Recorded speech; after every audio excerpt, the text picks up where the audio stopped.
Mr. Primetime. Happy Friday. Happy Friday. I'm in a fucking mood tonight, ready to vent on some things. Well, then let's just sit back and have some popcorn then. I got my fruit snacks. I'm eating. Look. Dude, I'm angry tonight. Why are you? How could you be angry? Well, where do you want to start? You want to start with Douglas's press conference and how everybody's interpreting that every which way, even though he said absolutely nothing. Like, that's one of the few things that you and I actually agreed on. I saw your video. Like, you hit it perfectly. I mean, what did he say that would give any indication one way or another that they're keeping Sam, trading Sam, drafting a quarterback? What did he say exactly? Nothing. All right, so that's what I'm saying, though. And you have like all these fucking hot takes that are out there now saying, oh, you're not paying attention if you think the Jets are keeping Sam. I'm like, I'm fucking paying attention. I didn't hear anything that said otherwise. So that's one thing. What else do we have? There's a few other things that I have in my notes. You want to address Mark Sanchez and that shit? I'm just gonna say hello to everybody. What's up, Ozzy? How are you? Primetime is rare to go. So I'm gonna be the calm, cool, collected person. I'm just gonna say hello to everybody. What's up, Jason? How you doing, man? I'm gonna roast Sanchez. Because Tyrone is not coming out. He's very busy. Go ahead, Primetime. No, I just want to say real quick on Sanchez. Like, there are a million different reasons you could give for parting with Darnold, right? Whether you just don't want to have a reclamation project. You'll love Fields. You'll love Wilson. You just don't think he's the guy. You want to take your own guy or reset. There's a million different reasons. But pointing to the fan base and the fact that they won't be patient if Sam Darnold comes back, that's the reason you're going to fucking give to push this guy out of town? To me, that's just... there are so many reasons that you could give. And that's what he's going to point to for why they should get rid of Sam. I think that's bullshit. I mean... Am I wrong? Agree. I mean, I know you agree. I saw it. What you say. He's spitting facts. I'm like, where are the facts? I mean, it's Friday night. Primetime is just, how do you have this much anger on March 5th? I don't know, to be honest with you. What's up, Rutgers?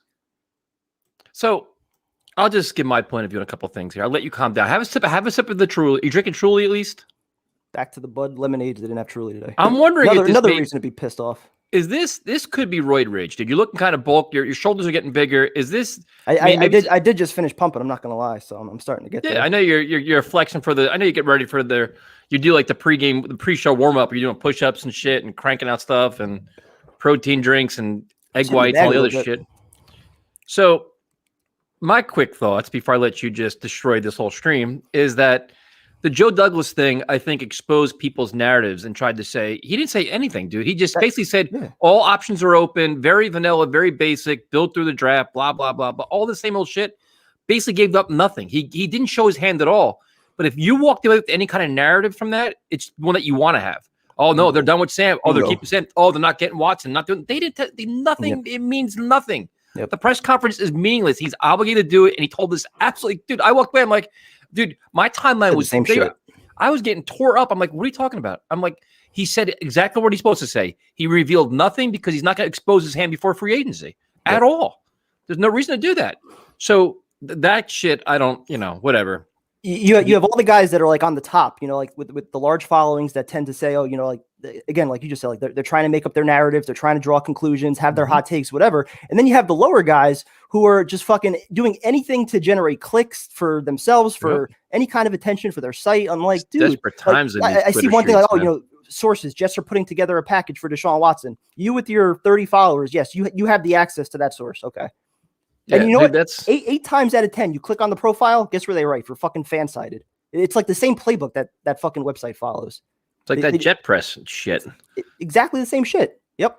Then why do you read it? Why do you bother? Why do you get emotionally involved? I don't follow. It finds its way into my fucking timeline. No matter what I do, it somehow. I thought you were taking a break from Twitter. Aren't you on like a Twitter break? Were you taking a break from that? Oh, like, I'm coming back on Twitter. Twitter needs me right now. Twitter needs me. Just embrace it. It's happening, dude. Twitter fucking needs me right now.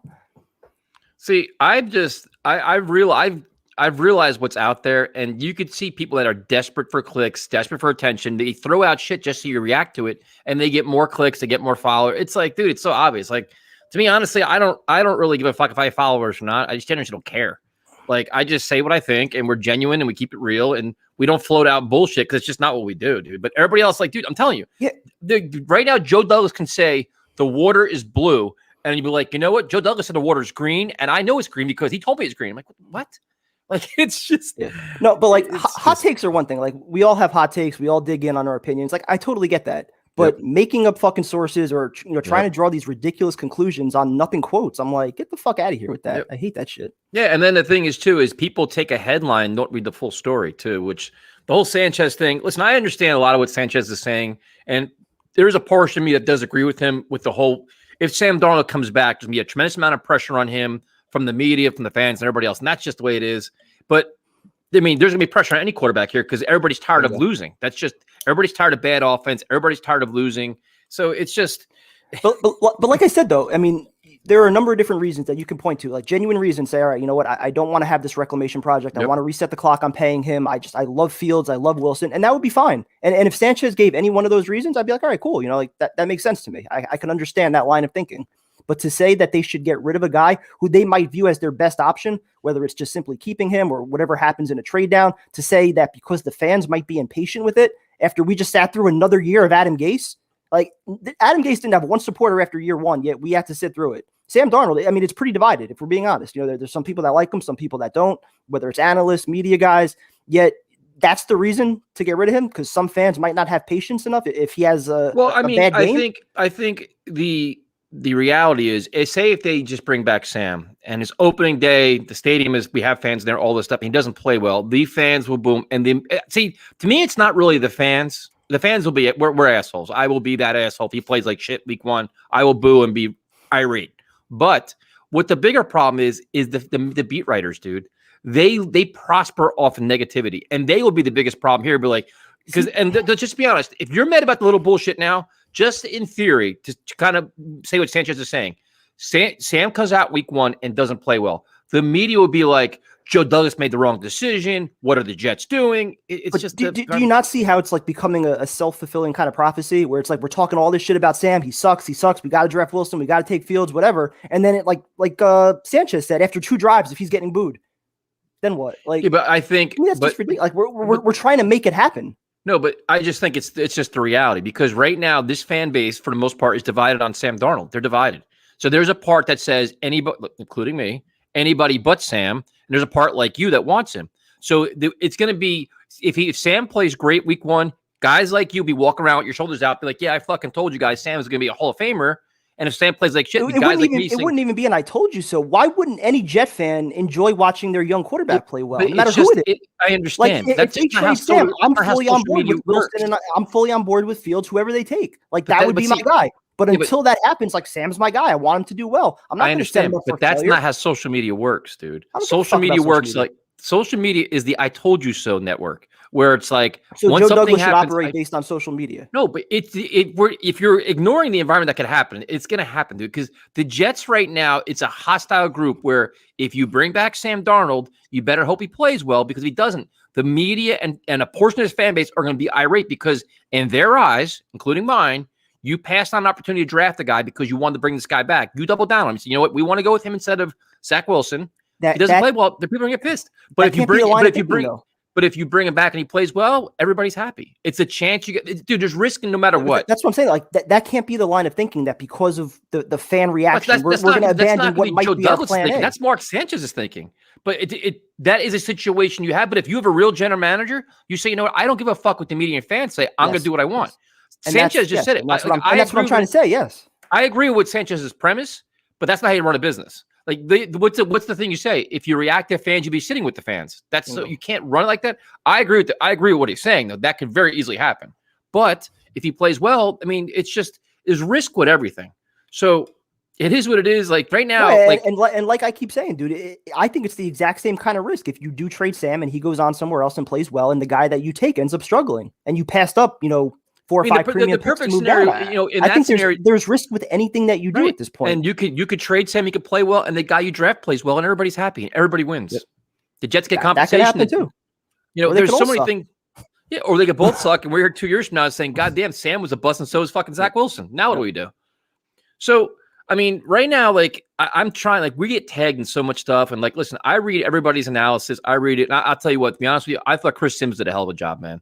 I think Chris Sims' video was phenomenal. He broke down every quarterback, the top 6 quarterbacks, ruffled a lot of feathers, but he gave an honest, true opinion and he backed it up with research and he backed it up with his opinion. And then you watch another guy like Dan Orlovsky who completely contradicts half the shit he says. Yep. So it's like what I don't understand, because I'm just a simple football fan, dude. I drink beer. I don't go deep diving into tapes. I don't have that much. I'm not a tape diver. I just don't do it. Yeah. But I don't understand how two former quarterbacks, Orlovsky and Sims, could see the same exact throw, the same exact throwing motion, and both find something different out of it. Like, how the fuck is that possible? Like, it's amazing how people that's the exact same reasoning that Aaron Rodgers can slip to the end of the first round, that Mahomes could be the third quarterback taken, that Brady could go to the sixth round. Every scout analyst views these guys differently. It depends what they're looking for. It's wild, dude. And I've been doing a little digging around, researching, and like I said, Chris Sims I think did a great job. There's a couple of guys I watched that do phenomenal work. And you just kind of try to figure your opinion. Like Justin Fields is clearly dropping on a lot of boards, which is wild. I've seen things that I didn't see before with Justin Fields that was kind of like, wow, it's a little bit alarming. But you're on the Wilson train, aren't you? I mean, I'm on the Watson train, dude. Here's my scenario. Well, taking Watson out of the picture, you're on. I don't want to take him out of the picture, dude. What I've known is this: that the unknown of Sam Darnold and the unknown of all these rookies make me want Watson. So I want to go with the known commodity over everything. I'll sell so you have but again, you have the known at quarterback, but let's not act like there aren't risks with that too. The unknown would be everything that's around him and how you're going to build that team. Yeah, I'd rather take my chances with a franchise quarterback at 25 years old and build around him and let him make everybody around him better than go with the rookie quarterback or Sam Darnold. That's where I am right now. If you're going to say what rookie quarterback do I want right now, I mean, Zach Wilson's shit's pretty impressive, man. There is some shit where but the weird thing is, I'm real curious about Trey Lance. Like, I really am. And I don't know why I can't. I'm like, I wish he played more. That's the only thing you worry, because you're just not enough to see with him. But if he lights up his fucking proto, then what? Like, I don't like Mac Jones. I don't like that's why I keep saying, if he would have had a full 2020 season, I think he'd be right there in the conversation. He's fascinating to me, dude. He's so fascinating. It's just like you just want to see more, and that's the whole concern you have with him. And like I said, Zach Wilson, some of the shit, like you watch more and more, you're like, Jesus Christ. Then it's like, I keep thinking about the competition, and then for some reason, the only thing I keep going back, and I think actually Dan Orlovsky said the same thing, is like a lot of his throws are really great, but it was the receivers that made incredible catches. So in the NFL, does that play actually happen? Or does that play get picked off? Like, I understand everybody wants to give him credit for like his laser sharp precision passing, but do you see the plays his receivers are making though too? Yep. So that's and some of the other plays I know, like people have been highlighting where he runs around a little bit too soon. He kind of abandons the pocket before he needs to. Makes his arms. He makes some fucking. Well, that's the thing. He's got the incredible arm talent. He can he can make any throw that's there. But is he too much of a risk taker? Can he read defense? Like all the little intricacies of being a quarterback. Can he do those things? That's my biggest question with him. Yeah, so there's a lot of interesting quarterback analysis out here. You're 10 days away from free agency. A lot of rumors there. A lot of names being tossed around. And I think it's gonna be interesting to see. I love Allen Robinson, but he's liking every Jets tweet, doing all this. He's probably gonna get tagged, dude. Like the rumors now in Chicago, they're gonna find a way to tag him and keep him around. So you're not, and we get asked now, would you trade for him? Absolutely not. Like I'm not. If the Bears the Bears tag Robinson, the Bucks trade Godwin, they're off my board. Done. Not trading for him. Yeah. I know interest in doing that. There's no reason to give up any compensation for any receiver with the other guys that are going to be out there between Juju and Samuel and Corey Davis, even if you want to go down that path. And then all the draft options. You got 3 picks in the top 34. And this draft class is loaded again, possibly 7-8 receivers in the first round. So get your guy there. Yeah. So I put the link in the chat. So, now there's a lot of new, what the hell do you say is the fullback's name from San Francisco? Juszczyk. Like him, dude. I like him a lot. I think he'd be an excellent fit. And he's kind of the guy. How much will pay for him, though? I mean, is there going to be a big market for him? There's no. I think so. I think he'd be a big cog to the puzzle, man. He can do a lot. He can block. He can catch. He can make your offense a lot more versatileable. You got Trayvon Wesco. Yeah, Trayvon Wesco, that guy. So interesting name there. A name that's being mentioned all the time on our timeline. Act Talk Jets Radio on Twitter is Carl Lawson. Like everybody, he might get tagged too, though. No, yeah, he may be. He may. But there's like a common theme. It's Carl Lawson. It's the fullback. It's Juju's coming back now, because I think what fans are starting to realize is a lot of these receivers aren't going to be available if they all get tagged. So then you get down to Galladay, Samuel, Juju, and then where do you go from there? Yeah, and Juju's got the connection with Sam, so that would make a lot of sense. So a lot of interesting names there. But also, who are the guards that got released today? I wrote it down. Trey Turner and then Andrew Norwell and even Zeitler from the Giants. He might be available too. So yeah, there's those guys adding to the market with Scherf and Tooney. And like I said, now within the next 10 days, you're going to see a shitload of cuts, man. All these teams are going to make moves. You're going to see a lot of players. And then the one thing I think people got to keep in mind is you got to have your criteria of the players you want to sign. Now, to chase big names that are in a later part of their career is not really the plan you should take. It should be guys 27 years old or younger. Lindsley probably goes out of that realm with the center. But, I mean, you kind of have – what's your criteria? It's going to be a team guy, hard work ethic. There's – I think the offensive line is the one area where age wouldn't really matter. It's just all about protecting your quarterback. Either corner, edge, receiver. You want young guys. Like I don't want Kenyon Drake. I don't want to pay Kenyon Drake to come here. I hate that idea. I think we're getting somebody from the Niners as far as the backfield goes, whether it's Jarek McKinnon or I know Breida. I know he was with Miami last year, but you got him. I love McKinnon before his fucking injuries. Yeah. He was so explosive and so versatile. I think he would be a nice fit with P. Ryan, and then you draft somebody else.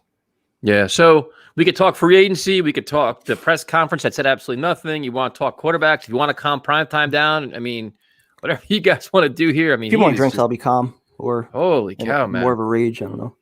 What else? We got UFC 259 tomorrow night. Ridiculously That's an awesome card. Yeah, even the prelims.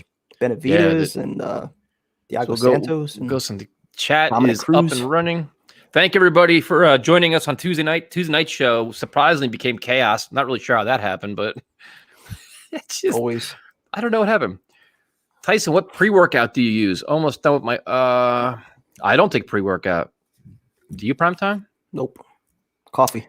I do coffee. I used to do Jack 3D, but it's very hard to take pre-workout doing boxing, kickboxing, dude. You can't have your heart racing like that and shit. I used to take something too. I don't even remember what it was. But... Yeah, there's a lot of method. I don't take anything though. I do coffee. I do a coffee about 45 minutes before. It's about it. Yeah.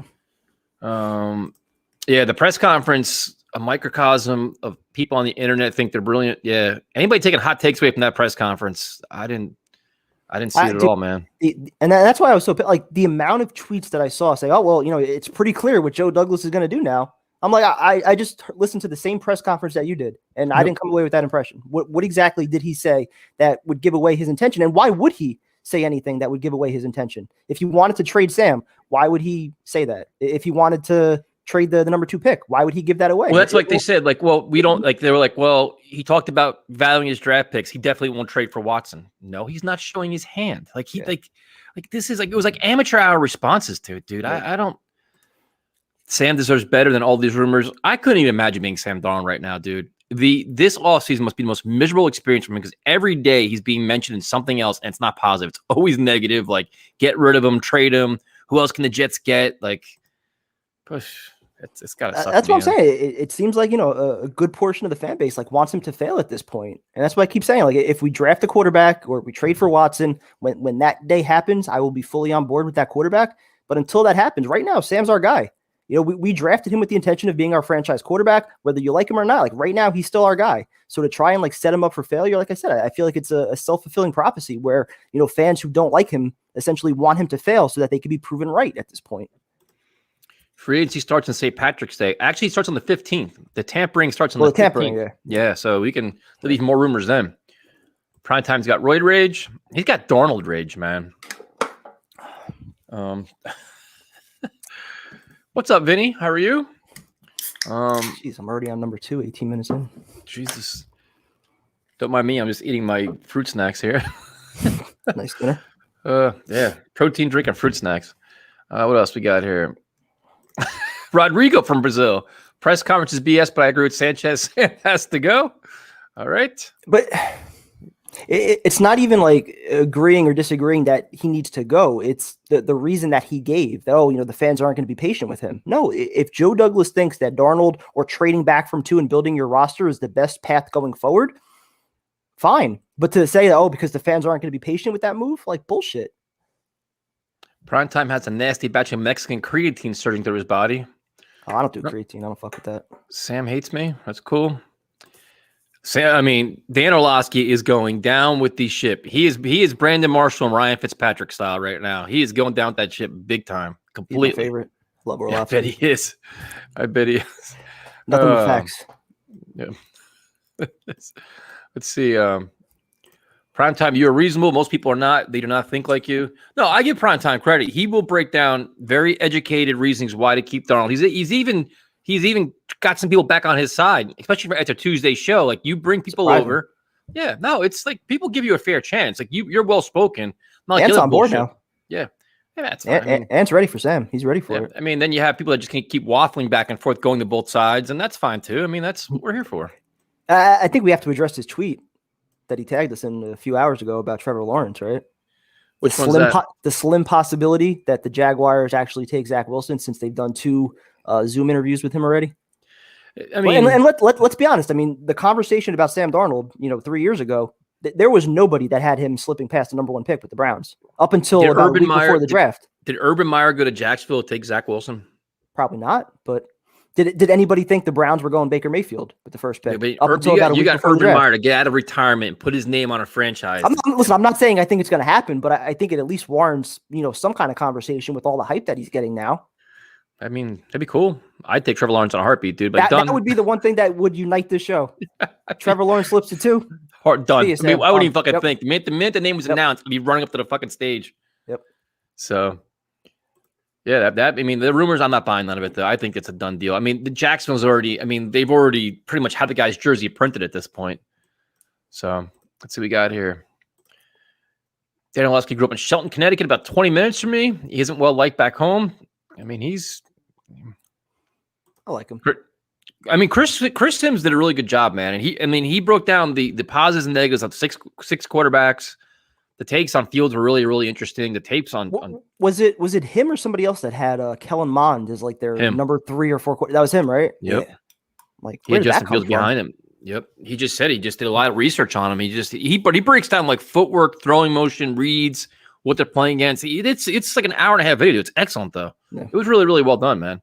So you watch him, then you watch his takes, and I try to like compare it to other things you read and watch. You're like, Jesus Christ, like it's.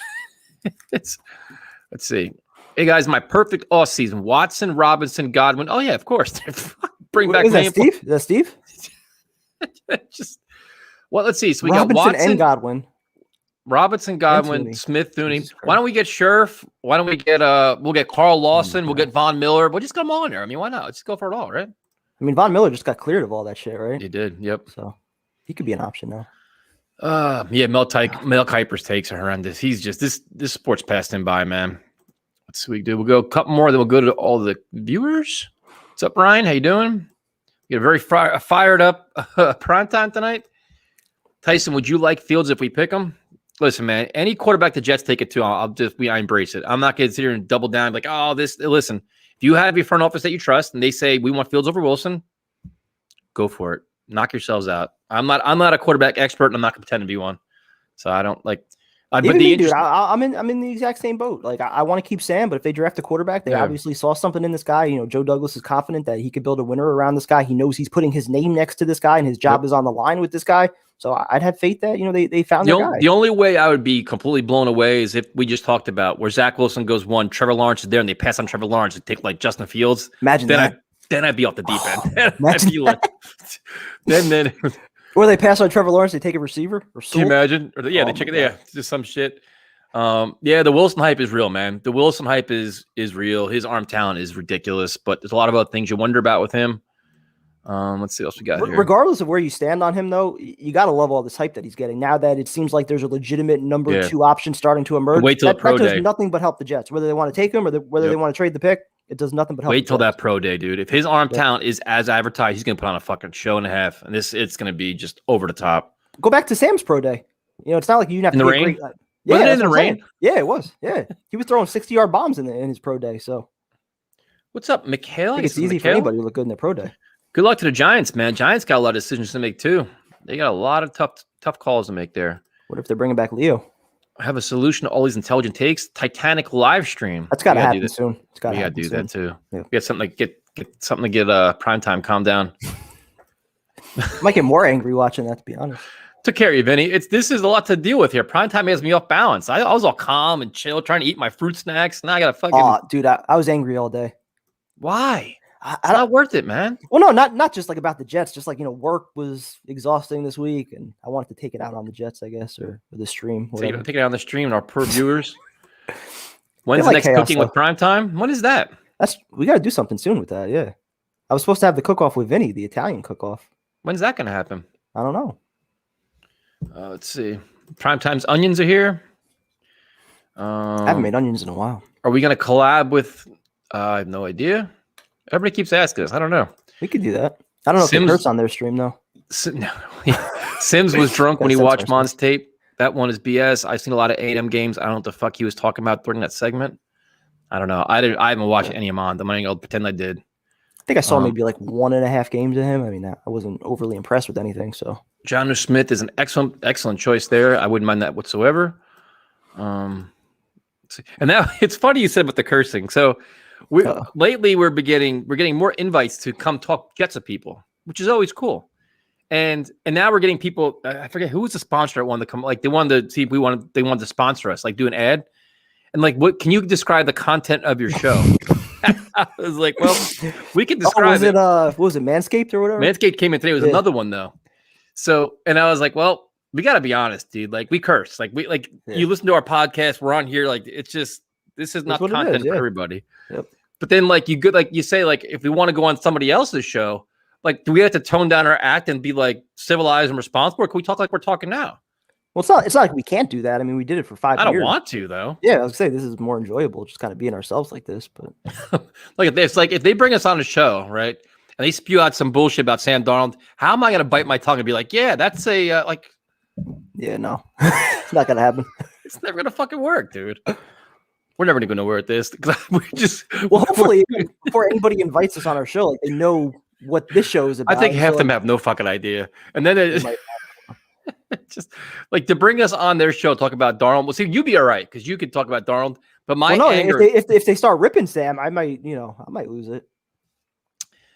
Wondering your thoughts on Ira from Staten Island. We both know Ira. We both hung out with him, talked to him. He's at Jets practice all the time. He's a diehard fan, man. He's, great fan. I just don't usually agree with a lot of his opinions. I mean, I think he's kind of the pom-pom Jet fan, and it's not a bad thing. I mean, I was that fan for a majority of my life until we started doing these shows and everything, and you kind of have to be accountable for what you say and tell the truth a little bit more. So I get it. I mean, there's a lot of fans that just don't like the negativity, that don't like ripping their team. I totally get it, but he's an excellent fan. He has excellent takes, but sometimes I wonder if he holds back his anger and negativity because the Jets take care of him at practice. Jets take care of him at games. Yep. So you got to really push him over the edge to let him really blast the fucking team. Yeah. Because then it's just. And even when he does get angry, you could tell he's holding some things back. Yeah. So Yep. I actually went to Florida opening though. Went to a Jets Dolphins game with him. Another great fan, man. He's a little more honest than Ira is. He doesn't pull as many punches, but he doesn't have the same, like Ira needs the Jets because he goes there, he practices, and there's a lot of benefits from them. Rigno never needed that. So yeah. Our music director, what's up, Elias? Everybody loves your music. So what we'll do, we'll go. I guess I got to share the link again because I haven't done that. And again, we want to thank Romeo for doing our year in review video. If you haven't watched it, it's funny as shit. I probably watched it 4 times myself. It's funny as hell. So we want to thank him. Make sure you follow him. Great job with that. And then we will go to Mr. Tim. Tim will kick us off. Our leadoff hitter. There we go. Hey, guys. What's up, Tim? I'm doing good, Mr. Primetime. Hey, Tyson. How are you, sir? Please calm down, Primetime. He's out of his mind right now. I'm calm. I think that is our number one priority, calming down Mr. Primetime. I'm back. I'm good. But you know what? For those people who love Sam, and I'm one of them, it's a stressful time, the thought of losing Sam. I can't lie. But before I forget, I want to give a huge shout out to Elias, man. That the music that he composed for the intro to the radio show on Tuesday nights is excellent, man. That's why we got him. That's why he's our guy. That's an original composition, right? Yes, sir. It's sweet, man. And I've been in bands forever, and it's like that's a really sweet riff.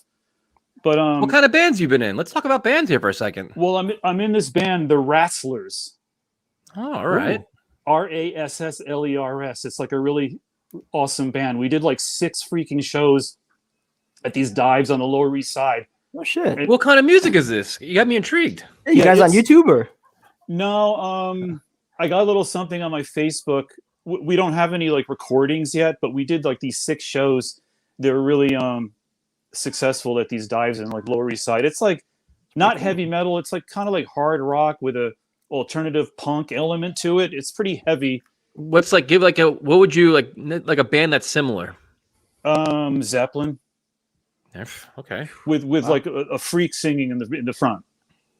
Nice. It's like it's heavy shit, but it's got like a punk element. I'm down for this. It's really good. Yeah, we played, and then we had this huge show lined up on April 2nd of 2020. It was going to be our big show at this club in Queens, TVI. It's like this trendy club, but then like the pandemic hit and then it shut everything down. But when you guys play, I'm in, dude. If you guys when you guys play, I'm fucking definitely going. I'll let you know and thank you. Hey, I love that kind of shit. I'll get Primetime. Primetime doesn't go to many events. We got to get him out too. He's coming too. I'll go. Yeah, I need to go. You got to get us a gig in Jersey. You got to have to get us a gig in Jersey, so we'll make it easy for you guys. The Jersey Shore's got a shitload of places, man. Oh, I love that. I'd love that. But let me move on to my take. And by the way, I don't begrudge any of these journalists. I don't begrudge any clickbaits or hot takes of anybody on from. Because I've been watching a crap ton of ESPN in the morning, like Get Up with Greeny. Oh, yeah, I know, but you know what? It's good. It's a nice break from freaking politics. But they're all. But you know what? A journalist's job is Greeny said it. A journalist's job is to speculate, and that's what everybody's doing. Nobody knows crap. Nobody knows jack shit. It's all speculation. But we're having fun with it. But like Tyson, I'm still on the Deshaun Watson train because you know what? If we could get him, that really does give Sam a nice, clean exit from New York. Yep. In a way that I think would be good rather than having him get bumped by a freaking rookie. But let me rush to my take because I know we got a lot of these like great people who want to get on the show. But like I grew up on a dead end street. Nice.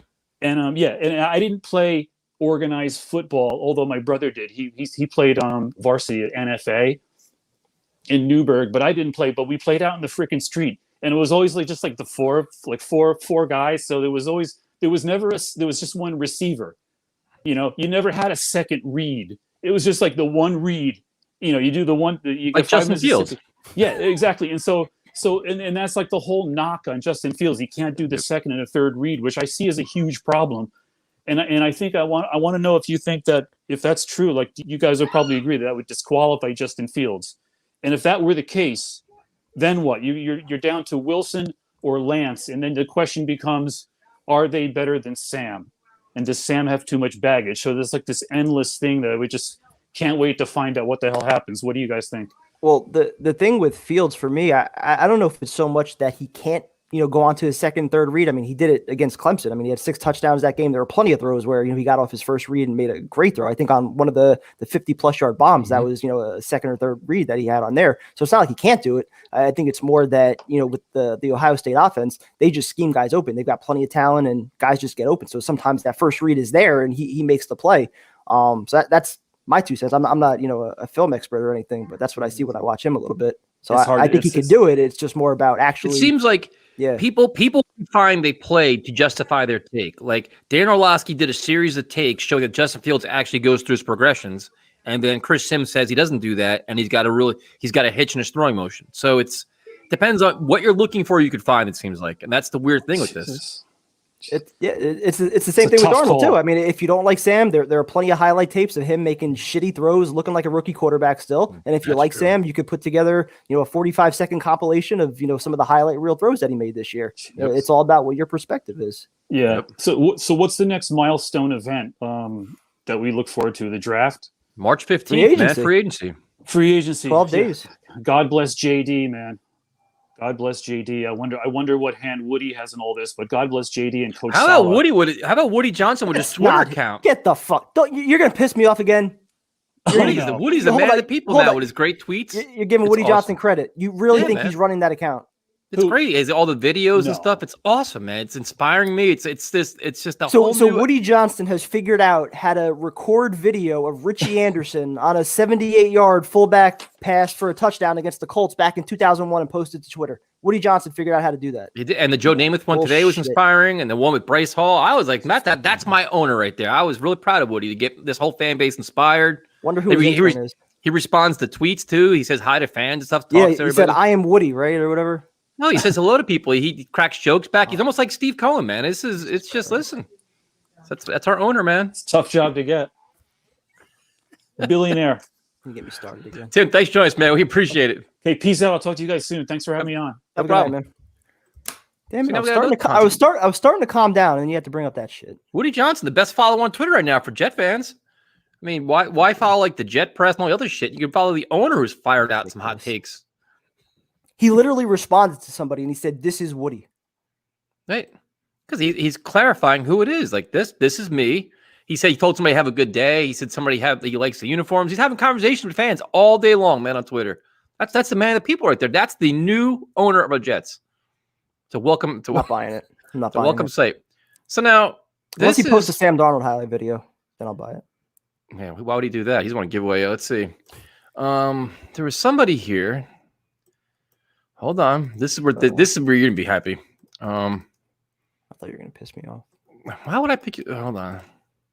As time goes on, really think not taking Wilson would be a mistake. That seems to be a consensus. Tyson, you called me out on Tuesday. I'm here. Come on, my friend. It ain't fucking hard. Here, I'll do this again for you. There is the link, my friend. Bring on your fucking takes. I love when somebody calls me out and like threatens me and shit. Like, you don't do this, you don't do that. Good luck. There we go. But before we roast him, or I roast him, prime time will have popcorn. That's what I'm we'll saying. Bring on I want to sit back. the man from Kangaroo Land. And now he's starting up his own fucking podcast now. This guy's gonna be a celebrity. There we go. Yeah, it's gonna be called Talking Fruit. That's what my podcast is gonna be. How's it going, gentlemen and Tyson? How are we? How are you doing, man? Yeah, I thought I'd come on. There's a guy in your team that no one seems to be speaking about. I believe you pronounce his name Darnold. I don't know how to say it. My Australian accent. Is it Darnold? Is it Darnold? No, we're not going to talk about him. Look, I know everybody is concentrating on the draft and free agency, but I just wanted to talk a bit on the big picture in the AFC and how the next sort of 18 months is really, really important that the Jets get it right. Because you look at the playoff, everybody wants to make the playoffs and then win the championship, right? But to get to the playoffs in the AFC, if you look at it, it's a murder's row. Yep. You take away the division champions, right? That's the 4 teams. You got 3 teams left. So if you look at it, you got the Browns, you got the Steelers, you got the Dolphins are on the rise. You've got the Patriots. You got to give them the respect. I was talking to Ant the other day, and we came up with about 8 or 9 teams that could potentially be in the Chargers, Titans, and the Chargers, Ravens. Titans, Colts, Ravens, Chargers with Herbert. So the AFC for the next 3 to 5 years is going to be such a difficult division to make the playoffs. So I think that everybody's hyper focused on the quarterback, and that is what it is. But I also think, and I think it was on your Tuesday show, Kevin, when you were talking about, how dare I, primetime, when you were talking about the bigger picture side of things, you've got to position the Jets long-term for long-term success. And I know, Tyson, you don't want to hear about trading down, and I understand your reason why, but the more I listen to all these takes about the quarterbacks, and you said it before, Tyson, Dan Orlovsky has one opinion, Chris Sims has another opinion, and they all contradict each other. And yep. I was talking to Ant about this a week or so ago, and now this is just a concept, and I don't want people to jump on me and start, saying I'm a crazy Australian, which I am. But Tom Brady's got like 7 rings, Drew Brees and Aaron Rodgers have 1, but he's not a 7 times better quarterback than those 2 guys, right? He's probably not even a 2 times better quarterback than those 2 guys. So if you look at everybody from Trevor Lawrence to even another guy that seems to be popping up, I think it's Justin Newman. He didn't play last year. He stayed out, but there's some talk about him being in the top 5 QBs. The difference between those 5 guys is probably close enough that if you did trade down to possibly the 8th pick, you probably could get your quarterback. And then I was thinking maybe you package that 34th pick and your 23rd pick to then come up earlier in the draft again. That's a big risk, dude. If there's a premium on quarterbacks, everybody wants one, and if you go back down to 8, what if teams pass up and go get the guy that you want? Then what? No, that's right. That's what I'm of the belief, Tyson, that's right. That's what I'm of the belief, Tyson, that if one of those quarterbacks you like is better to, or you project is going to be better than or equal to Sam in performance, that you take him at 2.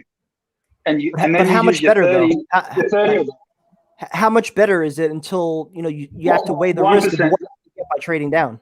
So even 1%, is that 1% quarterback better than adding an extra 4 or 5 premium picks? The only reason I'd say that, Tyson, is and Kevin, is because of the rookie contract you get him on. But for me, if I was GM Prime, I agree with you. The golf would have to be a little bit bigger than 1%.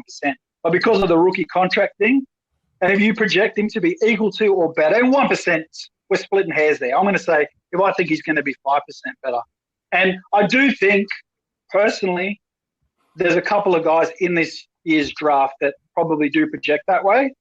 But going back to what I started the conversation with, if Joe Douglas and Sulla says the long-term success and position ourselves in the AFC to be a perennial playoff team is the most important thing for the team, do we risk it, Tyson? You're right. Do we risk trading down and maybe missing out on the guy we really want? Or do we build? And it's all predicated on whatever the hell happens with Watson, isn't it? But see, this is the problem I have with – not have a problem with the take, but I understand what you're saying. But if you take a quarterback at 2, you still have to build. Like the rest of your draft, the resources are still going towards building. Like taking a quarterback at 2 doesn't halt your process. It's still the same process happens. Like I understand you may get a couple more resources. No. You may get a couple more resources for trading back. But if you trade Sam, you can get a resource. But they still have an obligation to build around the number 2 quarterback as well. Like it's the rebuilding still the same process. Yeah, the only way that I would trade back is if I didn't like one guy. If I didn't like him. Right. But what I'm saying is like people say like, oh well, if you trade back, well then you got to worry about building the whole team. Yeah, if you don't trade back, you have the same concern. You still got to build. You got to hit free agency. You got to nail it. Get a bunch of contributors, and you still got to ace this draft with all your you know what I mean? Like if you have 2 first-round picks, you better get value for those picks. You have he's got to do a much better job than last year. Much better job. I agree with you 100%. And I guess my point is this: if you think any of those quarterbacks in this year's draft are equal to or better projection-wise of Sam, you draft him at number 2. Right. You don't trade down.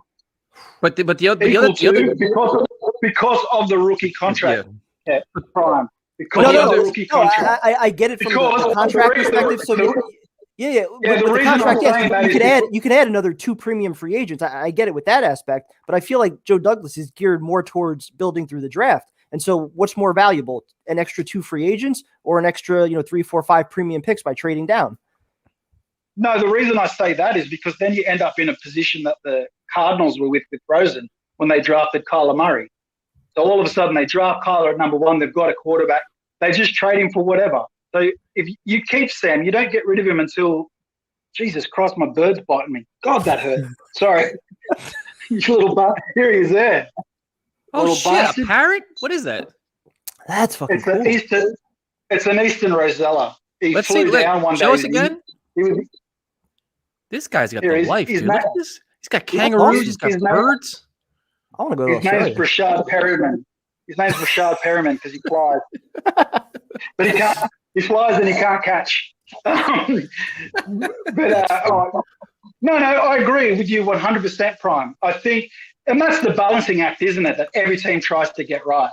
Yep. It's like, okay, everybody's been bashing Sam for the last 6 months, apart from maybe 2 people, Dan Orlovsky and you, Primetime. Yep. So if you think that one of these guys who's young on a rookie contract,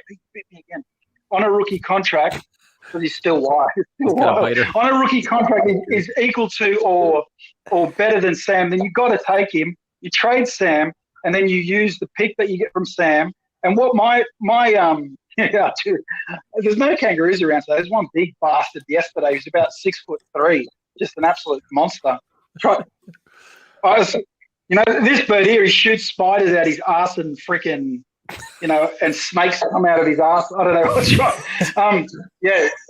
This is now devolved into Jesus Christ, evolved into the National Geographic. Yeah, I just think that the Jets are in a great position, but they're also in a really, really dangerous position. Because if they get it wrong, especially with the picture in the AFC over the next 3 to 5 years, if they get it wrong, they are fucked for a long time. Well, you know what? It goes deeper than that, though. We've been focusing on Joe Douglas and focusing on the quarterback and everything else. You know what else has to work out for him? The head coach.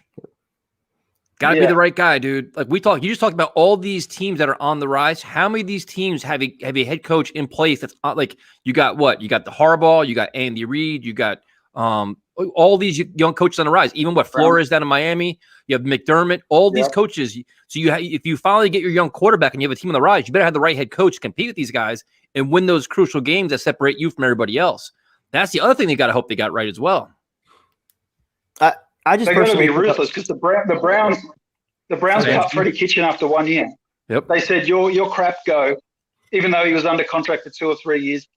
The Jets probably have to be in that game as well. If Salah doesn't show any signs of being good in the first year, he's got to go because we're already there already. Oh, shit, man. No.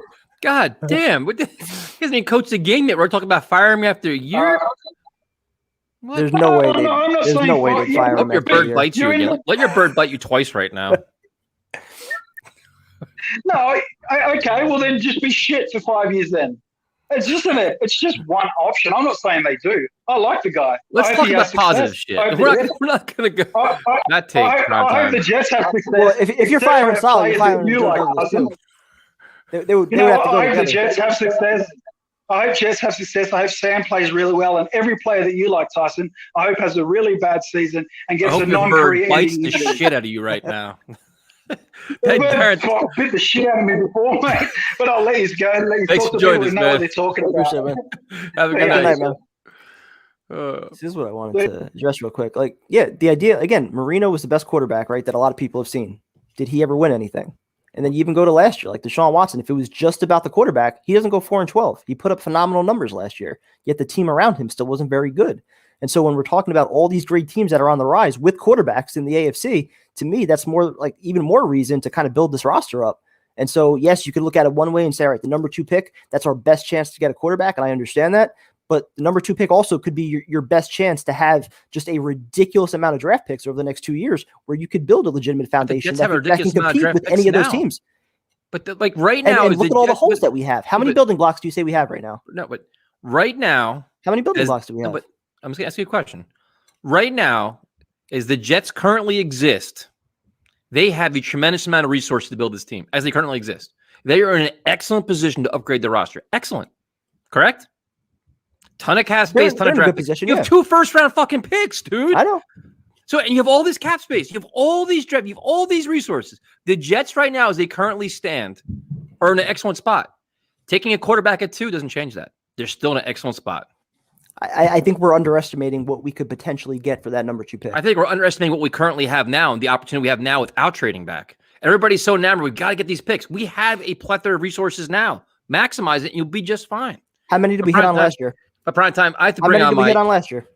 Well, dude, listen. If you want to start questioning the general manager, that's on you, man. That's what I'm saying, though. All the more reason to give him plenty of ammo, so that wait. So because you're worried. So wait. Let me understand this. Because now you're worried about him performing well. You're going to give him more things to fuck up. That's your. So you give him plenty of resources to reduce his chances of fucking shit up. That's it. Him plenty of resources. And again, I have no faith in Douglas with 10 picks. Let me give him 15 to make sure he gets at least 4 of them right. The draft is an imperfect science. How many teams hit on 3 or 4 picks beyond the first round every year? Very few. So I want to give Joe Douglas as much ammo as possible, especially in rounds 1 and rounds 2. And that number 2 pick, especially as Wilson keeps rising up all these boards, that number 2 pick could get you. I was eating my fruit snacks. I was having. I'm just trying to enjoy life. That's why it's all about how you evaluate him. Bullshit. And what the trade options are. That's what it's all about. All right, we're gonna bring on my enemy. He's called me out and wants to fight with me. I get to relax a little bit. Yeah. I have one enemy here, and I have another one that's gonna coil in. So this is gonna be great. What's up, man? What are you, the Lord of Darkness? Man of Darkness. That's like me. No, I'm just in my backyard, man. Got one light, a little tiny light. I can make it a little. Looks like a ceiling, guys. You know, argue in the moonlight? No, I am down in Florida though. Oh, you're living the life down there. Not really. What the hell's that? Now we in a dance club now? There we go. What the hell's that Got shit? some- Oh, there you no, go. We can no, at least see no. you a little bit. There we go. Yeah, here we So go. What part of Florida? Florida? What part of Florida are you in? Wellington. What It's the hell's like that near? it's next to Palm Beach, West Palm Beach. Oh, there you go. Oh, that's where Yeah. Jay's at. I was in West Palm Beach last year. Loved it down there, man. Yeah, it's nice. Beaches are nice, but Minor I league like baseball. You seasons. got spring training down there. All kinds of fun shit going on down there. yeah, pretty much everything's open. All right, so It's let's hear. nice. What beef do you have with me? Let's hear this. So the beef with you is I don't like the Deshaun Watson talk, man. I don't like. You First of hate all, you hate a what is this- 25-year-old franchise quarterback. What has he proved? No, serious question. He's made the playoffs twice, right? He got blown out once, and he beat Josh Allen throwing the ball backwards. What the fuck was he doing? I mean, he beat a team that was incompetent to win. But so right now, where do you rank Deshaun Watson in quarterbacks in the NFL? Where would you rank him from 1 to 32? I'd say he's top 10. I'd say he's top 10. I don't think he's a winner. You know, I like to see winners, and I'm not saying Sam's a winner. So but- based on what you're saying right now, Justin Herbert is not a winner. He's a unproven talent. That's what I think of well, him why as. is that? So wait, so Deshaun Watson didn't win. He is a loser, but Justin Herbert's an unproven winner. Yeah, but he's got the contract. He's got the baggage that comes with him. How many first-round picks we're going to trade for Nothing him. to do. Contract doesn't really matter. It's talking about the player. You said you're not Right, Deshaun but- Watson. You're saying is a loser. Justin I'm not Herbert. saying he's a loser. I'm saying You just that call him a he's- loser. he's- Did he call him a loser? I mean, he said he's not a winner. Okay, Yeah, if you're not a he's winner, just what are you? unproven. He's unproven. He's still unproven. That's what I'm Who? saying. And I don't think Deshaun Watson. I don't Deshaun think Watson's he's worth three- unproven. Yes, sir. I think wish he's my talented. unproven quarterback could put up his fucking numbers in the NFL. Dude, he went 4-12 this year. Did he miss a game? Did you see his passing numbers? Did you see what's going on around him? The team collapsing around him? Like Darnold. Do you want me to talk? Thank you, Primetime. Thank you. I mean, you want man. wait. But no, I'm Deshaun not- Watson I'm had not probably even more gonna- passing yards in one game than the fucking Darnold had in 3 games. Look, I'm not comparing Darnold to Watson. You just You told me can't. Watson was in a shitty situation. Yes. Darnold's been in a shitty situation ever since he's been a rookie. Now, besides that, I want to move on from the Deshaun Watson talk. I just don't think Why? he's You worth didn't it. make your point though. You called me out about Deshaun Watson. I don't You think talked he's about- worth it. Because you're saying you- he's worth you the don't- whole farm. You say he's worth the whole farm. I've never said the whole He's farm. not, I man. said you can give. I'd have no You've problem been giving up saying 3 for first round weeks, sell the picks. farm. I have no problem giving up 3 first round picks, even throwing in a player. I don't give a shit for a 25-year-old franchise quarterback on a very reasonable contract. No But problem at how all is he a whatsoever franchise doing it. quarterback? He's not a franchise quarterback. I said If you don't how. think Deshaun Watson's not a franchise No, quarterback, said I like how. the how. Look at his fucking numbers and his abilities, dude, and compare it to any clown you want to bring up, and you can't even do it. Give me 4, He's give me better. 6. Okay. Give me 6 He's better quarterbacks than right any now that are option better. We have. He's better than No. any option we have. Yes, but he is not the best option for the Jets. He's not. He just isn't. He can't be number 1 on our boards. He can't be Why number is 1 that? on every fan's board because he's not. He's So you- not so- what's going to make us go to the next step. It's not. Really? We are debilitated, man. So This team who's is bringing us to the debilitated. next step? Who is it? A slow build. I don't think we're making wild card this year. I don't think we're going to be close to the A playoffs. slow build. This So year. you're on a 10-year Yeah, plan. it's gonna here? take- maybe Nah, we'll it's get gonna there by take at least- 2030. Maybe next year we'll be competitive, but the year after, You I could- think we'll see. You could be competitive this year with Deshaun Watson. Why not? Why No, wait? Yeah, that's what I meant. I think that's what I said. I think we're going to be competitive this coming year, Isn't that but the I don't goal? think we're. I mean, you just sure, won 2 fucking but I games. wanna If you win see 7 or 8 success. games this year, would you be happy with progress? If Watson came here and he didn't make the playoffs, Sam could still do that, man. I No, mean, it's but really but, not. but see, you're not seeing the forest from the trees here. You're not bringing Deshaun Watson in this year to go to Super Bowl this year. You bring him this year to have him for the next 10 fucking years and have 10 years of good football. So if you go from But you could 2 also wins to draft a 7 wins rookie and at 7 2 wins to and do 10 that. wins, if you could have draft him, a I rookie at guarantee. 2. Do what? You could draft a rookie at 2 and do that too. False. Now you're gonna double down on a lot. You're gonna say Justin Herbert's an unknown, and then fucking you say a rookie can do what Deshaun Watson can do. You got it out of your fucking mind. A top No, 5 what quarterback I'm against a saying- lottery ticket. Top 5 Watson- quarterback in the NFL. Top 5 quarterback in the But why are we, NFL versus why a are we lottery acting ticket. like Watson is so great? Why are we? Because he Because is. his numbers. We're acting like that Because because he is. I'll even say that he is. He is. I mean, It's just a matter of how much he you're won willing to one give up. playoff Yes. game. And have not seen a One quarterback playoff play like game. you in your entire life. in the green and white. No, Never. I haven't. I'm not saying You know why? Because he's great. talented, but he's not a winner, man. You got to be a winner in this league. You know that more than anybody. We've been looking at Tom Brady for how many years? Counting him out for how many years? No, the guy's a winner. So now what he does. every quarterback in the league. So now what your performance is your record. So if you're 4-12, you should be a shitty quarterback and cut. That's how it works. So if you're not talented, but you don't. if you're not a propel your playoff team quarterback, to you're a that shitty win. quarterback. That's how it works now. You don't. How long? You don't propel How long your did it team take to Peyton that Manning win, until man. he was a winner? He was a great quarterback. It took him a while until he was considered a winner, right? Well, I mean, he really only has one title to his name. You can't really give him the Broncos title. Peyton Manning sucks too. honest. Prime time. You don't need Peyton Manning. You don't need. Honest. Aaron Rodgers only has one ring. Deshaun Watson is great.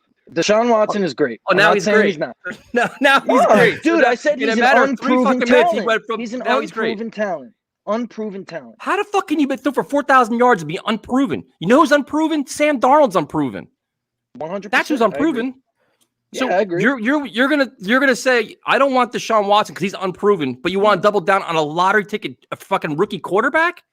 That makes no sense at all. I mean, I'd rather take the risk with a rookie or with Sam and have all these picks and have all this money and be able to build the team rather than trade the farm and get a guy that's won one playoff game against Josh Allen, who threw the ball behind his fucking asshole. Like, So now you're gonna, and furthermore, so you're discounting Deshaun Watson, which is complete lunacy, and now you're discounting Josh Allen, who played at MVP level this year.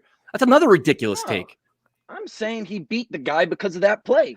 So what? He still won. He's still there. You maximize your opportunities. Shit happens. One playoff game. How many playoff games the Jets won in the last 10 years? They haven't even made the fucking playoffs. We're not talking about the Jets. We're talking about Watson.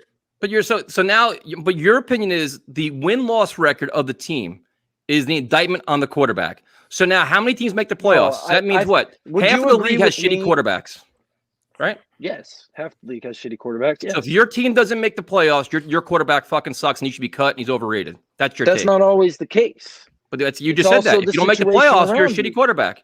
Deshaun Watson has been to the 4-12. playoffs. Watson has been to the playoffs, and he has not proven to us that he can propel. So his team. is he 38 years old at the tail end of his career, or is he 25 years old going into the prime of his career?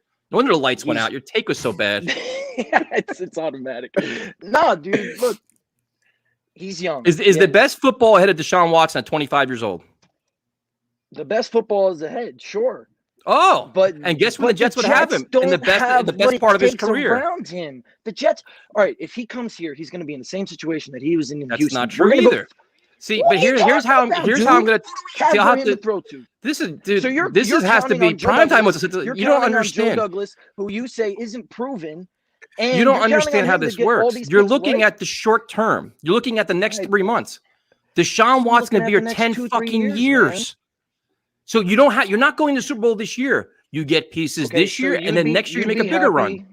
You'd be happy with having Watson not making the playoffs for 2-3 years, but maybe just maybe. I said this year. What are you talking about? You're talking about 10 years now, man. No, I just 2 to 3 years. Listen to me.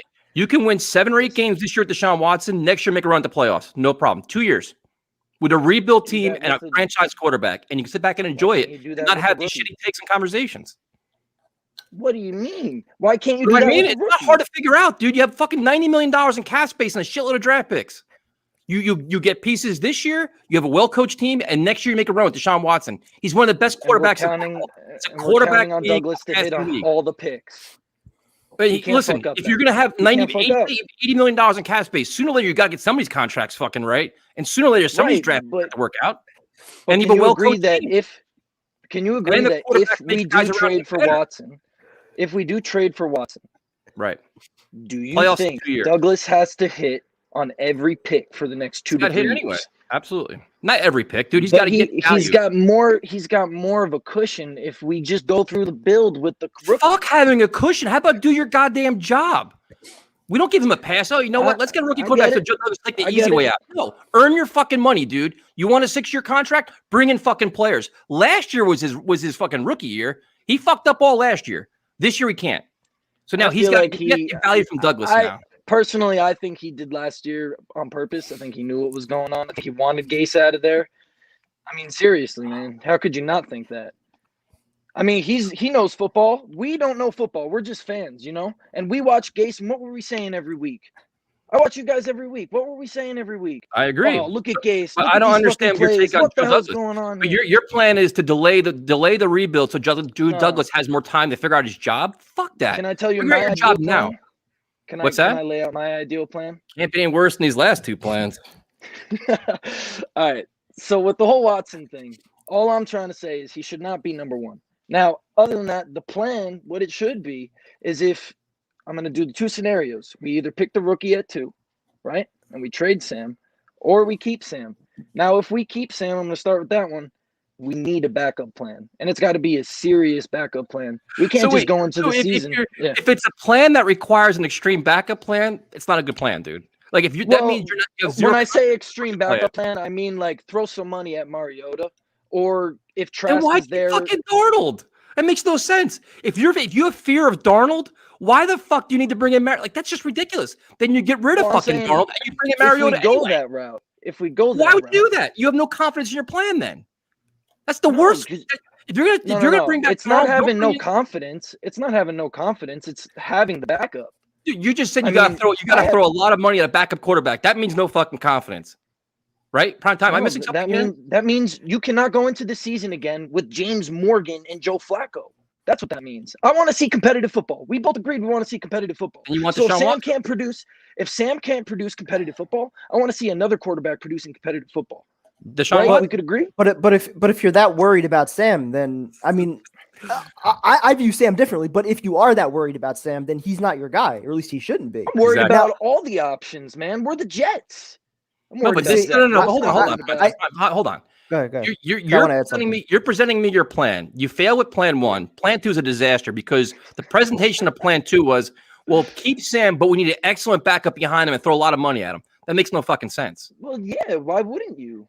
Would you think think Douglas and you would feel comfortable with going in with Sam and James Morgan? But that's the thing. But that's the thing, though. If you're that worried about Sam, then just take your quarterback at 2. Trade for Watson. Okay, yeah. So that's the other plan.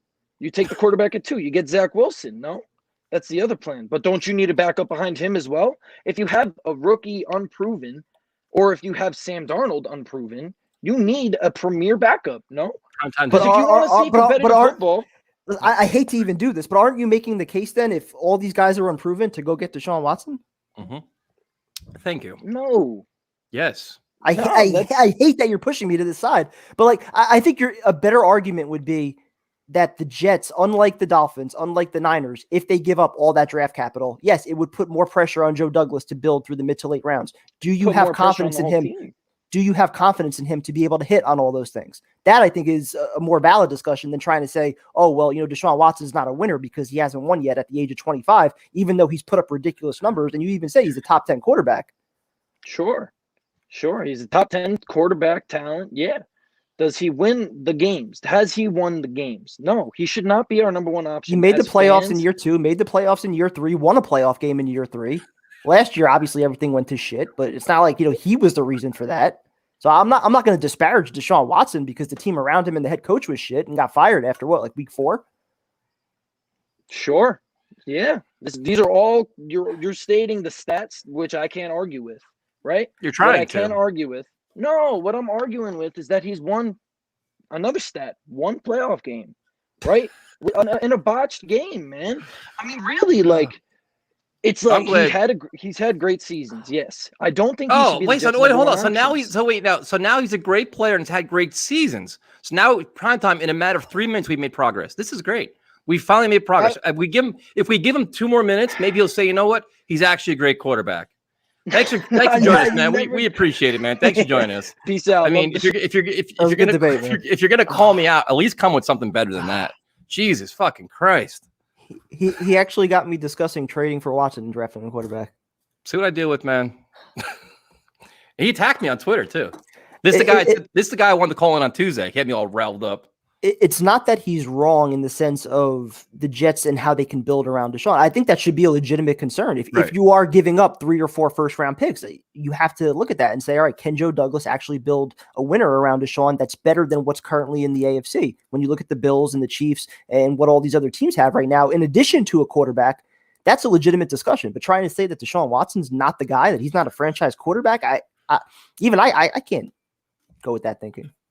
See, now just so you guys know, if people call us out, we give you the form, right? Prime time? What I say on Tuesday? I begged him to call in. We don't I hide. begged him to call in, and if I'm wrong, I'll admit it. But if you're gonna offer up shit, so I want to go back to a lot of comments. It's so hard to watch the chat, man. Yeah, I mean, I tried to be nice at first until the. Oh my god! But somebody thinks hold on. I gotta grab another drink after that. Yeah, you can go get your pee. Go take your bathroom break. Let's see. Yeah, definitely interesting call. I'm trying to go back. There's a comment I'm trying to get back to. Holy shit. Yeah, Primetime loved every second of that. He sat back like all this stuff.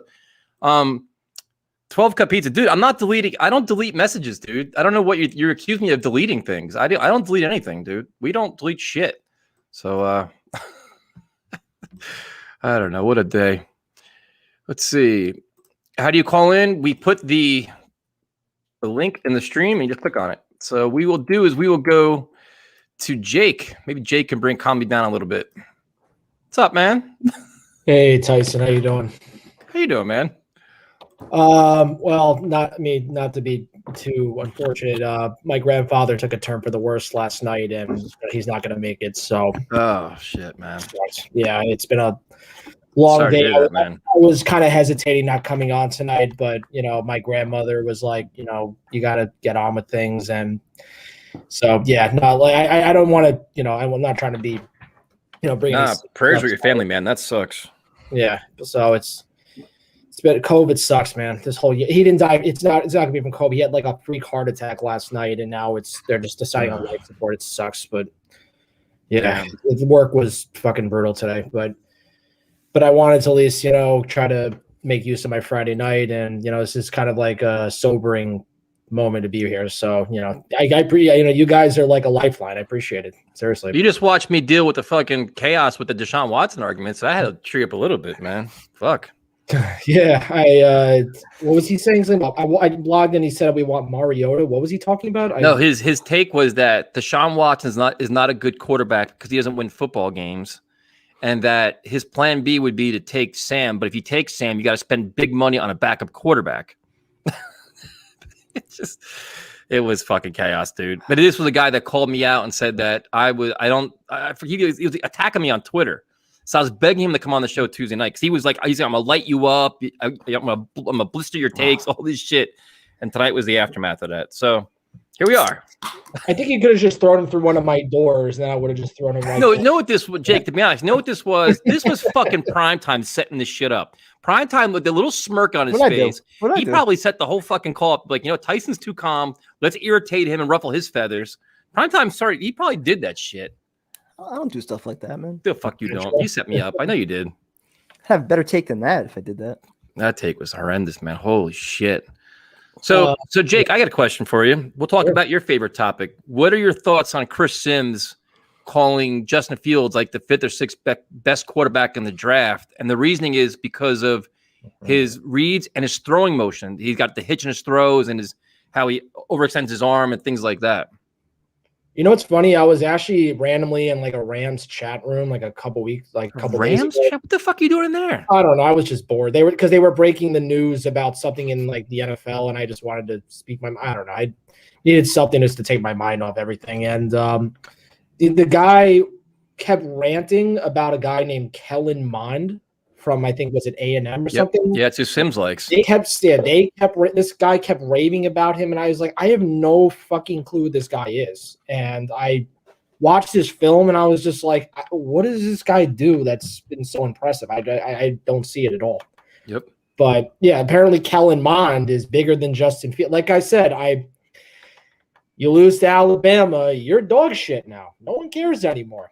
But what is your take? I don't study quarterbacks like everybody else does, man. So like the whole throwing motion and the reads, I mean, I don't know. Like I said earlier, like Dan Orlovsky did a whole breakdown showing that Justin Fields goes through all his progressions. And then Chris Sims says, you know what? He's primarily a one-read quarterback, and he misses a lot of throws. Like he's not a good short throw quarterback. He makes the longer ones. What are your thoughts on that? I prefer longer throws. Aren't we arguing about Sam Darnold can't throw the deep ball? I mean, let's face it. I want a good intermediate passer too, though.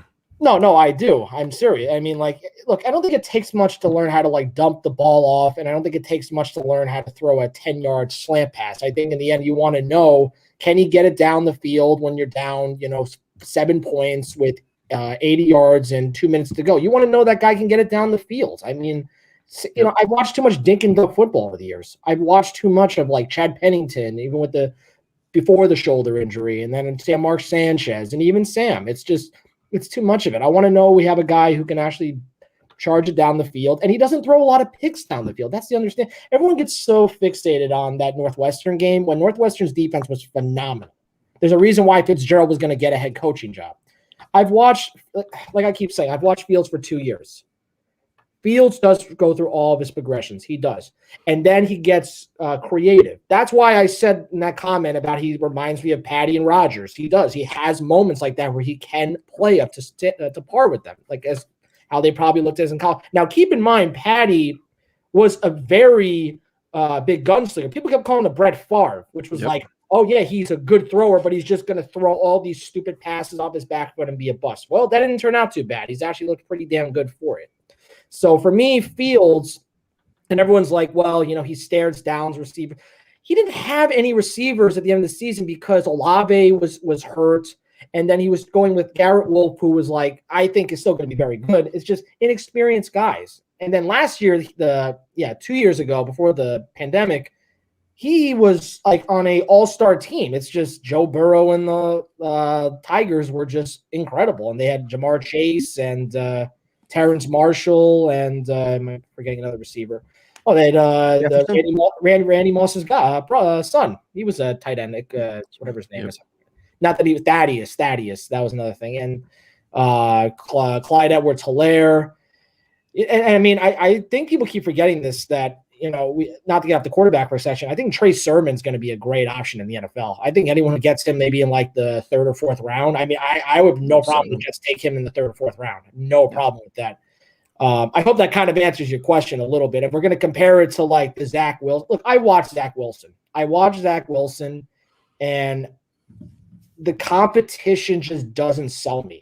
Beating Coastal Carolina, beating UCF, beating Air Force or whatever in the Mountain West teams they played today. It's just like the schedule was not meant to really poise a challenge. They wanted to just find a way to get games in. People were telling me like, oh, if they had a regular season, he would have played more competitive teams. And it was like, he'd play like, I don't know, like Oregon or like. So you're not impressed by his arm talent? By Zach Wilson? Yeah. No, I'm not. And I just think that it's a sit. And you know what it is also? He smells like a system quarterback. I feel like the system work, but I don't know. He's got a cannon. Well, I was gonna say, I feel like that's the biggest difference between the two. Like, if you're going more towards Wilson, that's more the Brett Favre, comparison that you made. He's more the gunslinger, the risk taker, a guy like that. Whereas Fields, I think he's a little bit more composed. He'll run the offense, he'll take what you give him and stuff like that. So, I mean, what do you prefer? The guy that maybe limits the turnovers a little bit, can manage the offense, also make the big plays when it's there, as opposed to Wilson, who might be able to make some of the plays that Fields can't, but he also might turn the ball over a little bit more. I think it's just a matter of preference. Well, I mean, people are comparing him now to like Patrick Mahomes. I mean, I think that's the consistent. Everyone wants to put like the label, he's the next Patrick Mahomes. But I truthfully believe that Fields has the intangibles to do it. And I think that when you play in the Big Ten, you play on a prolific pro-style offense, it works. And I just think that, and like, of course, everyone will say, well, Ryan Day's like Urban Meyer and the Ohio State quarterbacks and blah, blah, blah, blah, blah. But the reality is that he has won. He has won. He's a winner. I mean, whoever that last guy was said that like Watson's not a winner or something. I don't know. I like to ask the question I would have asked like is, what is his definition of a winner? Like, what is his definition of winner? Like, win the Super Bowl after your first year? Is that a winner? Like, it's like I said, he won against Trevor Lawrence. I mean, he just embarrassed him. I mean, we can't forget that. And it doesn't mean I think Trevor Lawrence is going to get, superseded by Fields. I mean, I would still take Lawrence. If Lawrence dropped to 2, still I would be dancing naked in the streets right now if he even dropped to number 2. It just won't happen. I mean, Urban Meyer went there for a reason. Exactly. Although I think the staff he's building in Jacksonville is complete dog shit, truthfully. I really think he's building a really bad staff down there. I don't know if it's going to be really give him the best situation. Plus, they already had that. I guess you want to call it a scandal. What was that guy with the strength coach? Yeah, what he was like? What did he say? Like racist comments or whatever? They fired him already though. Yeah, whatever. It's just they were talking like are they bringing Brian Schottenheimer there? Isn't that right? I don't remember. I think they're bringing Brian Schottenheimer on staff. I think. I'd have to double check that, but I think I saw that. And I was just dying laughing. I wanted to ask you guys a different question because I know on Tuesday night, maybe you guys were intrigued. Yeah, he's the passing game coordinator. Wah, wah, wah, wah. No shit. Just to go back to Tuesday, I made my comments about John Feliciano. I think that if we can get at least if say we just don't get Tooney or Sheriff, I think that Feliciano is just such a bargain. I mean, they're talking about it cost like $8 million. The guy was in the Pro Bowl the last 2 years, just being injury prone. And I guess maybe that's a concern because Tooney's the same age as him. I think he's like a year younger. Well, injury prone's a big deal, isn't it? It's a big deal, but they can still give him like a 3-year deal and they can give him like an opt-out after like the second year or something like that. So even if we get, one mediocre year, I'd rather take that at this point, unless you want to get. Wait. Are you going to pass that bias? And if we just get one mediocre year, I don't want a mediocre year. No, it's a stretch. I mean, that's why I'm saying he's injury prone. I'm just saying he could be a bargain if he stays healthy. That is still a risk. I wouldn't say he should be our priority. I'm saying if he's down to our fourth option, we have to at least explore. Right. Oh yeah, of course. What about some of the guys that were mentioned today, like Norwell, Trey Turner, Zietler, if he gets released from the Giants? Any interest in any of those guys? I would love Zietler. I'd be shocked. I'm really shocked why the Giants would let him go. I'm still shocked the Browns let him go. I don't know why the Browns traded him. I'm like, this Baker Mayfield probably would have actually like been a really good quarterback even years before that if he had a Zietler. And they traded him for the pass rusher. Was Olivier? Olivier was the guy's name? Olivier Vernon? Yep. Yeah, Olivier Vernon. Sorry. Olivier Vernon. I always liked him too. He was complete crap. But, the other position, besides the offensive line, we keep talking about Marcus May. I got to be honest with you, like, why don't we just consider signing a guy like Jaquiski Tart or something? Like, he's the same age. And I think they can get a good bargain for him, and he's a solid guy. I'm happy bringing more solid guys for a year. You're all about bargains tonight, man. What the fuck? I am. I mean, well, no, not necessarily 1 year bargains, but if they're letting May go, the guy I'm looking at is Malik Hooker. I mean, as far as talent goes, I mean, I know he's got all the injury concerns. He's had a ton of injuries, but that's what I'm saying. He's you want to talk about injury prone, dude? That guy's Bob Sanders. He's Bob Sanders. Yeah, no. Talent-wise, though, I mean, if you can catch lightning in a bottle and he's able to actually stay on the field, I mean, especially in like Salah's defense. Shit. If you Jake, we got a ton of people on fucking in the studio. First of all, thoughts and prayers with your family, man. Sorry to hear that. Stay strong. Appreciate it. And hopefully, are you guys doing UFC tomorrow night or no? I don't know. Prime time, we'll figure it out. That's part of the year. The card's insane, man. That's a great card. Lago Santos not being the headliner, I think that's crazy, but. Anyway, all right, guys. I love all the underdogs tomorrow night. Santos, Benavides, Cruz, love all of them. There's a lot of great. We got to hear. We got where is James Morgan? Why isn't Joe Douglas taking any heat for that pick? Oh, we've ripped him for that pick all year. We ripped him for a fucking year because of that. That and Cameron Clark not seeing the field, and I mean we ripped the league round picks. Oh, so now he said just can't talk Watson. He's gonna call every week. So now he's doubling down. Oh no. Good luck with that. So we are going to go to John was in there. There's John. John, what's up, man? How's it going? How are y'all doing? How you doing, man? Awesome. What's up, man? Love the show. Where are you at? I'm in a motel, moved, so living out of a suitcase, kind of. No, I mean, what state are you in? Atlanta, Georgia. Oh, nice. Yeah, that's awesome. How are you a Jets fan down there? Well, it's ironic. I'm a USC fan, college-wise. Oh, boy. And I'm not too happy about this, but SC quarterbacks went there, and I've just always been a Jets fan. It's kind of weird and strange.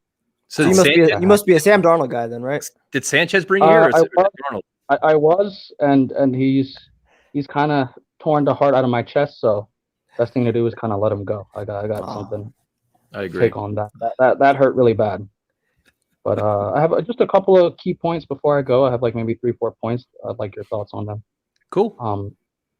The first one is like for example, I think both of you are making points in terms of prime time, like trading down, getting more assets. Tyson's more staying at 2, getting the quarterback. I think you can do both. You can trade with Atlanta at 4, still get a lot of assets, get your quarterback who you wanted pretty much, because Miami is in a huge, desperate need to take a receiver or a tackle unless some insane offer is there. And then you can still use 23, trade up with like a Denver or a Dallas, use multiple picks and trade up and get your weapon and really build that type of way. Thoughts on actually doing both? So you're confident that Miami's not going to move on from Tua and take a quarterback? You don't think that Miami would be tempted to take somebody? I mean, Carolina makes sense. San Francisco, it's just what's going to be offered, what they're going to be asking for is going to be probably insane. Even if they do that anyway.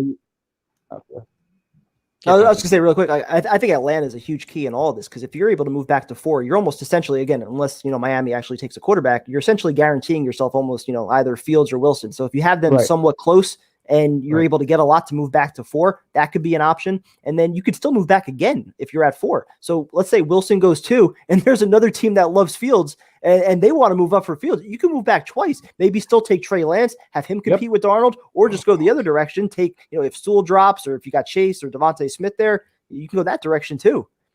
So I think Atlanta's a big key to all of this. And I think trading up with Denver would be very critical. I mean, moving up from 23 to 9, maybe throwing in Seattle's first round next year and giving up a couple of picks. I mean, that allows you to get maybe Smith or Pitts or any type of big playmaker like that to go with your franchise quarterback. I would love Pitts. I just don't know how they're going to be in position for him. I could definitely see them trying to move up from 23. I just don't know if they're going to be able to move up to somewhere in the top 10. Yeah, that would probably cost too much. Yeah. I mean, they have 2 third-round picks as well, but I mean, it depends. We also got a lot of holes too. So now the picks that you're gaining from trading back, you're now giving up to get back up there though too. Yeah, it's a big difference trading up from 23, depending how far. They got a new GM there in Patton, so I think you'd be more. New GMs are kind of more willing to deal and move up or back. Or Patton's he's been around a long time, man. He's very, very reputable too. I don't think you're putting over on him. Yeah, definitely. Another key point. Thoughts on trading 23 to the Bears for Kyle Fuller? I'm not doing it. No. Pro Bowl corner? No. No. Not for a corner. Wow. Especially again, like who's it? You got what? J.C. Horn and Asante Samuel Jr. who could be there. If you want to take a young cornerback at 23, you could do that. And for me, still like the priority's got to be the offense, getting your receivers, establishing that O-line. Like I'm prioritizing that much more than anything on the defensive side. And so you could still bring in a guy like Sherman in free agency or somebody like that. I think that would make sense. I know some people think Lattimore could get traded from the Saints. That could be an option because, with their cap situation, they're like $68 million over right now. So they might have to cut some parts. I think there's going to be a lot of other options as opposed to trading, a first round pick to get a corner. So do you think the priority for free agency is maybe getting like Tony Sheriff and Lindsley and then maybe getting the wideout? Or what do you think? What would you do? In terms of I think the interior line has to be the priority, whether it's just, one guard, maybe you can get a guard and Lindsley as well. I mean, that would be a little expensive, but I'd be fine with it because I think that's the biggest priority, establishing that O-line in front of your quarterback, making sure he's protected. And then in the draft, if you want to go heavy on receiver, you could do that. So even if you don't get your top receiver like a Robinson or a Godwin in free agency, there are plenty of options in the draft this year. Wow. Yeah, and that's what Joe Douglas was even prioritizing in his press conference was the offensive line. And for it to be as kind of poor as it was is kind of surprising. But that's what. So John, we got a question for you. Yeah. Where can they get the checkerboard hat? They love your hat. Awesome. Yeah. It's weird. I got it at a shop that's like that has all kinds of kind of cool, weird stuff that they have. Your hat's a hit, man. Everybody likes it. Thanks. That's awesome. What do you think the Jets record will be next year? Oh, dude, let's get through free agency in the draft first, man. Let's see who our quarterback is. Then we can figure all that out. But thanks for joining us, man. We appreciate it. Absolutely. Have a good night. Appreciate it. Have a good night, man. So, prime time. Before we go back to our lovely callers, we have to bring Rose is here, so she bringing back her nonsense. She's got a good one up here somewhere. It's funny as shit, man. Poor John's giving us a really educated opinion, like a really great take, and then she's just launching all kinds of shit at us, dude. Is it just me, or is every time that Rose is talking shit in the chat, Cassandra's like MIA? Oh, listen, you two have your. I'm throwing that conspiracy out there. I can't go. I can't go to the seems like whenever Rose two arguing. It's just. I'm just saying. It seems like whenever Rose is talking a lot of shit, we don't really see Cassandra. I'm wondering if that's maybe what's going on. Sean, I would never ignore my koala. How is that? I thought you were eating dinner still. So how do I know? I thought you. Let's see. We got here. It's just Rose is just the angriest person, man. Oh my god. How could you hate that hat? That was a cool hat. I like that too. I'd rock that. We will go back. We're gonna go to. Oh boy, are you ready for? See now, the last couple of weeks we have a string of calls that just don't go very well, and I don't know what happens prime time, but we're equal opportunity. We always hope that they improve each week and get better, like Sam. Sometimes they do, sometimes they don't. So we're gonna bring on Anthony again. Yep. Oh. Why you guys gotta get on me like that? That was It's all just the Tyson, facts, man. It's just the facts. And then I didn't even say who it was. People were already picking it was you. They already knew it was you. So what's up, guys? How you doing, I'm telling man? you, dude, you have to link up with Jack. You and him should start a podcast or like a YouTube show. That shit would be awesome. Prime time. I guarantee you there'd be a lot of fights on that. That's what I'm saying. It'd be a good show, man. I don't know, bro. I barely even know him. I didn't know Tyson before we did this shit. So what is your take on Marcus May's agent blasting the Jets? That happens a lot with some agents. I don't really have a problem with that. I kind of understand that he's trying to get made the most money that he can. I don't really have a problem with it. But like, if Joe Douglas isn't ready to give it to him, then just franchise tag him. Why not? So aren't you surprised that was the take? They still have another 4 or 5 days to negotiate, and I mean, there's still more room to do things. Yeah, you got to go out that early and blast March them. 9th, right? Well, clearly May wanted to hit free agency, and it doesn't look like that's going to happen now. I'm kind of having the feeling he doesn't want to be here. No, he wants to get paid. It's his first chance to go into free agency and get the big contract. We don't know that for a fact, though, Tyson. We don't know that. What? I know, obviously, he wants to get paid. Every player wants to get paid. But the question is, does he actually want to be here? That's my question. Of course he wants to be. That's a good point. Does he want to be here? That's a very good point. Salah is a highly touted defensive coach, and most players across the league give him credit for and want to play for. All of a sudden, now Marcus May, who's dread here, does not want to fucking be here. You know what? I've been here for 4 years. I haven't won anything. Maybe he might want to go somewhere and actually win. That's your best take. That's your best take since joining the stream. That's my concern about him. I'm just saying. So in your opinion, you think Marcus May is going to pull Jamal Adams and ask his way out of here? I don't know that for a fact. I just have a feeling. Yeah, I have a feeling if you give him his $13 million a year that he wants, he'd be very happy to play for New York Jets. But is Joe Douglas offering that? No, nor should he. Listen to me. You guys know I like Joe Douglas. You know that? Well, yes, I believe in him. We know that you like Joe Douglas. I'm kind of nervous. He's going to be cheap in free agency and not sign any good players. Well, if he's good, why would he be cheap? He's got plenty of money to spend. I mean, he could be. I know. I just have a feeling he's going to do the same thing. I know last year we didn't have too much money last year. I'm just saying I don't want him to do the same thing. We had tons of money last year. How much money did we have last year again? Didn't they have like 80 million last year? No, they had like 40 something or no. Yeah, I felt like they didn't have 80 million last year, dude. I'm just saying, if you're Joe Douglas, these are the two main players I want. Get me these players. Give me Allen Robinson if he's not franchise tagged. Wait, there's no way they only had. I'm sorry to there's no way they only had. Douglas didn't have 80 million last year. They carried over 30 million into the season after signing McGregor, Alex Lewis, Perriman, Desir, Van Roten. You said McGregor. Yeah, McGovern. Did we get Conor McGregor last year? McGovern. Fuck, I didn't realize that. We should have won more games with McGregor. And they carried over 30 million into the season, so of course they had a ton of money. I understand. They had to have had over 70 million. I'm not exaggerating that. You got to give us a good receiver. That's all I'm going to say. That's the main thing I want in this free agency. Give me a good wide receiver. Yeah, the O-line's more of the priority for me because you can address receiver in the draft. I'm just saying. I prefer Allen Robinson. Yeah, but you see more receivers step in day one, like draft picks, rookies that can produce right away. I think that's a little bit more difficult for offensive We're linemen. probably gonna draft a receiver too, to be honest. Yeah, that's what I'm saying. Yep. I just this ball's all over the place. Even though I don't want to keep, even though I really don't want to keep Sam, a little bit, but no. But the part about keeping Sam a little bit. What? So let me understand this. What percentage of you wants to keep Sam? I need a number. Maybe like 20% of me. 20% of you. So 80% of you doesn't. Okay, now we know where we're standing with this. Okay, now listen, Tyson. I'm just saying this is what I would do for keeping Sam. This is what I would do. It's in free agency in the draft. These are the two main players I want. Okay, actually 3 things. In my opinion, cut Crowder because that's going to save money for a free agent that I would want Sam to play with. I would want us to sign Juju. Him and Sam, they play at USC together. I feel like that would make the most sense. And then with the second overall pick Devontae Smith. That's me. So next year, our wide receivers would be Devontae Smith, Juju, and Mims. Beast. That's what I would do if we're keeping Sam. That's me.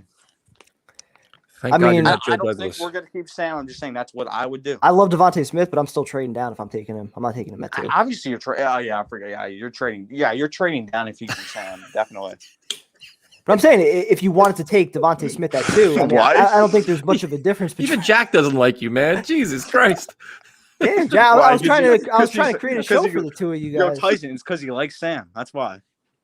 And I just found one article that said the Jets would have had the Jets were going to have a projected $81 million in cap space going into last year. Yeah, and we're not even done with cuts yet. They didn't have that much money last year. I know they didn't. Do you guys think we will end up cutting Crowder, to be honest, or no? Depends on who they don't have to cut him until they sign somebody else. See if you can get that big slot guy before you get it. If you can't get Samuel, Godwin, or Juju, why cut him? Keep him. Yep. I'm telling you right now, I have a feeling we're gonna end up signing Juju. I have a feeling. See, the problem I have for some reason, Tyson, a lot of Jet fans don't want him. I don't understand. I mean, his antics and his immaturity rubs people the wrong way, dude. It'd be fun to have a TikTok guy on the field. It'd be kind of fun. What the fuck is fun about that? It's annoying as shit, dude, especially when you're losing. I mean, there's nothing cool about what he did. Like, can you imagine losing a game and having to deal with all that bullshit? It's enough. And my point is, Tyson, he can get better. Realize he's only 24 years old. Listen, he's a talent. He's young. He does a lot of good things. He just had 2 bad years. That's all. Oh, that's it. It's not. He's not the only good receiver on that team. He's actually had very good years statistically. Yeah, it's his off the field. He had 9 touchdowns the past year. He's a pretty good receiver, and you can get better. He's only 24.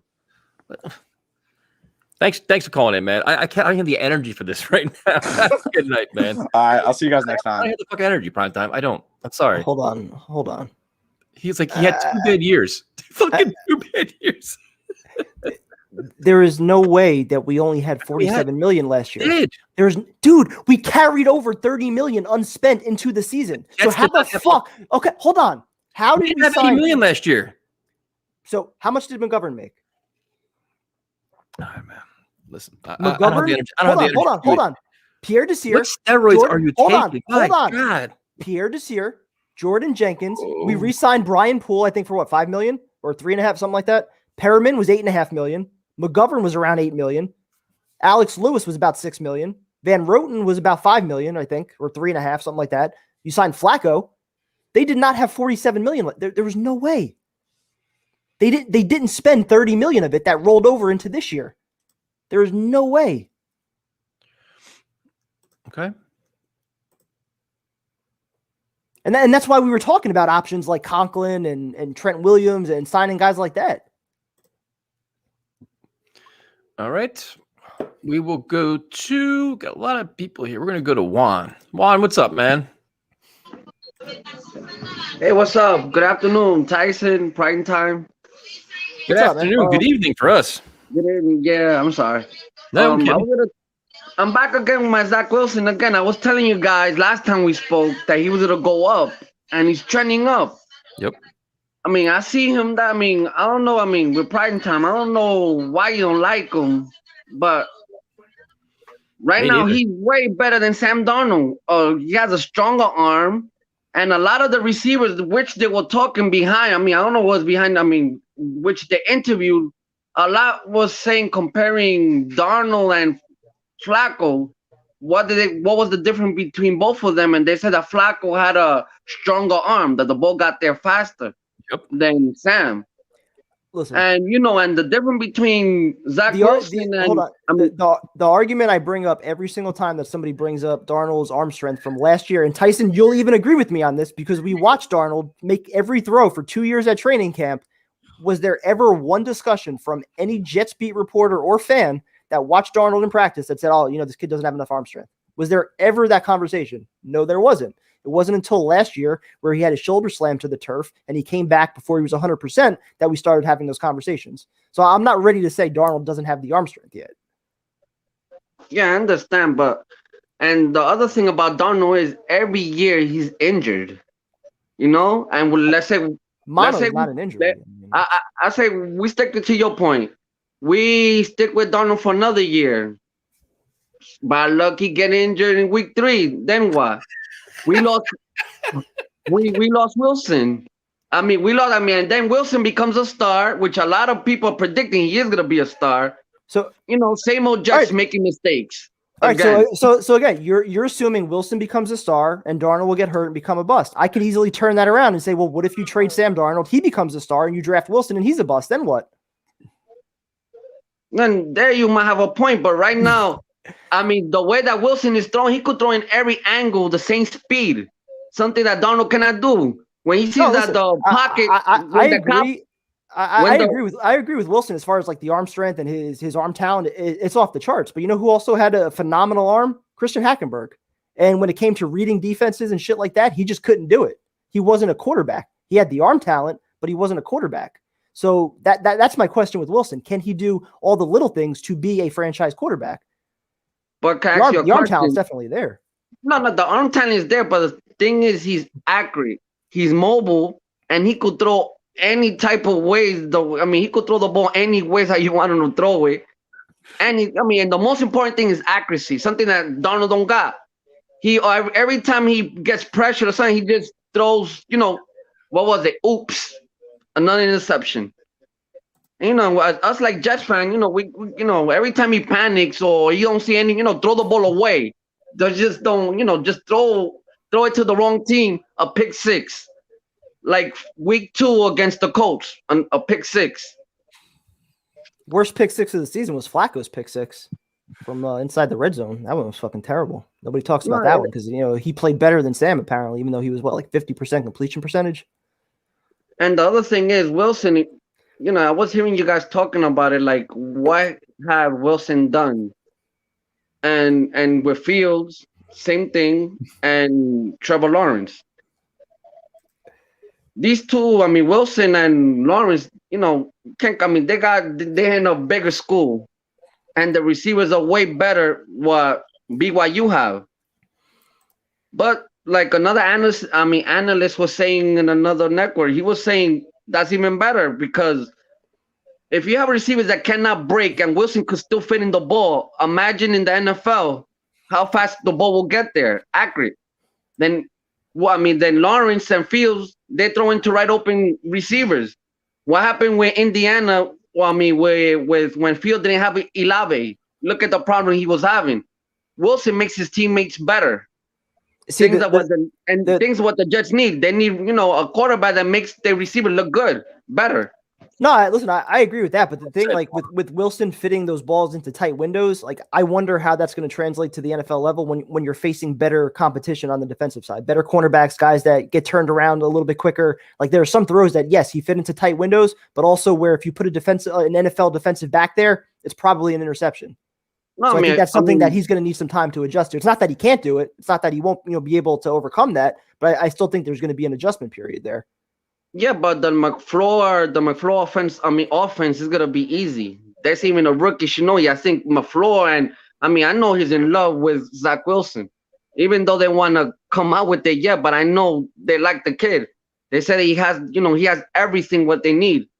And if he's coming this high about, thinking about it, he's better than Trevor Lawrence. What Chris Sims was saying, which I was looking at, and I was watching video. And Chris Sims hasn't been wrong. Last time he called out that Josh Allen was going to be good and Lamar Jackson, everybody was laughing. and and the whole media was going with Sam Darnold and Rosen. Look what happened. No, listen, that's fair. But again, that's also part of the reason. Like, what was everybody saying about Josh Allen coming out of the draft? He's too inaccurate. He's too inconsistent. And look where he is now. So I think that just proves, like, when it comes to these draft picks, it's hit or miss. Like, we don't know what these guys are going to be. So if there's somebody that you fall in love with and, you think they're worth the number 2 pick or they're worth giving up whatever you could get by trading down, I'm all for that. But I think you have to weigh that versus what you can get for Sam, what you think his potential is, and whether or not you're legitimately sold on either of these guys at number 2. Yeah, but I think in the NFL, you just need a quick release quarterback, somebody who could just release it, sling it right away. Not taking 3 steps, panic, and then throw. And that's what's going on a lot with Darnold. I think any quarterback would be panicking when you have the offensive line that we had over the last 3 years, when you had the play calling and the coaching that we had over the last 3 years. It's not that that's the reason for every single mistake that he made, but certainly that's what you can point to for a majority of his mistakes and for the loss of confidence and him questioning himself at times. Like, I think that's the biggest reason he was a failure. It's not that he didn't do things on his own that was just terrible, where you shake your head. You're like, these kind of rookie mistakes shouldn't be happening in year 3. I agree with that. But I still think if you give the kid the right coaching at age 23 with his talent, I think he does have a lot of talent that a lot of people see that just hasn't been unlocked yet. No, it's true. But the point is, I'm trying to say is, in year 1, there was times when, when he didn't find any receivers open, he ran the ball because he was mobile. He was good in the run and shoot. Year 3, he had, he couldn't find receivers open. He had the right open space to run it. He didn't do it. He trying to just sling it in and got an interception again. And that's why they kept saying dumb mistakes. Things, in year 3, you're a veteran already. In year 3, you should learn from your mistakes. And he kept doing it. I hate to go back to Orlovsky, but he put out the tweet, I think it was a day ago, that compared the interceptions from guys like Breeze and Roethlisberger after year 3, and Sam's pretty much right on pace with those guys. So except for touchdown passes. No, those were close too. Touchdown passes. They were. After year 3, what? After year 3, those numbers were very similar. The touchdown passes? Yeah. Yeah, but the stacks, what they got for 3 years, they got Darnold in the bottom pit. Hold on. 30, ranked 30. That's not good. Even better, go look up what Eli Manning was doing in No. year 3. Let's stick with Drew Brees. That's a good one. I like Drew Brees better. I was referring to the tweet that Orlovsky put out, because he eventually put out another tweet that compared the touchdowns too. No. I know the interception one, but then he did another one with touchdowns, and the touchdowns weren't that far off either. Okay. Eli Manning, I think, is a great example, though. Or even if I know people don't like Alex Smith, but it took him 5 years to become a starting quarterback. Everyone thought he was a bust, and then he got Jim Harbaugh. He took off. Eli Manning, after year 3, Giant fans were running him out of town. Year 4, even, he led the league in interceptions, but then they sneak into the playoffs. They go on that run, and then he's the guy now. So again, it's not even that Sam Darnold is going to be a top 5 quarterback, but is he good enough where you can win by building around him? I think that's a conversation that they got to have. Touchdowns in year 3. I like Sam Darnold and everything. The thing is, comparing the touchdowns for the total of 3 years. Yeah, the only thing I'm gonna feel sorry is, like they were saying, like Mark Sanchez was saying, he gets. Once he gets 3, 2 or 3 threes and out, he's gonna get bulled out of the field. Just like Eli Manning. Look, he won 2 Super Bowls, and look how the Giant fan treated him after he won 2 Super Bowls. He got bulled out of the field. Prime Time's in deep shit when he is hitching on to anything Dan Orlovsky says over and over and over, because Dan Orlovsky's Sam Darnold. Dan Orlovsky are boys. So Dan Orlovsky doesn't know what he's talking about. Thanks for calling. Thanks for calling, man. We appreciate it. Man. All right, thank you. Oh shit, man! I just don't have the energy for this Darnold nonsense tonight. I don't have it. Hold on, where did you get your Breeze number? Somebody else just said Breeze 11 touchdowns, 15 picks in year 3. But the thing Orlovsky put out was the collective, the first 3 years total of like Roethlisberger, Breeze, and somebody else. He played 1 game in 2001. So does that count? I guess not. So then it goes. He had 17 and 16, 11 and 15, 27 and 7. Well, isn't that year 4 then? He played 1 game. Is that not year 4? Oh, we're gonna go to Mike. Look at you skewing this. I thought you were better than that. That's some shady shit, man. I think Mike's on mute. Is Mike on mute? Hold on. My bad. No, is it? No, I'm totally on. I was on mute. Okay. What's up, man? Can you hear me? What's up? You're good. I'm totally with primetime on this. Oh, fuck. That's his Let me third sit year back. in the Let's NFL, go. third year on the contract, 11 TDs, 15 interceptions. Bingo. But yeah, what I really want to talk about was JD. I think he's a real deal, and I think he's got us in a great position with 3 legitimate options. Okay, well, Watson, hold on. Time out. I have hope and faith in Joe Douglas, but tell me why you think, as of today, March 5th, that Joe Douglas is the real deal. It's unproven, but I'm very optimistic because, and I think he knew we needed a roster rebuild. And the past 2 off seasons, the half off season and the full, he wanted to keep us completely flexible.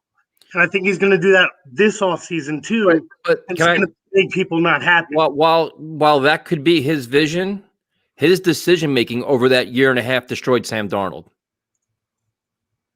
So if that's how we're going to say he did it, he did a very bad job. I'm not sure Sam's destroyed. And I'm not sure he realized it would go as bad as it was, like quite as bad as it did. I understand everybody wants to blame Gase for a lot of things. The construction or reconstruction of the offensive line falls, on Joe Douglas. He brought in all these guys. He's supposed to be an offensive line guru. And we're talking about going into this offseason, possibly cutting 3 of the guys he signed last year. And then the year before, he brought in Ryan Khalil, which he kind of gave, as a center, and that completely fucking blew up in his face. So if you look at if we're going to say, I want to give Joe Douglas the benefit of the doubt with a lot of things, and everybody would say, well, the Khalil year, that was late, and that was already after free agency, right? Okay. And then last offseason, I think it's again about keeping us flexible. Yeah, but we're so excited as Jets fans. Sorry, but we're excited about where we're at right now. But if he had went out last offseason, spent a bunch of money, we wouldn't be in this situation now. I have my counterpoint to that. I hate having this point. This can make Primetime feel good about himself. But if Joe Douglas actually did a better job of the offensive line, the offense may have played better. Sam Darnold may have played better, and we're actually in a much different situation right now, where instead of worrying about fucking Zach Wilson and everybody else, we may know definitively what Sam Darnold actually is instead of the unknown that we are right now. The offensive line wasn't that good last year, man. I don't remember the free agents that were out last offseason as far as offensive line. Conklin, everybody wanted. Trent Williams was available via trade for like a 3rd-round pick. Trent Williams, I do remember. I was disappointed. I wanted both of them bad. So, but I'll give you credit. He went out and signed free agents with the flexibility that if they don't work out, he can get out of the contract. Unfortunately for him, a good portion of the guys he signed didn't work out. So for me, it's like I understand that you didn't really flexible. Which, yes, it was good in terms of flexibility, bad in terms of roster and personnel because he picked a lot of guys that aren't going to be here this year. And that's not the goal is to get building blocks every year. A lot of those guys, they're not. Maybe the one guy is Fant. That's really it, though, dude. The rest of it's a disaster. Like we're all if he was in like year 3 of his deal, a lot of us probably say, no, this guy should be fucking fired because his free agency was a disaster and his draft isn't incomplete. But don't you think kind of like part of what Mike is saying is that he kept that flexibility? Like he didn't go after his top options because he wanted to have that flexibility for the new head coach or into the future. Real quick point. I'll let you finish. Just quick point. Also, we have to pay a premium on free agents, especially with Adam Gase. So that's fair. I think he had a different thing in mind. Right, but that was longer term. That's fair. Like, listen, I'm open to that, and I so understand where you're coming from with your criticism and so many people. But I think a big indicator of what's positive is where we're at right now with the situation we have where we're like, it's a serious thing. Like Watson might actually want to come to the Jets, the New York Jets. That's not a joke. We brought in a serious head coach. Well, that's where you give him credit. What's that? And that was my point I was going to give you is if you're going to make a case for Joe Douglas is that he gave us a lot of flexibility in terms of cap space and he went outside the box and got a head coach most of us didn't think he was going to get. Everybody was telling us Martindale and Eric Bieniemy. Everybody knew it was everybody but Saleh. He went out and got a guy that he's not even affiliated with, completely out of the box hire, and I give him credit for that. And we're on the outside looking in, and we're getting headlines from ESPN and NFL Network from all these talking heads that are making up nonsense all day long. And the one thing that seems united is like Joe Douglas is respected. He'll get criticized on his picks, whatever, but inside NFL people seem to have a very high opinion of him. And that's shown by Soleil choosing us over the Eagles even. I think that was a choice too. But you know what? This is the year where Joe Douglas has to earn his resume because he's been given the benefit of the doubt, and everybody's been blaming everything that's gone wrong on Gase. But now Joe Douglas has the power. He has say over personnel. He has roster control. So all the guys that come in now are his decision. So now you has $80 million in cap space, all these draft picks, and a monumental decision to make with the quarterback. This decision is huge, dude.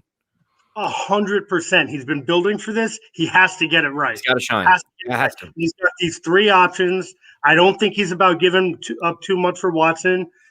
Wilson, I'm taking the sim stuff seriously. Like, I'm not ready to put him ahead of Lawrence. I'm not ready to go that far, but I think the buzz around Wilson is real. Not that JD gets credit for that, right? But just to be in the position that you lose to get in that position. But I think that was kind of not part of the plan, but I don't think he had a lot of intention of fielding the most competitive team last season. I don't think that was ever part of his plan. I think his biggest fear might have been we go all in on X number of free agents, and then we do still end up having to fire Gase, and now my new head coach is stuck with these guys that he might not want. Still ruin the quarterback. I wouldn't say ruin the quarterback, but didn't exactly set him up for success last year. I mean, the goal of last year was to try to answer some of your questions on Sam Darnold. The one thing you didn't want to do was leave the season with questions on your quarterback position. We have more questions now than ever on Sam Darnold. That's the result of everything that they put together on the field last year. So I mean, we do, like us sitting here talking, and a lot of the people in the news networks and everything. But I think the Jets. I bet a lot of inside NFL people feel fairly comfortable with where they view Sam Darnold. I could not. You don't agree with that. I think they're currently exploring all options, and I think things get very, very interesting because the hype around Zach Wilson now is already building. If these kids go out and have an excellent pro day and interview really well and blow the doors off the Jets, shit's gonna get real interesting, man. But is the pro day and interview process really going to be enough to elevate any one of these kids more than what they already think based on the film? I think that goes a long way, dude. Because you could bomb it. You could bomb an interview, come off like a complete jerk off, or not talk X's and O's, and not really relate to your offensive coordinator. You're gonna be out.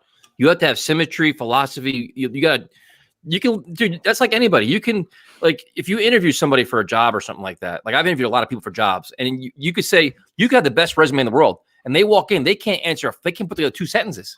Like, what the fuck? Like, what is this? Yeah. Or there's somebody, and I'll never forget this. I actually hired a kid that he was complete like grunge style, like Nirvana, long hair, beard, dressed like old school, like fucking real old school, right? But like, hey man, you bring him in. Dude, he aced his interview, was probably one of the best employees I've ever had, dude. He was phenomenal. I'm like, holy shit, this kid could talk technology. Like, dude, blew my doors away. So when I went to, our senior manager, I'm like, this is the guy we got to hire. He's like, well, I'm like, dude, you don't understand this. Fuck the resume. The interview was so good, you got to hire this guy. That could same thing happen with a quarterback, dude. Like that can make a big difference when you can just relate to somebody and say, hey, you know what? They're on our wavelength. This is our culture type of guy. I think the body of work has to go with that. It does. I mean, right now, I think that elevates someone you already evaluate high and maybe be like the final thing that puts it over the edge, no doubt. But I don't think that could take someone from like. If you have right now, they're going to interview Wilson, Fields, and Lance. They're all in the conversation of these are guys that are considered by every analyst the top three after Lawrence, the top three guys. So they're on your radar. Maybe we should talk to Lawrence real quick too. But I'm saying just say Fields, Lance, Wilson. These are guys so they're on your radar. They're considered in the, and one guy has a phenomenal interview. And like him and LaFleur hit it off, and they just share that same mindset, and it makes a big difference, man. That could separate him from Fields, or like it just separates everybody. I mean, to me, again, you have to grade the guy highly already. Right. But if you're grading two guys like close, yep. then yeah, definitely that's a big deal. But not for nothing. Also, like I know a lot of people that can interview well, that can talk up a great game. Yet, is their work ethic there? Are they a good employee? I mean, Well, that's when you interview the position coach, the strength coach. You have to do your full background check. There's a lot that goes into it other than the stats. Yep. I agree with that too. Yep. So that idea of also keeping Sam, trading back, stockpiling picks, like I trust the team they put together to get this decision right. And I'm not used to saying that. Like as this season was ended, I was ready to walk away for a couple of years. And I'm actually excited again. I think I'm hopeful. I think they know what they're doing. I really do. I'm in that skeptical part where I'm hopeful. I give him credit for certain things, but Joe Douglas has proven nothing to me. Nothing whatsoever. Then he got value for Jamal Adams and he got the coach. But in terms of roster, personnel, and the quarterback, he's got a lot to prove, man. I totally agree. But I think you're kind of underselling those two things. Like selling Adams at the exact right time was huge. Okay. Landing a coach like Saleh is humongous. And if we're sitting in the same spot next year, I'm wrong. Right. But the other things, there's a couple of things he hasn't done yet. He's got to sign a marquee free agent to a contract. He has yet to do. He's got to recruit somebody in. This year is already going to be easier. Like Allen Robinson liking all. Who knows what that actually means? But what I'm saying is, right now, everybody knows the Jets have amongst the most cap space in the NFL. So if you're a free agent, know what you're going to say? I want to play for the New York Jets because you could pay me the most. So you're already a desirable location, and a coach is very popular. But Joe Douglas has to give out the contract, sign the guy. He's also got to recruit free agents when you don't have a legitimate quarterback in place as of yet. So you got to sell a plan. Because if you're on offense and you're a receiver or tight end, whatever else, yes, you got to pay the Jets tax. You got to sell me a vision. Because if it's going to be Sam Darnold, it's going to be Zach Wilson, what are you going to tell me to make me want to sign in New York other than paying me $15 million a year? I don't think he's so worried about selling it to you. And I think he's serious about building through the draft. And you're going to have to wait and see. And too. And but he's got to sell. But then what do you? I don't want him to go out and sign Allen Robinson. I don't want him to spend a bunch of money on Godwin. I'd like what's that guy? Who? Curtis Samuel. Yes, exactly. Curtis Samuel. I want Thuney. Definitely try to get Thuney. They still build out the line. That's still where we're at. We're not at. No, I agree with you. Listen, last year, I don't want to give May $15 million a year. The whole point is it's what, March? In say late or mid-April, say, okay, where were we in March 5th and where are we now? What moves did he make to improve it? And does it make sense? Is there a blueprint? Can we see what a Joe Douglas guy really is? Do the contracts make sense? Was he able to get a player we thought he couldn't get previously? To me, he's got a lot. Listen, I have faith in him. He's got an all-star cast in the front office, but to me, I'm a show me guy. He's talked the talk. He's made mistakes. He's admitted to them. But now it's and then now you just gave him a pass for last year saying, well, he wanted a lot of flexibility. This year is building block year. I got to walk away with building blocks. I didn't completely give him a pass. Basically, to me, I'm still waiting. It's still unproven. I totally agree. He hasn't proved anything. This cat. But, yeah. But when I'm looking at it, I'm starting to get optimistic, and I'm starting to see what could be a vision that could be playing out very nicely over the next 2 years. And I'm actually, for once, actually willing to be patient and sit back. And I'm actually confident excited to see what they do because I'm confident. No, listen, it's hard to not be excited. You have $80 million. You have $80 million in cap space. You have 2 first-round picks. You have a lot of great opportunities. I'm excited, but I'm cautiously optimistic. I'm skeptical. I'm listen, to me, there's many ways that Joe Douglas is like Mike McCagnon, man. Mike McCagnon, we all kind of felt good about executive of the year. Listen, he was executive of the year. Everybody felt great. $90 million, all this stuff. And then if we're being completely honest, a lot of the moves he made initially, we all gave him credit for. Bell, Mosley, Tremaine Johnson. We're all great move, great draft. Every guy Mike McCagnon drafted, great move. Until a year later, we hated every fucking move he made. So right now, Joe Douglas, while we're hopeful and we have faith, he's got to actually prove it, dude. Because now we're at rock bottom, dude. Like we weeded out all this shit. We weeded out the coach. It's a new coach, all young players. What's up, Cat? And then it's dinner time. So listen, last thing before. Yeah, he's bugging me. But fuck, I forgot what I was gonna say. But you guys put on an awesome show. I listen to you guys all the time. Oh, we appreciate it, man. Thanks for joining us. Yeah, definitely. I'll be on again. Have a good night. Yeah, man. Have a good night. I know exactly what's gonna happen now. Now I'm gonna get fucking roasted for fucking picking on Joe Douglas. And well, no, it's not. It's not even picking on him. It's being honest about his first year and a half, which has not been good. I understand. Like I'll make the same argument. He's created a lot of flexibility for his new coach. He went outside the box, which I think was a very good thing in the hire for Saleh. But he still has a lot to prove as far as his ability to draft and sign free agents. And that's the whole thing. Listen, I'm excited, man. Like there's so much opportunity in front of the New York Jets right now. Just don't fuck it up. Like we can't. You have like you're excited, but you're nervous. Like please don't make that move where you're like, oh Jesus, So yes, hit the like button. We never asked you to hit the like, but hit the like button, please. Let's see what we got here. I think Primetime's best friend is now amongst us in the chat. Who's that? You know who it is. Who's that? Oh, Cassandra's here? So that means Rose is probably gone. Oh man, here we go again. So she's definitely a Rose, I'm convinced. I'm not talking shit about you. I actually gave you credit, man. But let's be honest. I mean, there's a lot to prove with the coaching staff. There's a lot to prove from Joe Douglas. There's a lot of that has to happen here. So I think we're only like skeptical because we've been down this path so many times, Yeah, and who was the caller that mentioned it? That mentioned all how the AFC is stacking up right now, or the AFC stacking up. Yep. All these teams on the rise with young quarterbacks. You got to keep up with the Joneses now. So it's let's see what we got here. There's a great comment. I'm trying to this chat is so fast right now. Holy cow.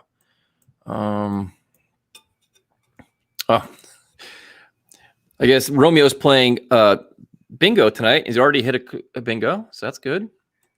Probably did the whole board already. Let's see. Yeah, I mean, I'm sure you pretty much. Let's see here. There's a great comment. I give up. This chat's just too busy, man. So, and there's this. We're already at that again. It's like that. All right. I'm Primetime's real friend. Oh, Jack, please don't call in. We just can't. Jack is all I need. That's all right. I don't need. Can the Titanic live stream also be a Rose murder trial? We could do that. We can kind of combine the two, since Rose has already attacked us. So, all right, we will go to Joe. Joe, what's up, man? Is he on mute? I think so. On mute, my friend. Now you're not. What's up, man? What's up, guys? Is that a Toronto Maple Leaf shirt? Yeah, Austin Matthews. I'm a Rangers fan, though, but I like Matthews. All right, that's cool. I feel like people, I mean, you guys kind of touched it on here, but earlier with the last call, I don't think people are talking enough about how big of a deal that we don't have a quarterback. Like, who's it going to be going into free agency? So I feel like we won't get any of the top guys, regardless if any of them get tagged or not. Like Robinson, he's made comments. He's like, I want to be like a top end receiver in the league. So even if you say like, oh, we're going to have this system going and you'll be good. At the end of the day, it's a quarterback who makes the throws, who gives you the ball. So I think we're going to get a guy like Curtis Samuel. I think the bigger question, though, is whether or not Joe Douglas wants to pay a guy like Robinson or Godwin top-tier money at the receiver position when maybe he can get a guy like Samuel or Juju for the slot, replace Crowder's contract, and then still draft a receiver or two early on. Well, from what I've seen this year, Samuel kind of reminds me of Samuel reminds me of Debo Samuel. Because he runs the ball out. Like Samuel runs a lot of he stops at the line and gets the ball. Yep. Does the end arounds a lot, and Samuel's kind of the same kind of receiver. Samuel. That's a good comparison. And he won't be as much, but I still feel like we need to go after a big guy because look what happened with Allen this year. He added in Diggs, and that's huge for him. I agree with your point though. That the Jets had to make some kind of sales pitch to bring in somebody. I mean, the money's going to be great. The money's going to be there. But if you don't want to spend the extra money, you got to give a sales pitch to this person, whoever it is, Robinson or whoever. Say, listen, here's our best offer. But I saw the one thing where Allen Robinson said they were impressed with Zach Wilson. Okay, listen, that's the guy. You got to come up with a presentation. Say, listen, we have Darnold. We're considering Wilson or whatever else. You got to give a legitimate something to get these guys, and you also got to sell Mike LaFleur's offense too. Like, listen, this is a very receiver friendly offense. You got to dig into all your archives of salesmanship here. Yeah, but like still like also a fact is like a lot of the guys could get franchise tagged. Yep, that's Like my biggest fear. Godwin, Galladay. So like And Robinson, even- all three could be gone. yeah, so I guess even with the guys left in the field, they're not going to be like top end guys. I feel like even though if we get a rookie quarterback, I don't think we need. That's just ridiculous. I don't care. Dude, this is just ridiculous, man. That's Yeah, just like, a comment. if we get a rookie quarterback, I don't think it's like that big of a deal from like a Robinson to like a Samuel. Whoa. But like for his development, I'll like be better. I feel like if we get a Robinson, but like for right now, if we just get like a Wilson or Lance, wherever we get, we might So just have to settle. How would you feel if the Jets don't land any of the receivers that you want, and they go receiver with the second first round pick? So you have Crowder, Mims, and a first round pick receiver. Would that make you okay? Not like in the top 5. I feel like a lot of these guys need to develop, and a lot of these guys like Sammy Watkins, he was a high pick, wasn't very good right away. I feel like you're gonna need a decent quarterback off the bat to help these young guys develop into the league, and they're gonna have a lot of pressure because the Jets don't really have that star receiver.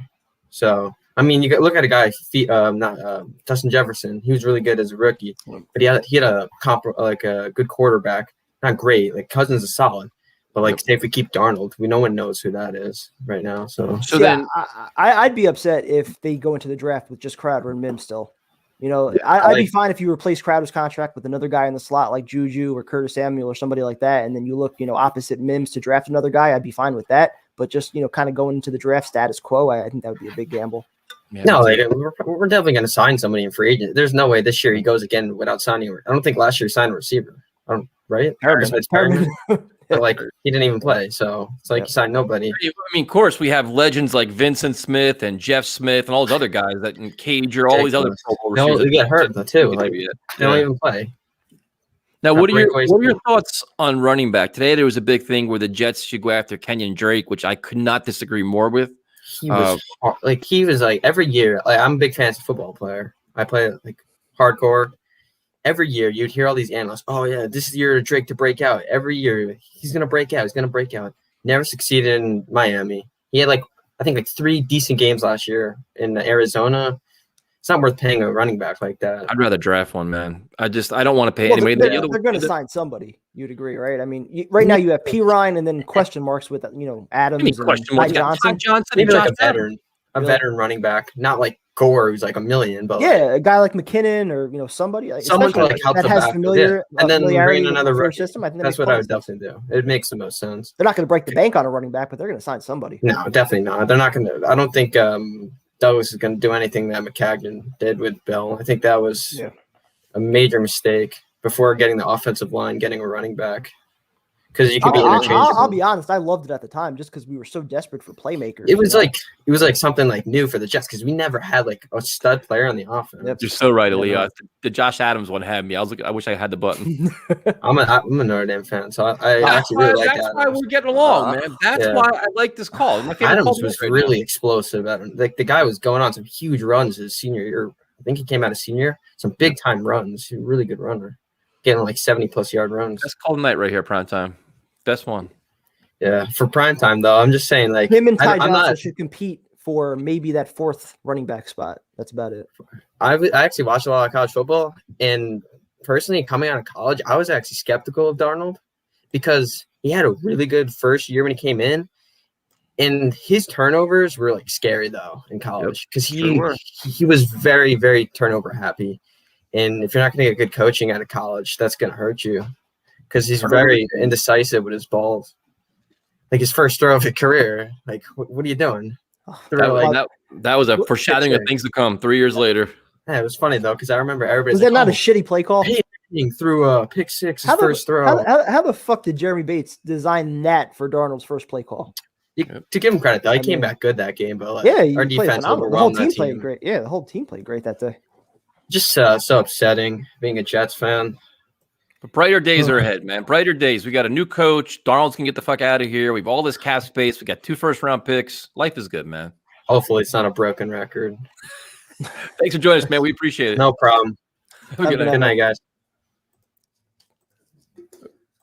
Good call. Thank you, John. We appreciate it, man. Thank you for joining us. So thank you guys all for joining us, actually. So we definitely appreciate it. We'll go to the guy that has the voice for radio. What's up, man? What's up, guys? You sound serious. How we all doing? What's up, Luca? We all doing good. Yep. So first off, thank you, Tyson, for mentioning the radio thing. So I kind of want to, I don't want to inadvertently promote myself but anyway, starting this Monday, Christ. You know, prime time. Now he's competing against us. But this is where things go wrong. See what you do. I'm gonna give you a tip. First of all, you got to move your camera up so you can see past the names. Sure. That's the first thing. We're gonna give you pointers as you compete against us. All right. See, what you do is a word of advice. What you do is you come on the show, you give some really good takes, you argue with us and say, you know, before I go, let me tell you about a show I'm gonna do. If you come on first thing and start promoting yourself, I guarantee we're gonna rip the shit out of your show, and we're not gonna help you. It's not gonna go well for you.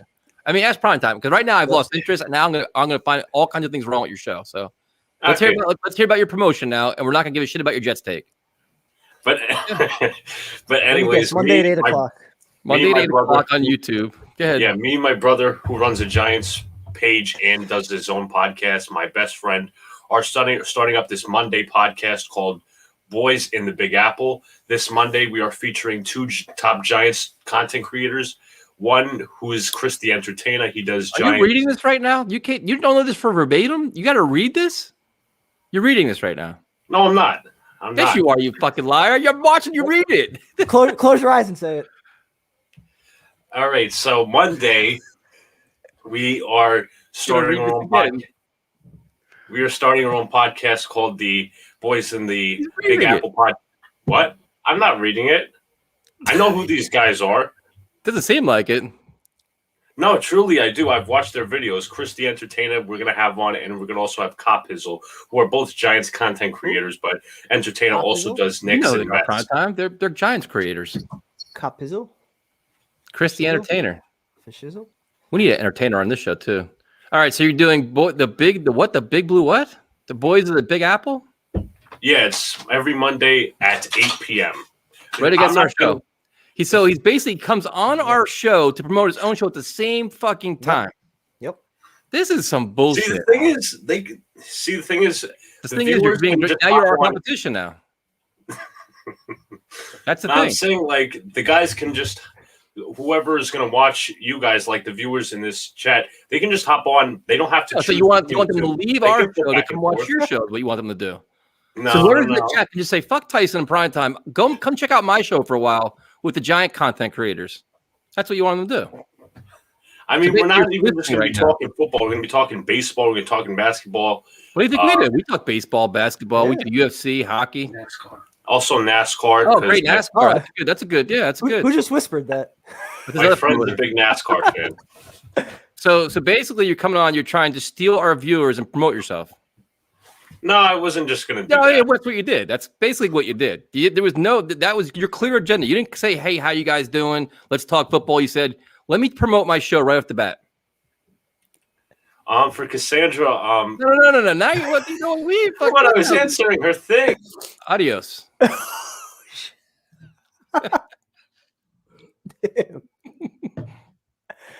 Wow. He's gonna come on and compete against us, and then like try to talk to our chat after begging the chat to come watch the show.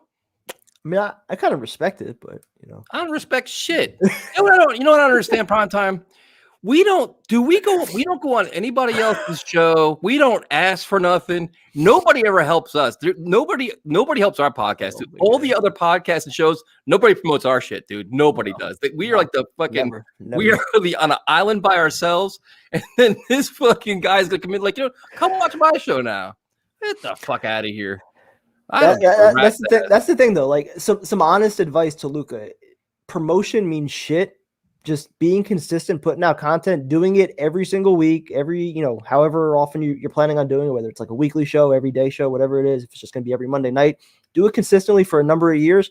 You'll see your following growing. It's not a matter of promoting it, going on other podcasts and doing shit like that. If you're consistent with your shit and like you're able to relate to fans and you put out good content, your shit will grow over time.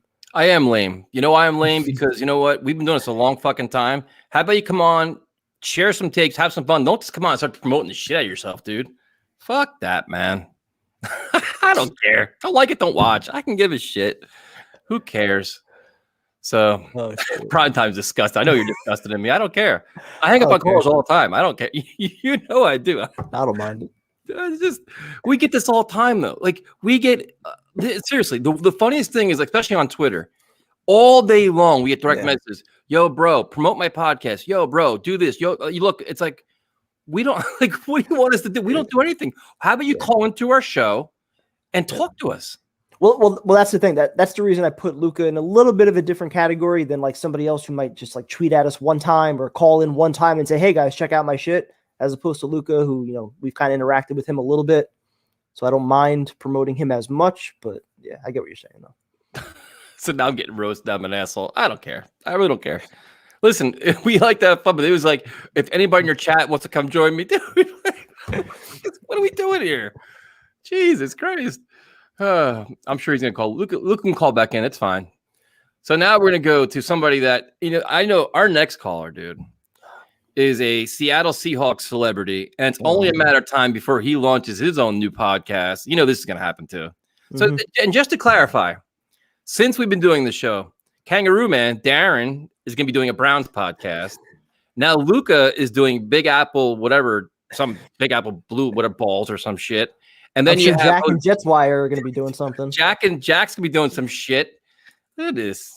So, and now our next guest is probably going to be doing some mainstream. This guy's a celebrity already. Look at this. Celebrity. What? How are you? I'm doing great, man. Just Tyson, what about me? I'm over here too. I'm getting to you, Mr. Canseco. Canseco? Canseco. Oh, okay. It's like that. All right. Instead of getting knocked out in 14 seconds. Right. I bet you would. Listen, man, prime time's all roided up, man. Don't say that. Yes. That's why I said Canseco. It's messed up. Oh. Always clean. Always clean. Protein. Mr. Canseco, are you mad? All protein. All protein and booze. Are you mad that Joe Douglas is taking phone calls on your boyfriend, husband? I'm not. Whatever. I'm not mad at all. I fully expect him to take phone calls on Sam. That's doing his due diligence. That's doing his job. And I think that's ultimately going to be what decides what he does, what he can get for Sam, what he can get for the number 2 pick, how he evaluates the quarterback. He's doing his due diligence on all these guys. I expect that. Oh, please. Thank you. You're upset. Unfortunately, I'm not going to cuss tonight because I'm in front of my preview. And to the left of me is a painting of the Pope. So I don't feel comfortable cursing. Okay, we won't curse either. We'll be respectful too. Then we'll be. No, you guys can curse. Do you think? It's not like my priest can hear you. He doesn't care. He curses too from time to time. So Jose, you want to laugh? Anyway, Want to laugh? Oh, I got my laugh when that guy. What's his name? The guy with the weird light. Which one? What's his my laugh. Waffle wire? Yeah, that was my laugh. Well, what's funny is right now Luca is blowing up my Instagram, complaining that I kicked him off. Oh, Christ. I knew that was coming. I knew it. At least when I come on and plug my channel, I save it for last. Jose, you're a class act, man. That's right. You do it right. And by the way, guys, now that California is allowing people to go to baseball games, I was thinking, we could help Elias with his show before opening day, and the three of us could go on there and talk Yankees, Mets, Angels, and help the guy out with I'm his definitely show. in for that. I'd love to talk some baseball. Excited for baseball. I'm always starting down up to talk again. Yankees. And by the way, Fonte, Yeah. Cassandra is not Rose. I know that for a fact because You're Rose. Why are you covering for her? Because the two accounts argue with each other, and I don't. That's exactly what I would do if I had a burner account. I would argue with it to prove that it's not me. I think you do have a burner account. Never had a burner. Never had a burner. Sam is your burner account. Hold on. If I did have one, it would be Sam. Hold on. We got you. All right, I'm back. We're good. It's a hot take, man. Yeah. But the Sam Darnold account is Primetime's burner account. It's impossible. My hands are always here. I'm drinking. I'm talking. I wouldn't be able to operate a burner account during the show. Oh, hey. Tyson, that's what happened. When his power went out, that one. Yep, that's exactly right. You're absolutely right. I don't even think that account existed yet. Boy, Jose, Yes, I got a question for you. Yes. So, the Russell Wilson rumors are heating up again, man. Yeah. Well. Yep. Tyson. I'm here for it. Cool. We're cool. But don't get me started. All the more reason to become a Jeff fan. We are not trading Russell Wilson to a team that doesn't have a top 10 pick this year. Chicago is what? Yep. 20? 19? 20? That wouldn't make any sense. Russell Wilson be a nice Panther. Yes, I agree. And Russell Wilson, maybe, Robbie Anderson, that'd be nice. That'd be a nice combo. Maybe we could get back Shaq Thompson. See now you're ready. See, now you're already talking about trading your quarterback. See, you're moving on from him. You're ready. I like hypotheticals. So does Primetime. Yeah, I know.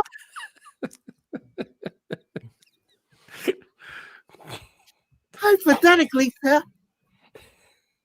Darnold is a good quarterback.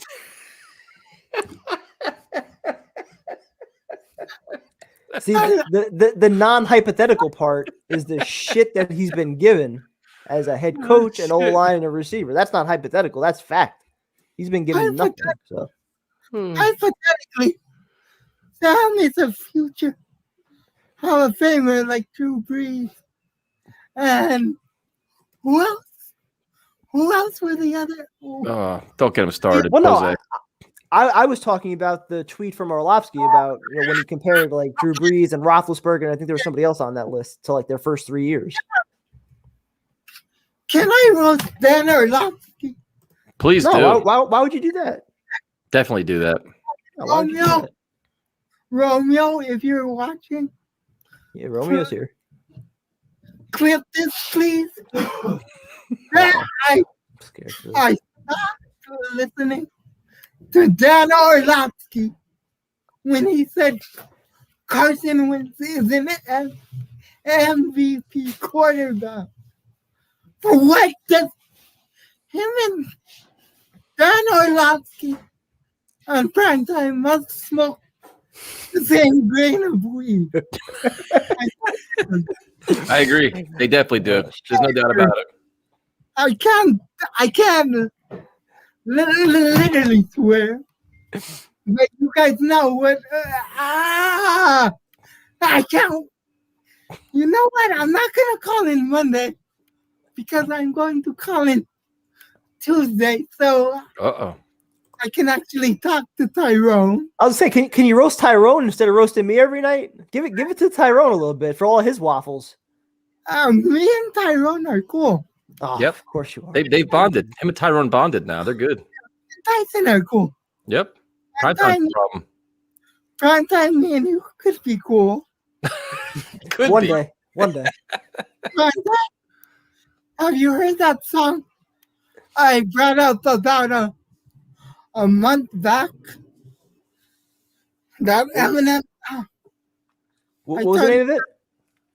Guns Blazing. Haven't heard that one. Listen to it. He's busy watching that Dracula fucking song. That's a good song, dude. No, he's busy watching tape on Sam. He's got some good tape out there when you really dig. Because he's the new Adam Gaze.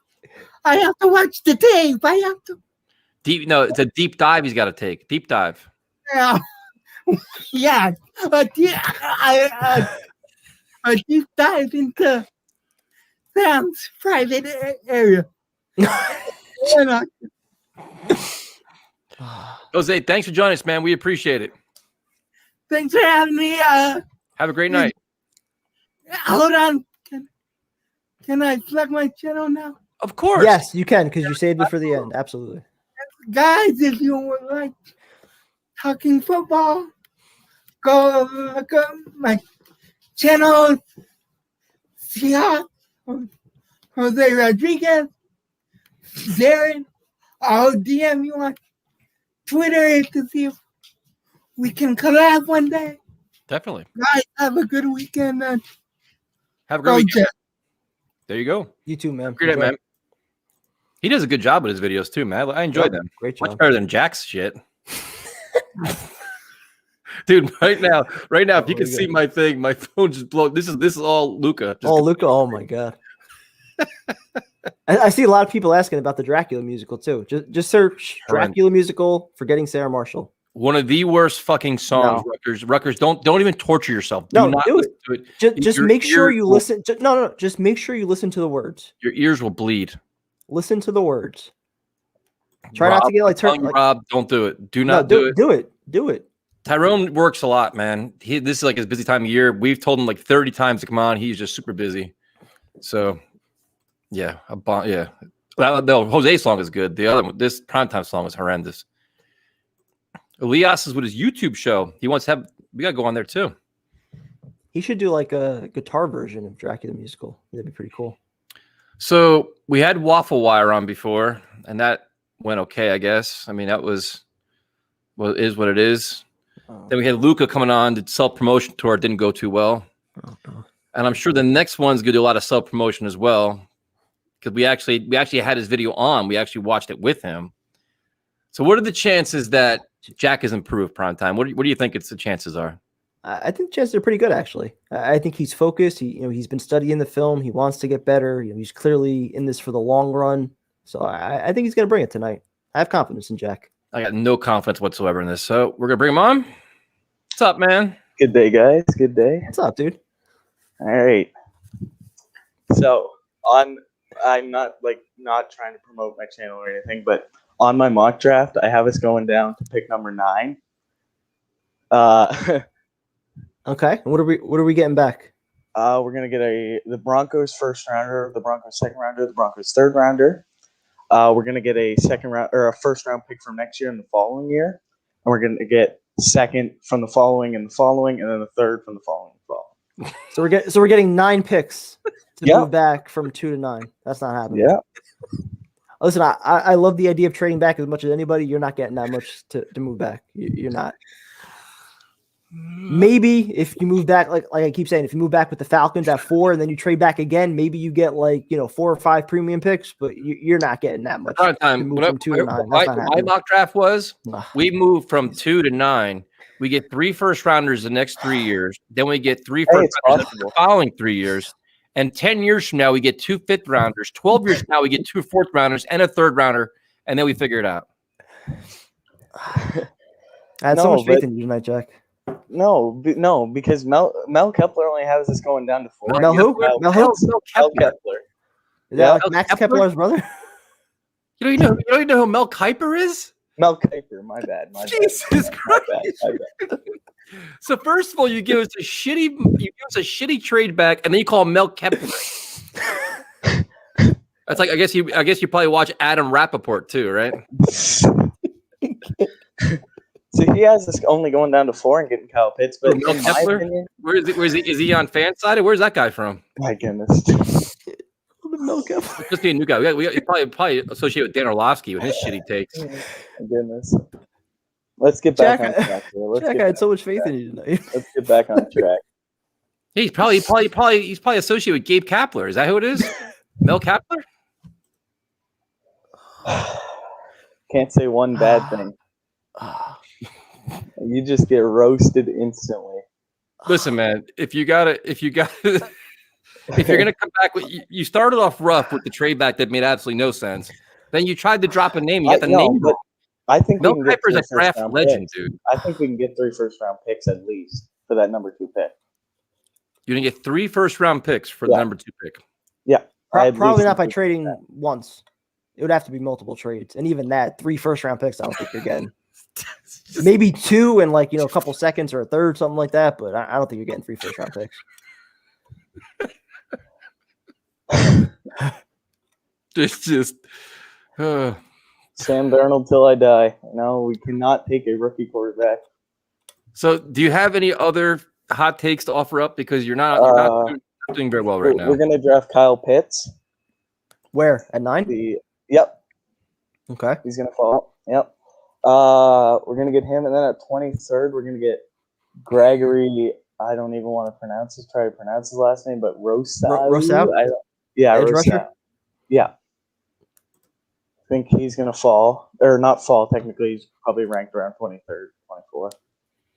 And then the second round with our 3rd pick, we maybe get ETN if he can fall. In what round? The 2nd round. Oh, I picked 34. Yeah, and maybe even we could trade back to 37 and grab him. Steven and grab a pick for the next year or something. Here's the. This is like Madden, just Madden shit, just throwing shit in the air. No, it's not. There's no rhyme or reason behind it. You're just fucking throwing things in the air. Right now. Well, that's what I think. I'm not going to hate on the idea of trading down, even taking a guy like Pitts. Joe if did it. you Joe do Douglas trade did back it to a lot 9, I think last that's year. realistic. But getting 3 first-round picks to move back, that's not happening. Never know. So we saw it before with the number 2 pick. Where? Was it San Francisco? Oh, who was it? You tell us. There's a reason why. I'm blanking. I mean, the Jets gave up 3 second-round picks to move from 6 to 3. If that's what you're thinking of. You tell us who did this. Give me a second. Yeah, take your time, man. We got plenty of time. It's just nothing. Yeah, just Google it. Cowboys got a lot in the Herschel Walker trade. Thank you very much, Michael. We're definitely going to work on something for Jose. We're actually prime time sending him a package. Thank you. We're sending him another package. You can't be better than Jose, man. Jose's actually the best caller. No, he's been awesome, man. Yeah. I got something else for him. I'm gonna send him. He's gonna be shocked. Let's see. I found something really nice for him that I forgot I had. It was at my parents' house. Okay.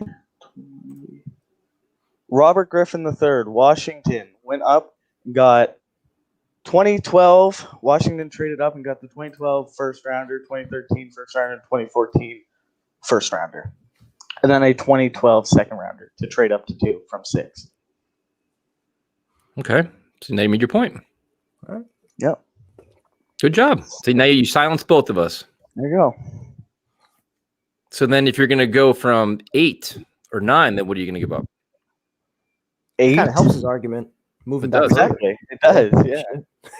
Exactly. Fuck, Jack got it. Full. There. Yeah. Yeah. Washington really do that? Yeah. And then we got to build around Sam. Yeah, but they didn't give up also. What was it? 3 second rounders and 3 third rounders also, which is basically your entire draft for 3 years. I don't think that much, but yeah. Still, you never know what you get. Fair. And I hate this talk. I hate this talk about how Zach Wilson is met with the Jaguars. Yeah, the Jaguars twice. I don't. There's no way Trevor Lawrence falls. There's no way. Probably not, but I mean, it's not like they didn't interview him though. Clearly they did. So Yeah. I don't know if it means anything, but Yep. Got to build around Sam. Sam till I die, man. That's the quote. Sam till I die. I respect it. I respect it. Lucas just sending me messages. He thought it was his internet died. I'm like, no, your internet died. You should have just told him, yeah, we lost your connection. My bad. Yeah. So that's it. So do you want to promote your YouTube channel? Yeah. So I actually edited my first ever video. Like I get my friend to edit, but I did my first ever edit on my mock draft video that I just posted. So are we gonna? You didn't announce it to us. Are we supposed to watch it and criticize it, or are we just gonna? we can if you want, but it's up to you guys. It's your So show. why aren't you doing a free agency like one? Because free agency is in like 10 days. I'm gonna wait till everyone gets tagged, and then I'm gonna start doing what I think for free agency. That's fair enough. That's a good point. Because obviously Simmons just got tagged. Or you could do a video where you give your predictions on who you think is going to get tagged, and then discuss free agency. All right, we'll do that Monday probably. Dude, Monday 8:00. Do it's probably a good time for everybody. It seems like. not 8:00. No, I'm gonna do it after school. Seems to be the consensus. I will be in the chat Monday, and I swear. Cool. Well, good point, dude. Good job with the Robert Griffin one, dude. You got me with that one. I didn't realize that. So, good job. See, I'm giving you credit, man. Thank you. Have a good night. You too, guys. Have a good night. See ya. All right, we're gonna go to John in Atlanta. John, what's up, man? What's going on, everybody? Hey, Chilling. What's on your mind? Man. Marcus, what about Marcus May, man? Marcus May and his agent lashing out. Did that surprise you at all? No, don't surprise me none. Like Prime Time said before, this is what the agent's going to do in the offseason. Talk bad about the organization. Hopefully, Joe Douglas will come back to him and say, "Hey, we really want your guy to stay. Here's a couple extra $1 million for your guy to stay." Not happening, but hey, shoot your shot, right? I'm not reading too much into it, but it definitely bothers me a little bit that over a year and a half, you've got a number of guys that are, somewhat prominent players in the league that have all had some kind of issue with the way the Jets have handled them, whether it's, their free agency, with their usage on the field, their contract, their injury situations, like Osemele, Luke Falk. I mean, I'm not going to put Luke Falk into the elite category, but you have others like, Jamal, who got traded, Le'Veon Bell, who was pissed. It just seems like you got a lot of disgruntled players that are leaving the organization, and we know players talk. So I don't know how that really reflects on Douglas and what he's trying to build here. You really can't put it on Douglas just for the simple fact is Jamal wanted to leave because he wasn't losing before under different regimes. And May's sort of kind of under the same regime. When Salah coming in, he's going to bring a whole new work ethic and a whole new perspective. So you really can't say, oh, it's the new Jets doing the same Jets thing when it's a whole new coaching staff and whole new perspective. Yep. Yeah, I think it's interesting that the agent did that this early on in the process. I think it's disappointing. It's just a weird approach, I think. And it's just like, all right, obviously they put their number out they wanted. The Jets are like, no way we're paying you like a top 3 safety. You're not worth it at this point. You got to prove more. A franchise tag is probably like, listen, we're not giving you that. It's either franchise tag or lower your offer. They probably said no. Now it's a stalemate. And the franchise tag is a smart move. It's a smart approach by the Jets. It is. And I don't like the whole thing is like, oh, it's a bad appearance for the Jets. No, it's not. It's business, man. Like, this is the way it works. Like, you have an asset, you want to keep it, you have the leverage to do it. It's a move you make. And teams all across the NFL do it. The Broncos just did it today. It's especially a move. Them saying, hey, this is our price. If you don't want to take it, guess what? We'll franchise you. You're going to be here for another year. It's business. It's the way it works, man. It's unfortunate. And the thing is, like, I'm real curious to see what Marcus May's, what his value is on an open market. Like, is there just hot demand for May where a team is desperate to give him $13-14 million a year? I don't think so. I think he's too old in the age to get that big payday that he's looking for. So I can tell you what I want, but what the market dictates is something else. So my question to y'all is, what did y'all think about my take Tuesday when I mentioned Laquan Treadwell and Corey Davis? Well, I think those are two completely different options. Corey Davis, I mean, he was ranked like 10th according to PFF. I mean, he's a legitimate guy that you're going to have to pay, I think, a prominent salary to get him here. And he's probably your number one guy opposite Mims. Whereas Treadwell, I think you're just kind of taking a flyer on him, kind of like, who was it last year? Josh Dotson. somebody that was a first round pick. He was kind of a bust. You take a flyer on him. Maybe he pans out. Maybe he doesn't. I think those are like completely different options. But I think they will explore somebody like that. Though. You think? I think so. Just for the simple fact that he wasn't the main guy in Tennessee, AJ Brown was. Yeah, but I also think the market, the wide receiver market could be diminished if all these guys get tagged, though. I think there's a good chance some of these receivers are going to get overpaid, if anything. I think Corey Davis is going to get a good contract. This is a good thing. Just have, close to $80 million? Yep. They definitely need wide receivers. Yeah, I mean, all depends on your view of the draft too, and what your plan is there. I mean, if you're planning on sticking with Sam, I'm not saying I'm not going into that conversation again. But if you're planning on sticking with Sam, and receiver is going to be a priority in the draft because you prioritized the offensive line and free agency, then you might not go after a prominent receiver. You might go after other assets. You might try to sign a pass rusher, a corner, or something else. I think it all depends on what you do. I think you get 1 or 2 guys in wide receivers for cheap. And then that way, when you come to the draft, guess what? Now you can go and fix your offensive line with young linemen, like I said before, like with Wyatt Davis and that guarded tackle out of USC, which I don't think he's going to be there at 23, but something of that nature. Even that guard out of Alabama. I think Brown is his last name. Okay. So there's a few options at guard. I know people are talking about Creed Humphrey and a few other guys. I think that's probably where they're going to look at, like in round 2, round 3. They have multiple picks in round 3. I still think though, the first round, I mean, assuming you do stick with Sam, or even if you don't, you go quarterback at 2, that 23rd pick, I think it's got to be a receiver. I think the problem is it's way too early in a game for everybody to say, hey, we need to do this or we need to do that. Just like when one of the callers was like, hey, what's the schedule going to be?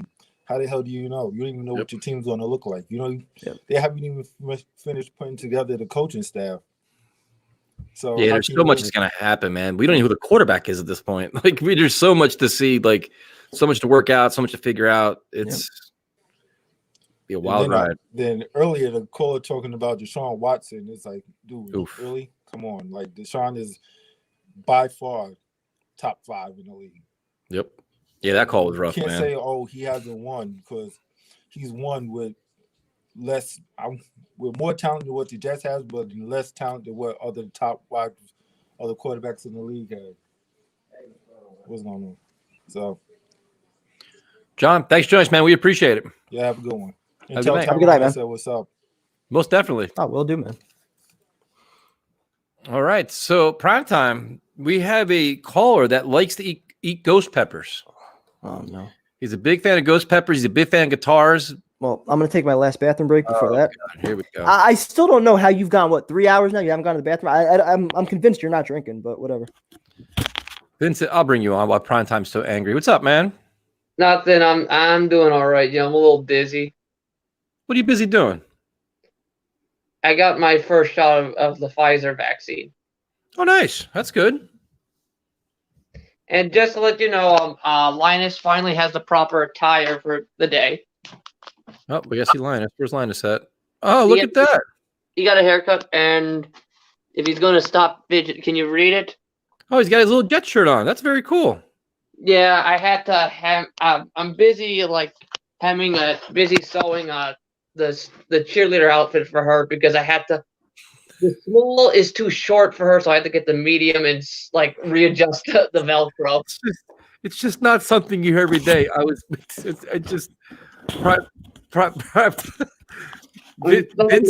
Vincent has been busy sewing the cheerleader outfit for his dog. Wait, what? Vincent has been busy sewing the cheerleader outfit for his dog. Really? Well, let me explain. The small is too small, but the medium it's too wide. So I'm just cut the Velcro off and sewed it in a different location, so that it would fit her properly. Why didn't you just buy an outfit for him to put on? Take it. I did it. It was too short. I did. Wait, it was too short. It went up to. You couldn't have bought a bigger size. Why did you have to sew it? It was too wide. So you had to sew a custom-made outfit for him? No, I had a medium, and I just put the Velcro. We're talking about cheerleader outfit for a fucking dog. This is what we're talking about. Well, let's just get to the football stuff, okay? Yeah, I just don't understand. hopefully it's like no, I'm not gonna say it. Well, I'm gonna say two things right now. Only one of them is true. Oh Christ. Go ahead. Sam Darnold has a long-term future with the Jets, and Jimi Hendrix was a paratrooper. Only one of those is true. Sam Darnold, clearly. No. I don't even know what we're doing here. I'm completely Can I just. I'm honestly gonna say why. I'm just gonna Do say you why. sew with a sewing machine or you do it by hand? It was by hand. Okay. Let's So just you move think- on. That's pretty cool. That's though. interesting that you do it by hand. That's pretty talented then. You know, it's what you get when you grow up in a Latino household. You pick it up along the way. You're like a jack of all trades. You dig holes in the backyard, you sew, you do all kinds. You eat peppers, you do all kinds of shit. Play guitar. All right. Can I just get? All right. So I got 7 words why you don't stick with Sam Darnold. 7 words? All right, write these down. The risk is not worth the reward. That seems like more than 7. The risk The is not No, that's worth. 7. That's 7. That's 7. No, you're right. But hold on. So what exactly is the risk in bringing back Darnold for another year? Well, look, if he flops, you're stuck in the same spot you were in 2018. But you're not in the same spot. You are. No, You you're don't not. have a quarterback. You're out of a position to draft a quarterback. But you're not in the same spot. Assuming you're trading down from 2, or even if you stick with 2 and you get a number 1 wideout or another anchor opposite Becton, you're not in the same spot. You're pretty only in the much same are. spot if Douglas fucks it up. You're in the same spot because it's going to take more than it's going to take more than a draft to fix this team. It's going to take more than 1 offseason to fix this team. It's going to take about maybe 2 to 3 to get this team to being a legitimate Super Bowl contender. And look, and so here's the thing. You trade back, that's fine, but the picks that you get are going to have to be given up to get a quarterback. Possibly, yes. If Sam is a bust. Here's the thing. Because Assuming that he's going to suck, yes, you might have to trade up, but there's no guarantee. And if he's that bad, you might be picking top 15, top 10 again. No, That's you're a not. possibility. And depending on who you trade back with, if you trade back with Atlanta or Detroit or whoever, there's a chance that team could be in the top 10 as well. The schedule is a lot easier for the Jets next year. The odds are unlikely that they're going to be picking. The odds of picking in the top 5 in back-to-back years are statistically. How do we even know what the schedule is? How do we even know what the schedule is going to be? How can we even determine that? Well, they do that. We just don't know the order. I mean, we don't. I mean, like, we know what caliber teams are next year. Like, we have no idea to determine how good a schedule is or isn't going to be. But it's not just the Jets, though. I mean, you'd have Seattle's pick, and then if you traded back from 2, you'd have somebody else's first round pick as well. So you'd have, like I a said, 1 here's in the thing. Here's 12, the thing. 13 chance. If people know you need a quarterback, they're going to charge you through the roof. It's like pharmaceuticals. It's like you know how. Wait, so when that apply though for the Jets right now at number 2 for a team that wants to move up and get a quarterback like Wilson or Fields, wouldn't the Jets be able to fleece the team the same way? Pharmaceuticals, please hurry!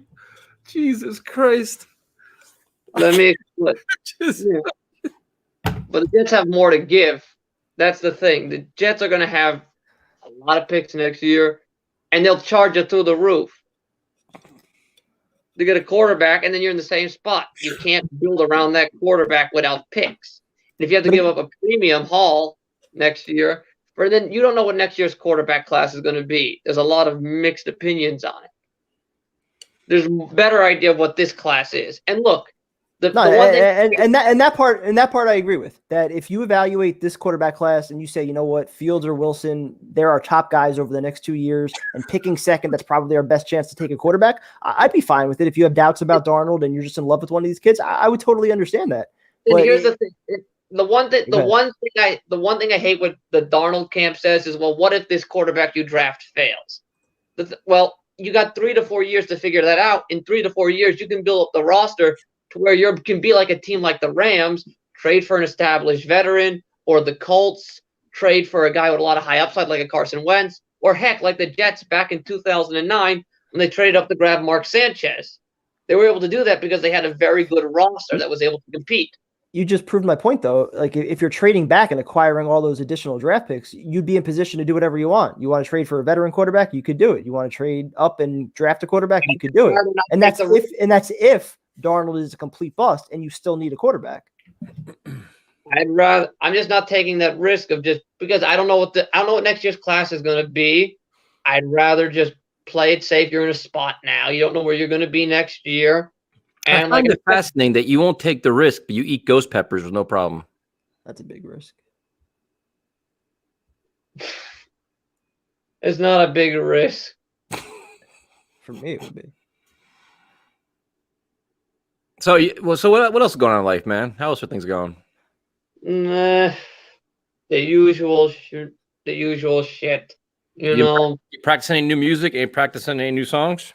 No, I've been mainly taking care of these guys, like cleaning up after them mostly. A lot of sewing?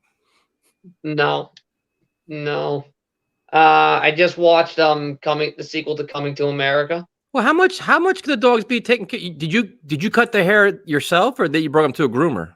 No, I brought them to a groomer, but before I brought them to a groomer, I had to clean everything that they touched.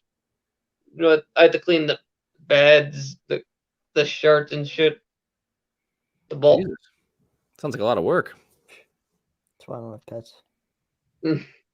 They're worth it. But like I said, I just saw the Coming to America sequel. It's all right, you know. It's a lot. Is it better than Titanic?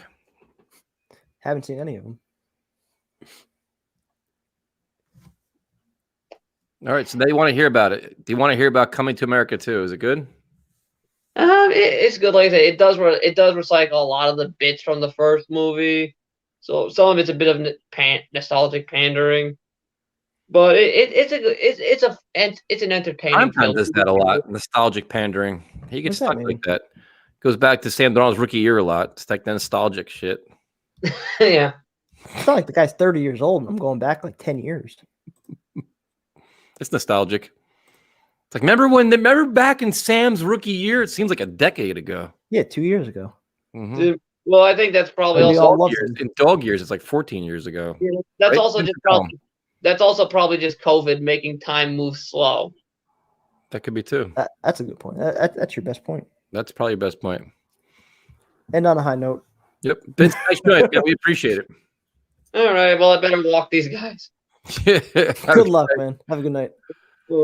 Oh my goodness, man. Yeah, Carlos, I did not see the original Coming to America, at least not yet. I've seen parts of it, just not the whole thing. That's exactly who he reminds me of too. Remember Tom Green on MTV? It's exactly who he reminds me of. That's an excellent reference, Corey. That really is. Tom Green, man. Yeah, we're Sicily. We pretty much. Who's that other kid that used to be on? I forget if it was on the Tom Green show or after it. The Andy Milonakis kid or whatever. Oh yeah, that guy too. For some reason, that sewing just got me, dude. I just couldn't focus. I just couldn't focus at all. So now we're gonna bring on Rutgers. He's Hey, going on. guys. What's up, man? What's up, man? Not much. I'm just here to promote my new show. I'm just kidding. Monday, 8:00. Yeah, and Friday as well. If you want to see somebody complaining a lot, just look at my phone is full of all his. Still? Yeah. Jeez. I'm here to basically shit on Dan Orlovsky and Thank you. I'm here Sims for a it. bit. If you don't mind, because Dan Orlovsky, what he said through like the first 38 games, basically 3 seasons of Sam, and he brought up quarterbacks with similar interception totals. So I went to a Pro Football Reference, and since Drew Brees' draft, I just brought up the other quarterbacks who he failed to mention, who threw similar interceptions through their first 3 years. So if you mind if I list off some of these names? Of course, we're here for you. Okay, so we got Quincy Carter. We got David Carr, Joey Harrington, Carson Palmer, Kyle Bowler, Eli, Vince Young, Jay Cutler, Chad Henne, Mark Sanchez, Josh Freeman, Andy Dalton, Cam Newton, Geno Smith, Blake Bortles, and Jameis Winston. So right now, but hold on. Eli No, I'm not even going to mention them. I think the point is more that a quarterback can still be an elite quarterback or a very, very good quarterback, a Super Bowl winning quarterback, and just not have a good start to their career. That they can overcome adversity. They could overcome a slow start for whatever reason, whether it's the pieces around them or they just needed time to acclimate to the NFL, whatever it is. Like the first 3 years aren't indicative of what a quarterback can be. No, I completely get that. But my point is more just, I really dislike when like two people go and just pull up these stats and they use it to prove their point. Like he really acted like those few quarterbacks. He basically narrowed it down to just 4 or 5 guys out of all the quarterbacks who had these similar stats because he just felt like these few guys would prove his point. And I think it's like if you look at it in totality, the majority of guys who had starts like this do not really turn it around. How many of those guys that were like top 5 picks that were universally viewed as a legitimate franchise quarterback, though?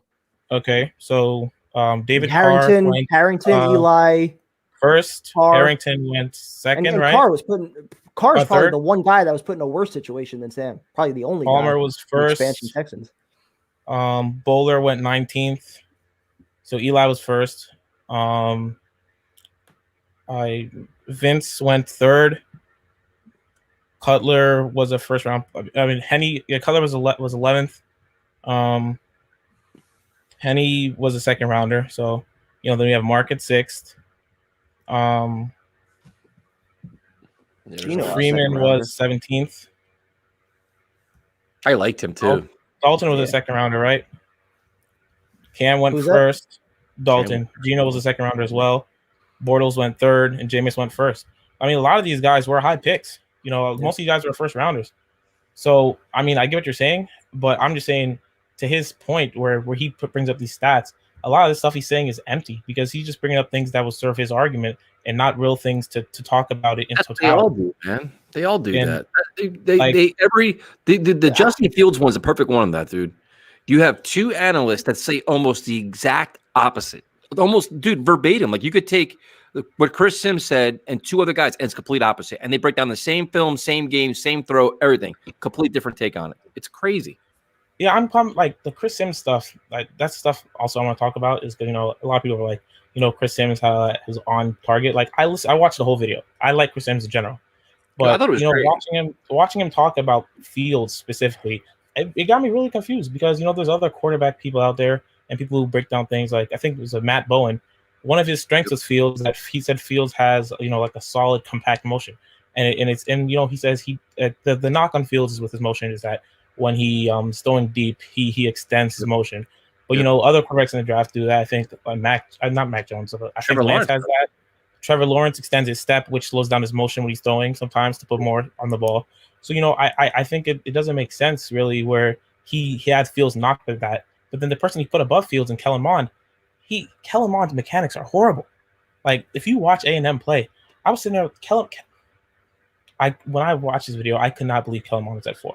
Like I cannot, and that's the thing that he does where I think that's where I think Sims Sims started the thing off saying I want to be a GM and I'm not doing this for just views and everything, and to some extent that's true, but you can't really tell me this doesn't have anything to do with building up your brand because when if you look at his list in the past, like someone says Chris Sims is riding a lot of QBs. Yeah, but he also missed on some. He had Daniel Jones as the 6th best quarterback in the draft in 2019 or whatever.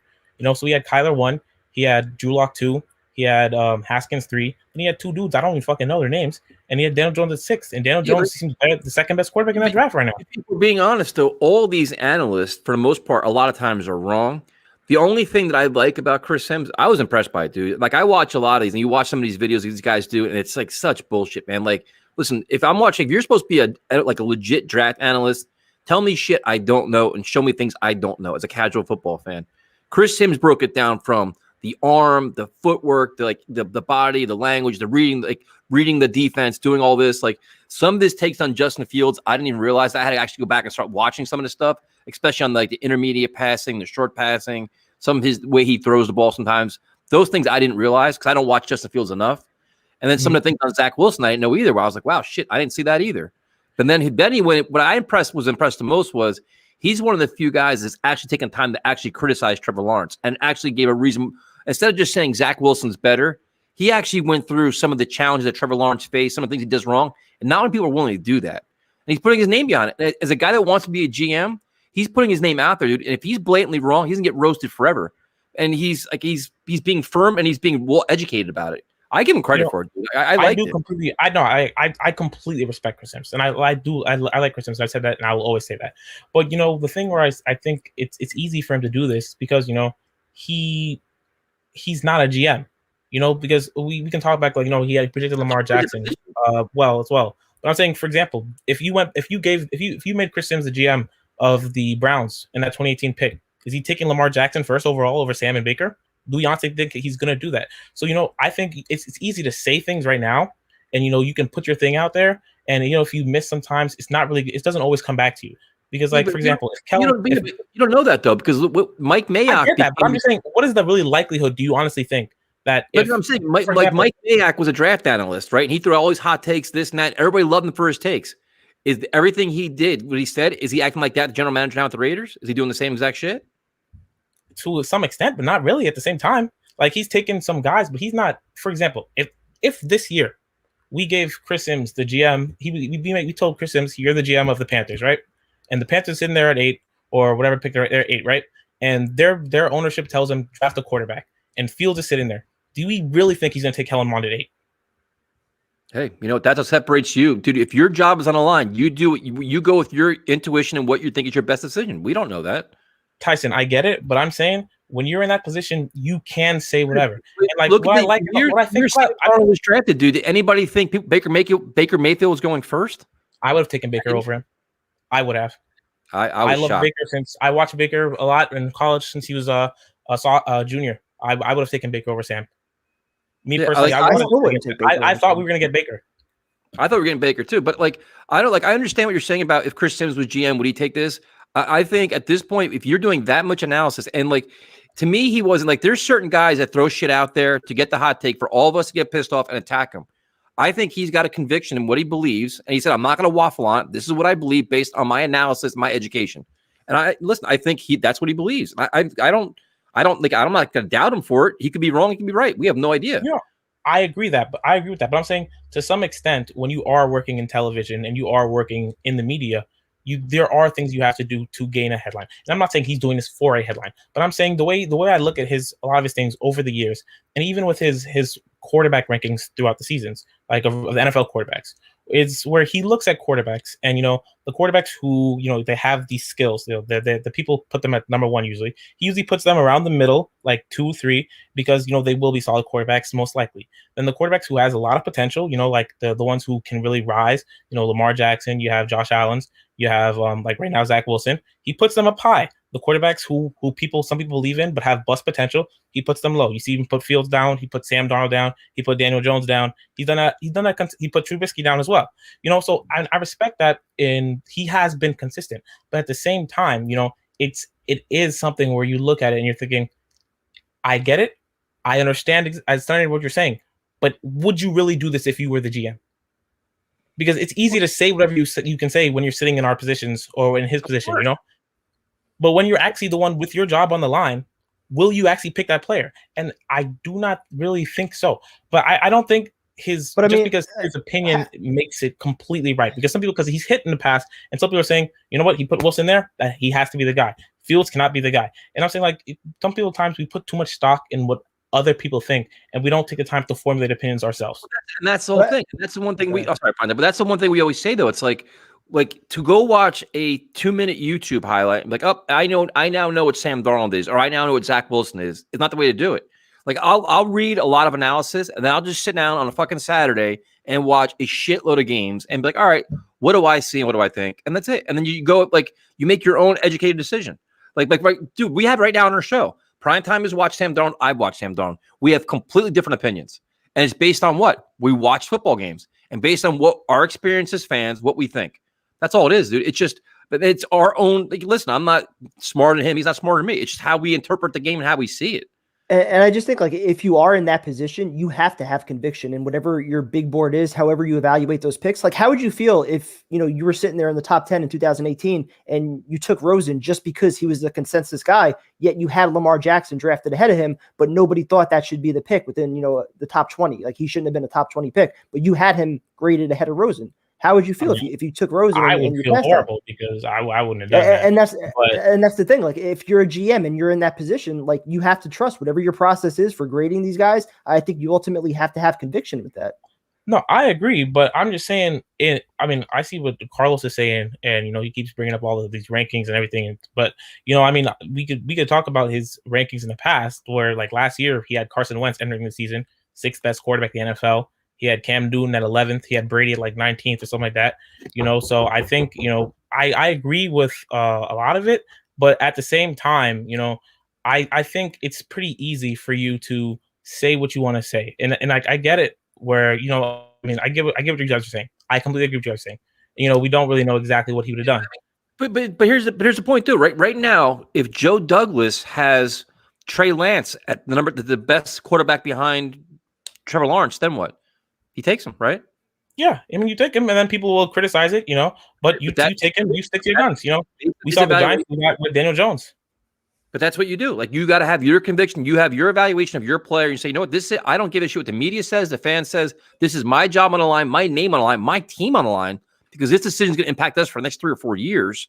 Imagine if there was a quarterback way back that had Brady as, a 3rd, 4th round pick, but say, there's a 5th or 6th round grade on him. So, I can't take him this early. I'd get ripped if I did. Well, that could have been the move that would have, elevated a GM to, superstar status. So, yeah, it helped the Patriots out. Yeah. But, if we want to like move on to, something else. We can do whatever you want, man. Thank you. On May, I do think it's kind of interesting because it really makes me think that we might not get a deal done with him because it was pretty early on for his agent to hit free agency and come out in full bash mode. I did think it was kind of funny because he was all like, "Oh man, the guy was the MVP of this team," and I was like, "The team sucked. The team was bad." I feel like May was like, he got all pro votes. That's why you wonder if he really wants to be here or not. He probably got some votes from Rich Samini or somebody, whoever gives the votes. But I'm saying, like, I love May, but I think, I don't think it's likely. I think Joe Douglas he's really playing hardball. That is something that, Is it really hardball, or is it hardball towards what May wants? Because if his agent's coming out to complain, is right for the player. I mean, this is May's first time hitting free agency, and he realizes he's a little bit older, so it's probably his last big contract, or his first big contract, but he's probably not going to be getting another big one after. Right, it's probably be his only big contract. He wants to max it. Yeah. So they're playing this game, but they don't have a lot of leverage, man. So like they shoot for the stars. Joe Douglas is like, no. Then what? So they pull the shit they did now, and if they try to go like the Jamal Adams route, which would really be, I don't know, it just would really turn me off with May. It'd just be like, it's ridiculous. Like, understand what your market is, understand your situation and where you're at, and it's just not. And I really don't know. Like, I'll keep saying it, is I don't know what his market is on his open value. If he was actually tested free agency, what he would really command. Like, is it really that high? We're just not seeing it. Do people see like a Pro Bowl level safety that's worth $13 million a year? I think that personally, I think the Jets are actually doing him a favor. I think he's overestimating what his value might be in free agency. I mean, I know he might want a long-term deal, but for a 1-year contract, franchise tag might be the most he would get. I agree. Yeah. I agree as well because he's a solid player. I like him. He's not a game-changing player. You can not theoretically, for a fact, there'll be a player in free agency or in the draft, a safety, who you can get more value out of than you would for Marcus May. The question is, can you find that player? But Marcus May is not some player that you need to have on your team. He's not some player that you should really keep, because I don't want us to fall in that pitfall, the Henry Anderson pitfall, where, he had a good year. He's been a good player and, the team is bad. Why not keep him? Why not pay him? That's the thing is everybody likes him because he's a good guy. He stuck with the team when Jamal Adams did all his bullshit. He stayed healthy. He did a lot of good things, but it's like, we were an awful fucking team. So he was a bright spot in a shitty season. And that's great. That doesn't mean overpay him. You know what I mean? And you got to understand the position he plays, what his value is, and the other needs and everything else going on. Like, is he a long-term building block for the team? Probably not. He's probably gonna be here. What? I think everybody feels comfortable. What, a 2 or 3 year deal, right? That's you're kind of like, all right, and after that, you're probably gonna move on, right? That's kind of where you're at, right? I mean, Primetime. What do you think? Yeah, I mean, maybe a 3 or 4 year deal where the guaranteed money is 2 or 3 years, but yeah, I don't think they're giving him 4 or 5 years, something like that. So it's just the whole environment around it is just weird, man. And I understand the Jet fans' loyalty to him, like, oh, you got to keep one of your own, all this other stuff. I understand all of that, but it's keep it all in perspective, man. And the other thing is like, oh, we have the cap space. It doesn't mean spending stupidly. Like, is he a game breaking talent on defense? Is going to make us like he's a good player, but he's not like Yeah, I don't know. So do you guys? For wide receivers, if what it's looking like, Godwin's probably gonna get tagged, Allen Robinson's probably gonna get tagged. Would you guys actually want to go for Juju or something? I wouldn't mind it. I mean, him or Samuel, somebody in the slot that's just young that is going to be a building block for the next 3 to 4 years. Instead of Crowder, who's got 1 year left on his contract. I think that would make a lot of sense because there really wouldn't be much of a difference as far as cap space goes. Crowder's making like $11 million. You save 10 if you cut him. So if you can replace that contract with somebody younger that's going to be here, I think that would make a lot of sense. And you could still sign another receiver or put that money elsewhere, draft a receiver. So I think that makes a lot of sense. Yeah, Juju's. I would personally I already told you guys I'm off of Juju train, but I would take Samuel. I would I'm looking at the draft. I really hope we draft a receiver this year. Maybe with the second rounder. Or I'd be shocked if they didn't. Within the first 3 picks from number 2 through 34, I'd be shocked if they don't get a receiver. The question I have for Juju is if all the big names get tagged, what is Juju's value on the open market then? If he's the biggest receiver that's available at that point, his market skyrockets then, doesn't it? Does it though? As a slot receiver? I don't think he's a slot guy. Dude, he puts up numbers, man. And he's young. Yeah, but somebody's going to overpay him, dude. I hope it's not the Jets. Hopefully not us, I think the Steelers really couldn't pay him. I think it'd make more sense for him to just stay there. Brought Big Ben back. The Big Ben extension thing, didn't it free up some cap space or no? Yeah. They had to. I think they should be able to get him. But they were initially. I don't know where they're at now, but when the numbers came out a couple of weeks ago, they were 14 million over the cap. So I don't know if they have the money to bring him back. Well, Rutgers, we have somebody that's dying to get on the show with us. We have to let you go, man. Because everybody's telling me we got to. Bye, guys. Good talking to you, man. I'll see you guys next week on Monday. Well, bye. All right, prime time. Usually that's our last call. I know, but we put the link in, and our good friend Afram's going to join us. But Worth the Fight wants to join us. Oh, let's go. Are we arguing with somebody? What's up, man? Hey, can you guys hear me? Okay. Absolutely. Yeah, you're good, man. I'm on my phone. I'm 44 years old. I'm dying. I'm kind of nervous. I got a brain tumor, so this might be my last season. Sorry, I look so rough. I'm nervous. Give me a second. I'll calm down. I hear the nervous around us, man. I hear the Jet fans saying that I've been watching 32 years. I feel like we've never really had a great offense. And they say if we stick with Sam, if it doesn't work out, we've gained nothing. And I'd like to hear your guys' take. You guys seem pretty open-minded and not just completely out on Sam. My thought is trade back number 2. Say we end in the 6 to 10 or 11 range. I would like to grab Pitts and probably Tony or Bateman at 23. My thought is completely build a legitimate top-of-the-line, top 10 offense this year. Don't worry about the defense, literally at all. I'll sign some mid-level guys. Everybody tells me Saleh can coach guys up, so let's find out. I'm old. My lifestyle or my age group, we're like a show me, don't tell me type. Not that I don't believe in Saleh, but I want to see him coach some guys up. Let him have the mid rounds and maybe some mid-level contracts. I would go Pitts and then Tony or Bateman. Try to get Wyatt Davis. Sorry, I forget stuff sometimes. Try to go Wyatt Davis maybe at 34 or an interior offensive lineman. Sign Thuney. And I would go Robinson, if not Goodwin. And I don't think Goodwin's going to be tagged. I think it's his time to get money. And with Brady, you can pretty much get receivers to want to come there. So that would give us Becton, Thuney, McGovern, Wyatt Davis, and Fant. I can live with that offensive line. It'll be the best we've had since we had Mangold and Brick. Yeah. Dude, You come back. That is exactly my philosophy for this offseason. Prioritize the offense, trade back, get a haul, build a legitimate foundation for the next number of years. I'd be fine with Pitts. I'd also be fine with Jamar Chase or, Devontae Smith or somebody like that. But like you said, getting a guy like Bateman or somebody like that at 23 with the depth in this receiver class, I think that's definitely an option. Maybe going tight end, or if somebody like Sewell were to fall, I think that could be an option as well, depending on how far you move back. But definitely, dude, I'm prioritizing offense all day. Let Saleh work with some of these younger guys on defense. We can address, pass rush, corner the year after. It's about time we finally get with the times and prioritize the offense around our quarterback, whoever that is. We would have 3 number ones next year in pretty much any trade down scenario. Yep. And so Saleh would get a year with the defense to see what he really needs. And if you have the offensive line I mentioned and you come out with Pitts, Mims, I would still pay Crowder. It's 1 year, $11 million. We have the money, then he'll be off the books.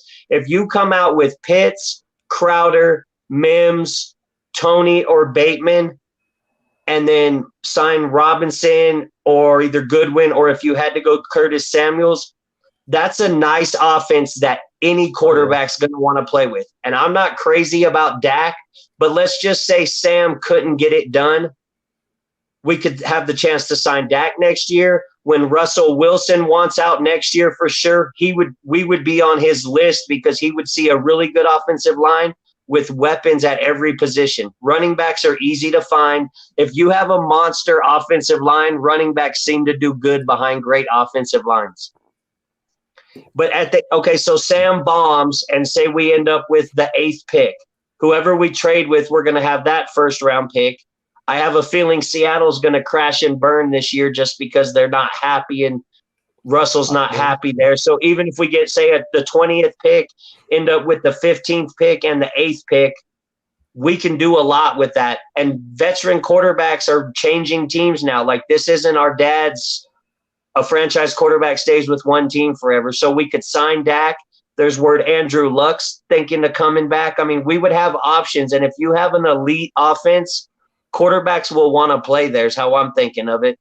And then 3 first-round picks. You give Saleh a year with that defense and 3 first-round picks, he's going to be able to get a pass rusher, a corner, and a coverage linebacker. And going into 2022, we wouldn't be a joke anymore. I'm just tired of the season being over by week 6. It's old. No, dude, what is your thought? You made an excellent case for that. Now, are you completely out on Deshaun Watson? I would not give up all that because no offense, he's a great player. Now, if we had the offense I'm talking about already, then yeah, I would be for it next year. And then listen, I have a feeling his owner's stubborn. I wouldn't be surprised if they don't try to call his bluff and see if he wants to return $27 million he's probably spent a chunk of. Yeah, but next year. It seemed like I think I like the approach you took, but it seems like I'm willing to give up the resources this year to get Watson, where it's like you're willing to get the resources next year to get the guy. That's what it seems. I just think if we have, like I said, if we had Mims, Crowder, Tony, Robinson, and Pitts, quarterbacks are going to want to come to New York. Like, it's not going to be hard to get a quarterback. Quarterbacks move. This isn't 30 years ago where they stay in one place forever. Quarterbacks move, but I mean, if you look at how many quarterbacks that are 25 years old, like Watson, though. I mean, Wilson's a little bit up in age a little bit. He's gonna, he's what, 30 something. You brought up a good point though that could end up being a free agent if the Cowboys. I think the Cowboys get. I think they probably will too, but I mean, we didn't think Watson was going to be available. I don't for think trade that's last year. going to. Look where that's going right now. He watched what Kirk Cousins did. There's no way Dak will sign a contract there tomorrow. I can see no way. Why? If Dallas wants to sign him next year, that's fine. No rule says they can't sign him next year. Yeah, I mean, it's interesting. Like, listen, I understand. I completely understand what you're saying. I'm more of, if I can get Watson this year, I'd get him and try to build around going forward for the next 3 or 4 years because he's so young. He's only 25. But I can see your point of view completely, and I understand your your stance on saying, hey, you know what, trade back, get all these pieces around Darnold, and you want to give Darnold that chance? That, you know, listen, that's. I think he deserves it. He's acted like a professional. He never came out and said, how am I supposed to work with this shitty roster? Not one time. And everybody's thinking it. And people say, well, this quarterback and that quarterback. We would be wanting to Jet fans right now would be wanting to trade Mahomes if he was on this roster and we made all the same moves. Mahomes would be a bust right now. You can't win with nothing in this league. We run a 1980 high school offense, and everyone else runs a 2020 offense. Do you pick up Sam Darnold? Do you pick up his option, or you just make it a prove it year for him? Yeah, and if he plays top 15 quarterback with those weapons I'm talking about, he's not going to demand $40 million next year. He seems pretty well grounded. He knows he doesn't deserve $40 million next year. If you pick up his option, it's $18 million for next year. So then you have him for next year already anyway. I don't think his contract will be more than that next year. I think if they went and talked to him man to man, like, look, we're going to give you the weapons we promised, some protection.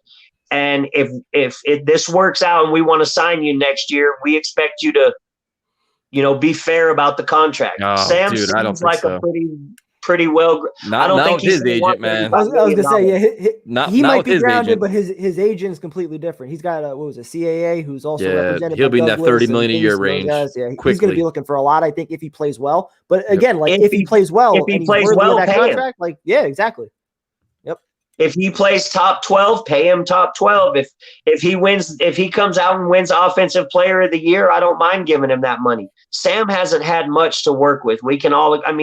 He's had a bottom 3 offensive line, bottom 3 weapons. He's only had 300-yard rushing games from a running back in 3 years. You can't win with that. Yeah, but in all fairness, like I understand you're making a case for Sam Darnold, and I'm not going to debate about this or anything. But I'm not making a case for Sam. What I'm saying is, no matter what, at the end of the year, we have a great offense going into next year. Listen, I know. Listen, I understand the theory of having the great offense, of building a team, regardless of the quarterback. I completely understand it. My concern is you build this great team that has the 6-7 wins. The compensation you don't want to give up this year, we're going to give it up next year. So it could be delaying the inevitable for 1 year. It's all really, that's why. Not really though, because if we need the quarterback, if you have Pitts, Mims, Crowder, Thuney, all these players, you don't have to have a top 5 quarterback to win a Super Bowl. Statistics say you have to have a top 12 quarterback. Yeah, but you still got to find the quarterback. If you're the 10th pick in the draft, do you feel comfortable waiting at 10 to get it, or you got to trade up to get to 1, 2, or 3 to get it? No, because if you've looked at next year's class, they say there's 8 quarterbacks that will be drafted in the first 2 rounds. Yeah, they're saying that this year too, though. I understand what you're saying, man. I've seen mixed things on next year's class. Some people that think there's only like 1 or 2 guys that are going to be first rounders. Others that think it's pretty comparable to this year. So I've seen. But remember, last year Zach Wilson would have been a 4th round draft pick. Now he's going to be the number 2 pick. 1 year does a lot for a quarterback. You can learn a lot in 1 year. No, that's true. But now the other thing, though, is I understand the whole trade back scenario and doing all that. If you take a quarterback at 2, say you take Zach Wilson, the Jets still have a plethora of resources to use to build a team up this year. You could still get a receiver at 23. You could still for a quarterback, you're taking a chance might be good with weapons. Well, that's the same with Sam Darnold too. That's what I'm saying. But see, remember, it's not. This is where people I think are getting lost. They think it's Sam versus Zach Wilson. It's not. It's Sam and 4 or 5 premium picks against Zach. In theory, if somebody believes that much to move up and give that all these draft resources, like I'm still not believing that somebody's giving up 3 first-round picks or 2 first-round picks to pick Zach Wilson. I don't think that's gonna. I personally think that's gonna happen. But maybe it does. But I understand what you're saying. But in 50 more days, they're going to be foaming at the mouth to get him. Yep. Yeah, but then if people are foaming at the mouth, then why wouldn't the Jets be foaming at the mouth to get him? Because they need a quarterback, though, in theory. I don't remember, though. A lot of these teams have rosters. I mean, a lot of Jet fans can't admit it. We have by far the worst roster in football. We also have a shitload of resources to build this up faster, and with better coaching, we could be better. Like you just said, give Salah a year. Like to me, this is not a 1 year fix. So to me, it's like just exactly 2 years minimum just to have so a good if roster. if you say we have improved coaching, on both sides of the football, which would be a big step. So if you say if everybody's going to be all on the Zach Wilson train, then you say, okay, this year, and I agree with you with one thing. This year, I focus all on offense. I don't give a shit about the defense at all. Give Salah mid-range guys, all these guys, let them do smoke and mirrors on defense. Give the offense as much weapons as humanly possible for the quarterback this year and get a move. To find out if Sam can win with weapons. No, That's to help the only part of the sentence you're leaving out. To help my rookie quarterback, Zach Wilson, to get him going, and I do defense next year. We basically have a rookie quarterback. He hasn't been given a football team yet. Now we have a fourth year quarterback it's damaged goods. I don't believe that. Listen, fans are out on Sam. Smart people, not saying you're not smart, but people that do this for a living and support their family all across the league are in on Sam. That's not true. All the playoff teams are in on Sam. That's not remotely true. The Sam Darnold debate all across the NFL is hotly contested amongst analysts, experts, former players, current players. Everybody debates this, man. We follow this on social media. Everybody debates this. GMs and a lot of people still think Sam hasn't been given a chance to succeed. Right. Yeah, but he's still an unknown though. That's the thing. They don't know what he is. Nobody's saying, you know what, Sam Darnold's a Pro Bowl quarterback. He's gotten a shitty hand. They say we think Sam has potential. He hasn't shown it yet due to the circumstances. That's a big difference, dude. Like if everybody was so convinced that Sam Darnold was the answer here, the day that Salah was hired, all this, the Jets be like, Sam Darnold's our guy. He's not going nowhere. We're moving forward. That's it. Not playing all these fucking games. No. I disagree. I think our GM's too smart for that. When he came out and gave that statement 2 days ago, I, from the bottom of my heart, believe what he was saying. If you read all the stuff that's been out there, what he was saying is, if you're interested in the second pick, you can call and ask about Sam, and we'll talk about the second pick. He's playing. Look how much he got for Jamal Adams. There's not a single person that said we would get 2 first-round picks. What I'm saying is the Jets have not given off any vibe that Sam is 1,000% their guy. They're playing. Why? I mean, that's not how you raise. That's not how you raise the value for the second pick. Bingo. The second pick, the second pick. So if you want it, come get it. It doesn't really matter if they want the guy or not. You want the pick, come get it. Everything's on a table. I know, but the more you keep how would you say it? The more you keep where you're not sure what you're doing or what sure people are thinking out there, that's going to raise his value the most. I honestly believe. I think Joe Douglas was opening lines of communication to find out which teams want a quarterback. They know it. I mean, I can tell you what teams want a quarterback. We all know it. It's not, I mean, we're fans and we know it.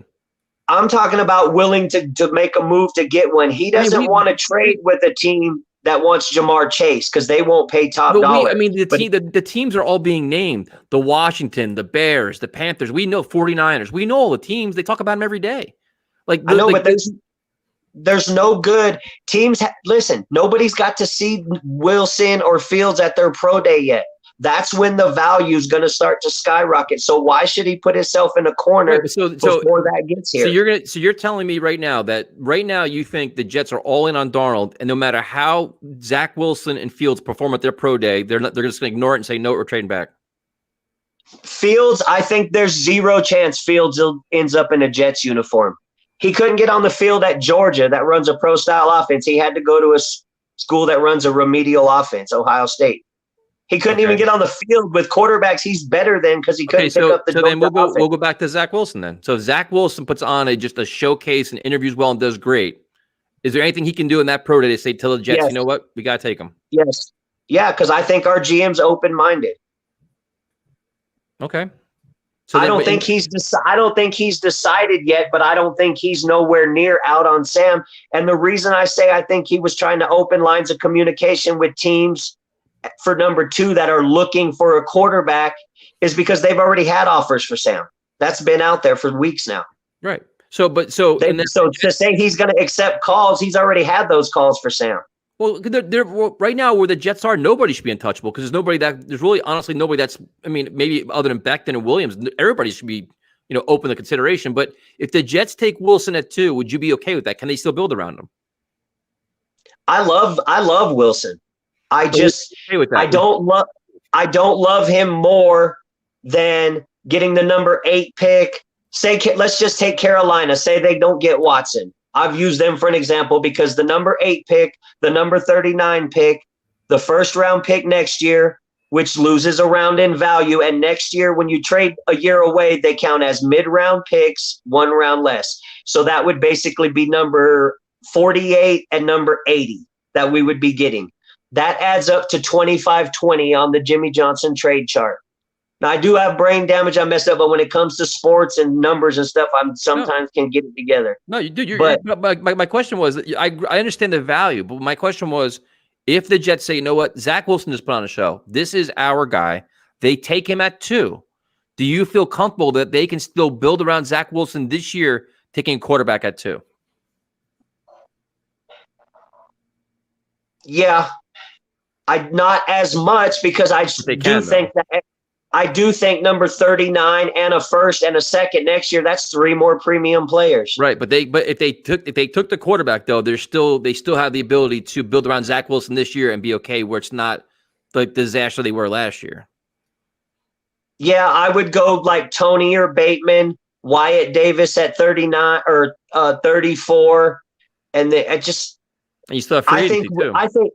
I think Joe Douglas could build an overpowered top 10 offense this offseason with the plan I laid out. That's realistic. Okay, so the plan you laid out is over and above great scenario for Sam Darnold. What is your scenario for Zach Wilson, including free agency? I'm sure it's similar though, right? I lost you. You're still signing 2 and 8. You're still signing 2 and 8. You're still signing a top receiver. You made the case for your trade back and everything for Sam Darnold. What is your scenario for Zach Wilson? What can the Jets do there? For Wilson, I think Joe Douglas will look to trade back from 23. Isn't that what we have, 23? Yeah. The way he operated last year, I would expect him to trade back to the second round, try to get a second, a third, and a second next year.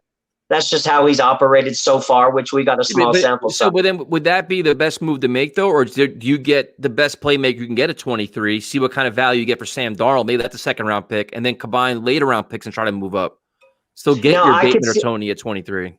I could see him giving up 34 and Sam to Washington for 19. Yep. Now, if he can pull that off, we're right back in the game. But I do think Pitts, there's not a lot of Pitts running around. I think Pitts is a top 3 tight end by midseason. So we're right back in the game, prime time. You heard him? He's something serious. I would rather go the other route, like I said, because just that offense, Becton, Thuney, McGovern, Fant, Wyatt Davis, Pitts, Mims, Crowder, Tony. I got you back in the game. Dude, that's top 8 or 10 offense right there with 3 number 1s, 2 seconds, and 2/3 next year. Salah's going to be able to build a whole young, aggressive, mean, nasty defense next year. We could have listen, all I'm saying, minus quarterback, which I get that's a big deal. It's the most important position in football. But minus quarterback, we could have a top 8 to 10 roster in the I started to say fuck, sorry. But we can have a top 8 to 10 roster in the league next year, and we have the worst roster in football right now. Well, I mean, Salah a year and then give him the top coverage linebacker, the top corner, the top DN, and 2 second-round picks. Like, we could have a top 10 roster next year. We could go from 32 to top 10 in 15 months. I'd say we could be significantly improved. I'm not sure if we can go that high because that's a lot of assumptions there. But I understand. Listen, it's an excellent debate, dude. I'm more in the. I understand what you're saying. The whole trade back, I respect it completely. I do. Where would you put that offense next year? Becton, Thuney, Fant, McGovern, and Wyatt Davis, who everyone thinks is going to be a good guard. Thuney's top 2 or 3, and then let that sink in for a minute. Pitts, Mims, Crowder, Tony or Bateman, and Robinson. Where would you rank that offensive weapons minus the quarterback, the other 10 positions? I understand that it's the dream scenario. I just don't think that would happen like that, though. If you trade back to 8 with Carolina, who everyone knows they're hungry, Pitts is going to be in play at 8, I think. Could be. Yeah, I mean, listen. If he's not, you have Chase, and I'm out on Devontae Smith, and I'll have to check Waddle's ankle, but I'm not interested in Devontae Smith. He's too little to do what he does in the NFL. Yeah, no, I agree He's with not that going to be the fastest player on the field every week in the NFL. You got some big boys that can slap him around in the middle that are quick in the NFL.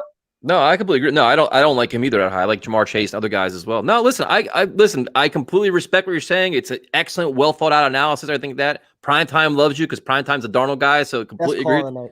Yeah, awesome, man. Do you think that's realistic?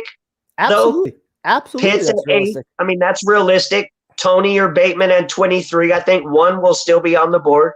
Wyatt Davis or another interior lineman at 34. That's all realistic. Like, this plan's not far-fetched. I've thought about it a lot.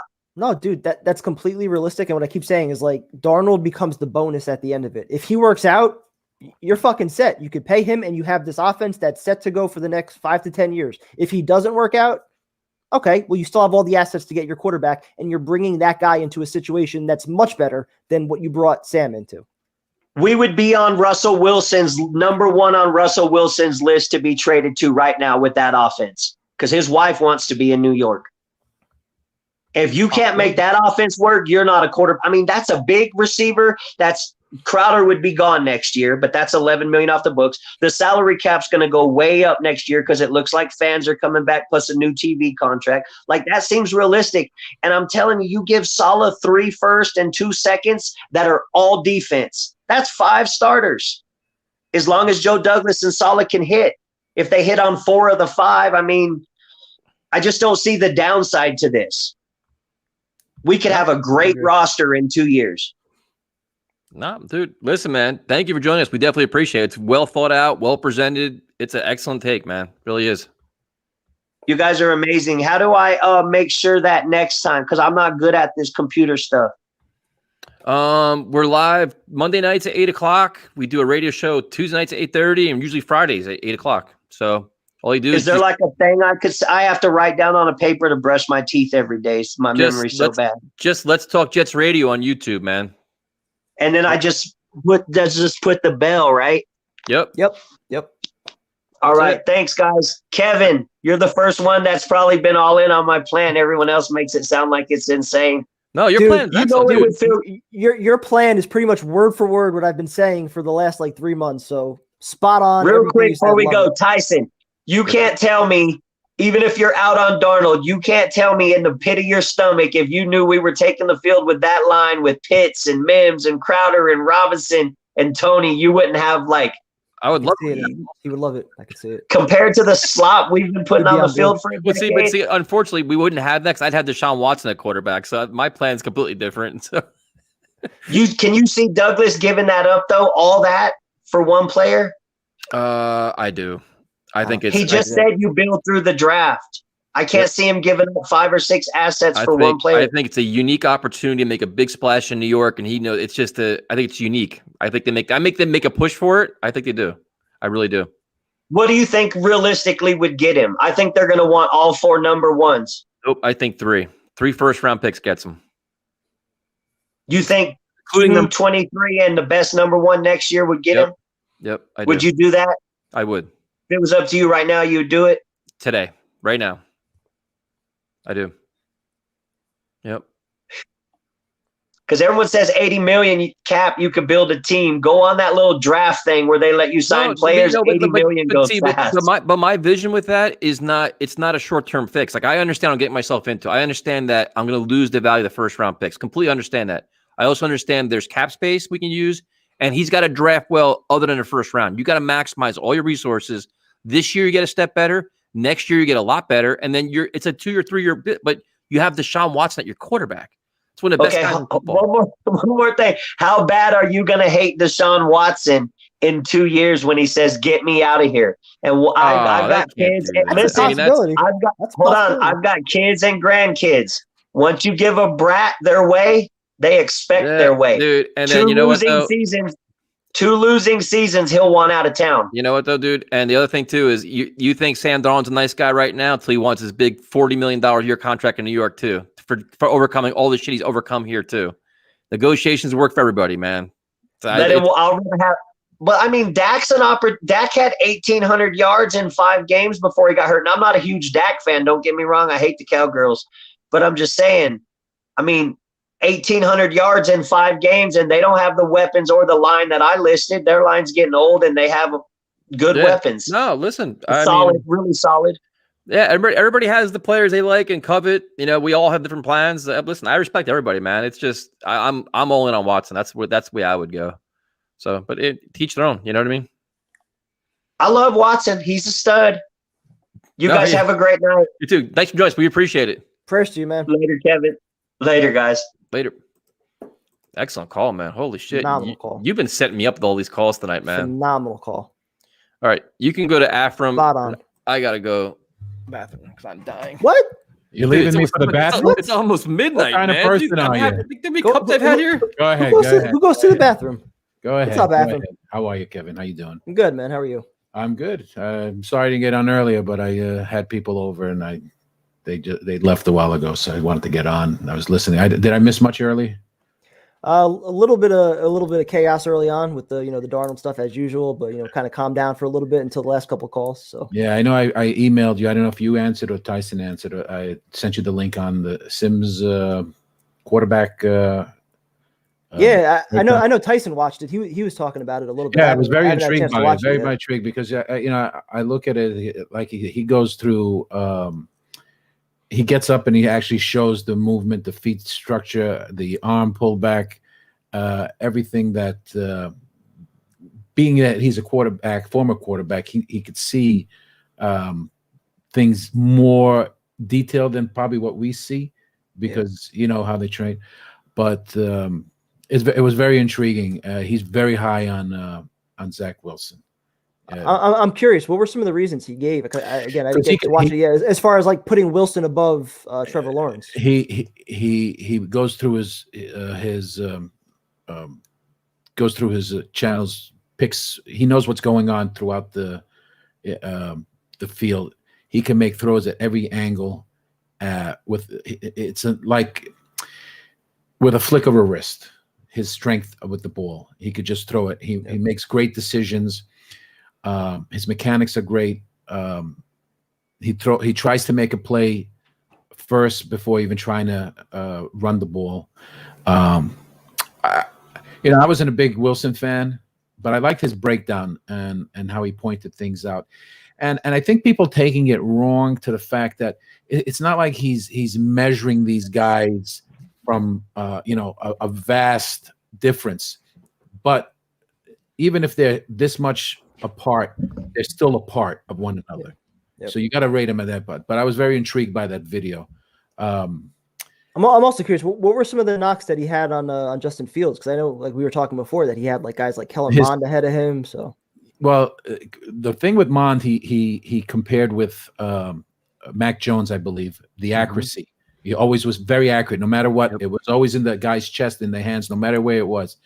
He's basically a machine, and he throws accurately. Same thing he said with Mac Jones.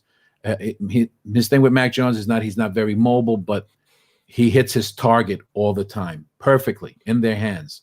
I like that. We'll see where they land. His thing with Mac Jones was he reached that level. He doesn't see anything higher than that. But he's pro ready. So you're going to get what you see with Alabama because Alabama is already in a pro system. His thing on Trevor Lawrence was that Lawrence doesn't play in a pro system. He plays in a collegiate system. And that's where he was knocking it. He's not and his motion, his technique, his footwork, a lot of stuff he went on. Yeah.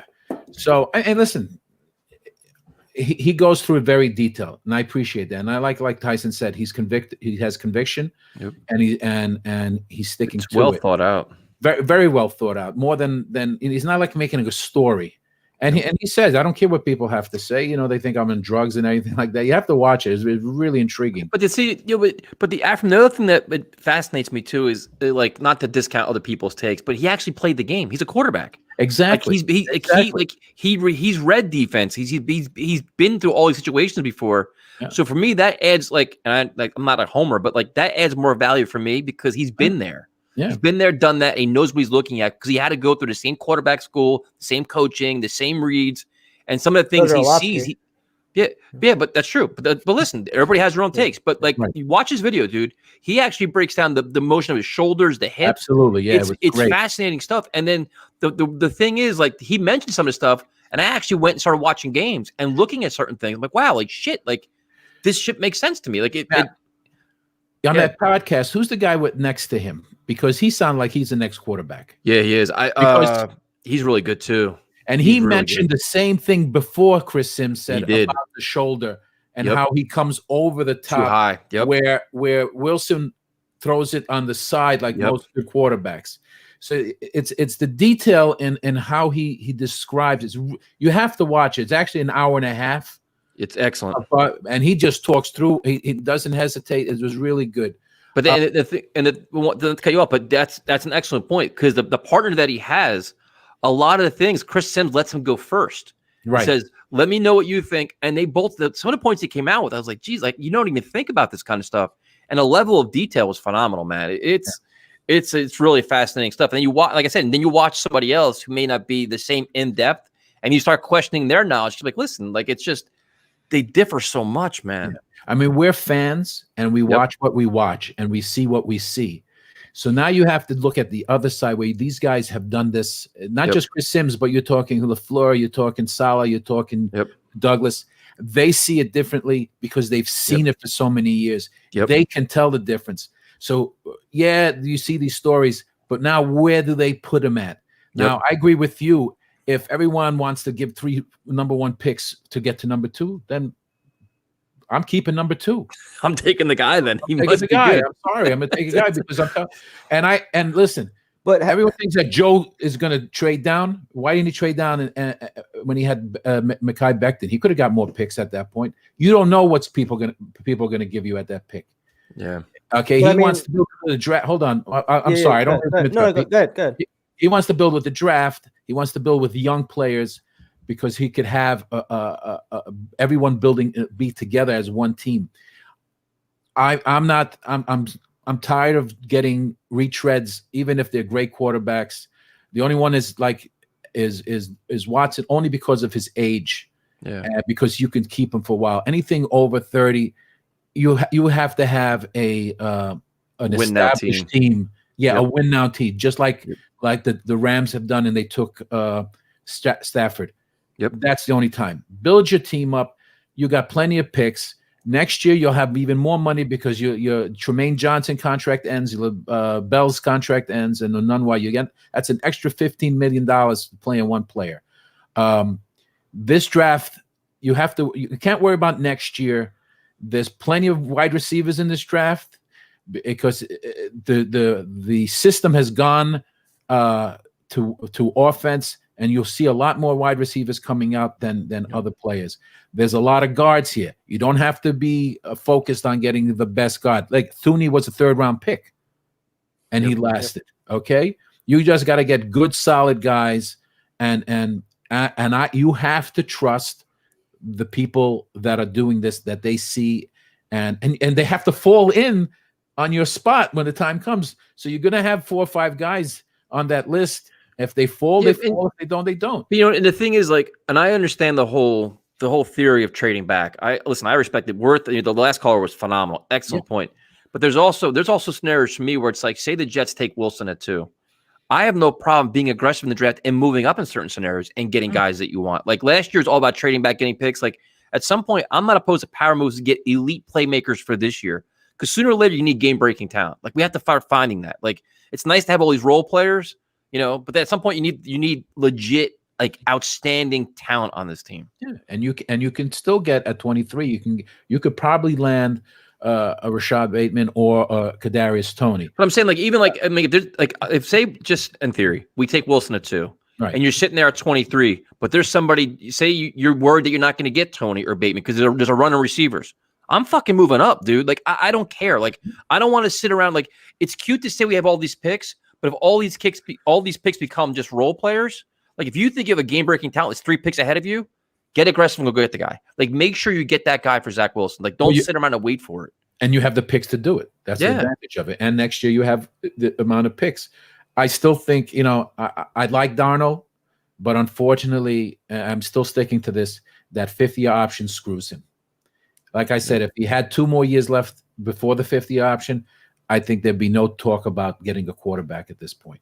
But unfortunately, that screws him. And I don't think they want to waste a year to see what he is with talent. It's unfortunate. It sucks for him. And they did a bad job for him because they really didn't do anything to help him, not even in coaching and let alone in talent. And he's better off in a program. I think if he can land in San Francisco, I think he'd flourish. Well, they said the teams were Washington, the Bears, the 49ers, and somebody else. What was another team? I think it was like three NFC teams, 1 AFC team. Yeah. And I want him in the NFC. Yeah, I mean, but he also, I think, I don't know why everyone said that. I don't think Robinson's going to get tagged. I mean, they're already $7 million over the cap. They gotta really do a lot of movement to bring it down. What is your take on Marcus May and his agent, man? Did we ask you that yet? I don't think we did. Yeah, listen, I've been watching this for a long time. It's a business. Okay, I don't think people should worry about whether they have to be loyal to him because he drafted. Because the minute he gets more money as a free agent, he's leaving the team and he's going to make new friends at another team. That's going to be his team. It's a business. I'm going to go where the money is, and I'm not worried about loyalty at that point. Money talks. I always said cash is king. You're going to go and this is his last hurrah. Yep. All right. I don't think it's going to make a big difference whether he ends his career with the Jets. I don't think any of these players. And that's kind of the point I was taking with it, whereas like the Jets are getting ripped. Like, you got to take care of your own. You got to keep your talent. For me, that applies to 2 players, Quinnen and Becton. That's it. If you want to say, listen, keep one of your own. If Quinnen has an all-pro year this year and keeps doing what he does, that's talent. You say, we got to keep one of our own guys. If Becton does it, or maybe say if Mims takes off, like those are your core guys. Okay, this is it. I don't think Marcus May falls in that category. I don't think you do a prime time or not, but I don't think he's that guy where it's like, oh, it's a building block. It's a must have. Like, to me, Robbie Anderson was a guy you should have kept because that's a guy young on the way up. Like, players like that. And he admitted he was wrong on that. I don't think, Mims, but I just don't think that May's that guy. And like, I understand his stance. This is probably his only big contract he's going to get. So he wants it, but it's unfortunate, man. If he gets it, good. I'm happy for him. But if Joe has a number that he feels is comparable for that position and for what he is and for his age, he's going to stick to it. As he should. And you're only going to trust. You got to trust what he's doing. He's made some mistakes, but he has the money and this year, and he'll have money next year and draft picks. And listen, that's how things are built. Unfortunately, Darnold is stuck in a situation where you have a whole new coaching staff. The GM now he's in charge, and he'll probably want to start with his own player, his own quarterback. That's my assumption. Tomorrow could change. No, but I think these are all his guys. Like, like Marcus May, in theory, is not his guy. He inherited him. A lot of these players were inherited. Now it's like his first draft class last year. Those are his guys, the guys he signed. This is all, you know what I mean? You start weeding out certain things, and this is it's unfortunate for Marcus May, but it is what it is. Yeah. If I was him, realizing the Jets have this leverage, I don't think, like, people are saying somebody's going to trade for him. Who's trading for Marcus May? What are you going to, there's nobody trading for him. Yeah, and I don't think people are throwing draft picks left and right. Like, if you get a 3rd round pick for Marcus May, is it even worth it? I just keep him. Like, no, we'll just keep him at that point, right? Like, get another 2 years out of him. Right, what would you do, prime time? Like a 3rd round pick? I mean, if you tagged him and somebody offered a 3rd round pick, I'm taking the 3rd round pick, to be honest. There you go. Are you? I would. Yeah. Listen, that's okay too. If you feel that the third round pick is going to bring you a younger and it all depends how their new system, how they feel what a safety should be doing, what level is. Are they focusing more on the front line? It all comes down to where they prioritize their defensive players. Same thing on the offense. How do they, are they everyone's saying pick Etienne or the other guy at the 23rd pick. Maybe there's a lot of running backs. If they get the front line that they want, it doesn't make a difference who they plug in the guy they want. There doesn't have to be a superstar. It just needs someone that gets 5, 6, 7 yards. Everyone wants the big splash play, but if you notice with I hate this, but bringing New England, it's always 10 yards, 10 yards, 10 yards, 10 yards, and hitting with a big play, but it's maybe 15, 20 yards. It's never the big play unless it was wide open. You just keep moving the ball, getting the first downs, killing the clock, and wearing down the defense, staying on the field with your offense. Okay, it's a simple game. It's not a highlight show anymore. You just have to play hard and just keep moving the ball. Yeah, my podcast is here, right there. This is my podcast. No, excellent takes, man. No, it's there's so many moving parts right now, man. It's just gonna be fascinating to finally another 10 days or so see what's gonna happen and who does what. You'll know before that because they have that 3-day grace period to talk to people. Then you'll know where they're headed. Right now, you don't know what they're doing. You don't know what kind of scheme they're coming up with, but we can overact about that. Yeah, and Kevin, really, if you have I know it's an hour and a half, but watch it. You'll see what we're talking about. It's not.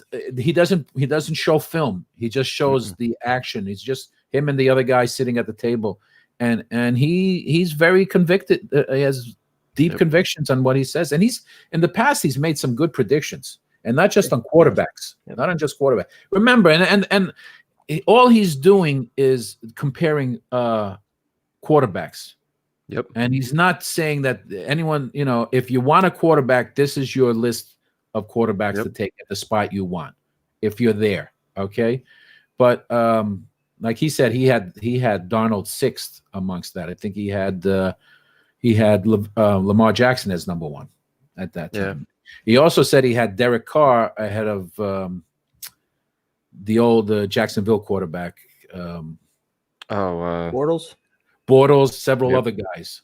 Yeah, he has some good takes. He has some good takes because he looks at it. He looks at it as what they can do, and let's see. It's a crapshoot as far as I'm concerned, but. I liked it that he broke it down so very detailed. No, thank you for the link too. I appreciate it. I heard about it on Twitter. I'm like, and then I saw you say it. I'm like, let me check it out. And I bet it was a great watch, man. I really enjoyed it. Yeah, I just appreciate that versus listening to these guys, saying that Jets could get Watson for 1,400 different picks, and a half a dozen of this, a half a dozen of that. It's just ridiculous. But I know you guys been late. I apologize for keeping you on this. No, you're good, man. It was excellent call. All good, man. Great call. Thank you for joining us. And I'll see you Monday, I guess. Be well. Yes, sir. Yep. Have a good night. I'll post my podcast when I make it. So Mondays at 8:00. Yep. There you go. Mondays at 8:00. Be there. Be on. Take care. Have a good night, man. Have a good night. Excellent calls tonight, man. Holy shit. Great calls all night. And not many arguments. Only like what, 2 or 3? A few. Nothing. I mean, now I have Luca and his family hating me, so I'm probably getting unfollowed and blocked everywhere now. Yeah, you're gonna have Luca coming at you for a while, and who is the other one? Jomo, but. Yeah, so now I have a list of so we have a 4-hour live stream on a Friday. Jeez. I don't know what happens, man. My liver hates me, my head hates me right now. Thank you guys for joining us. Primetime, you have any parting shots or anything? Tired. Yeah, me too, man. You better go live for the fights tomorrow. We want to enjoy the fights. You guys want to enjoy them when we watch them together. See, I would have no problem going live if we were watching it at the same time, but like when you get all the reactions ahead of me, it's like no. See, I wouldn't mind if I could actually watch the fights, but every time we do this, I end up doing the fucking comments and everything like that, and then I don't watch them. You watch them. So do you want me to do the comments? As long as you don't give away what's going on in the fight. What am I supposed to do? Just sit here and not do it? I tried. I'll think about it. Talk to you guys later. Later.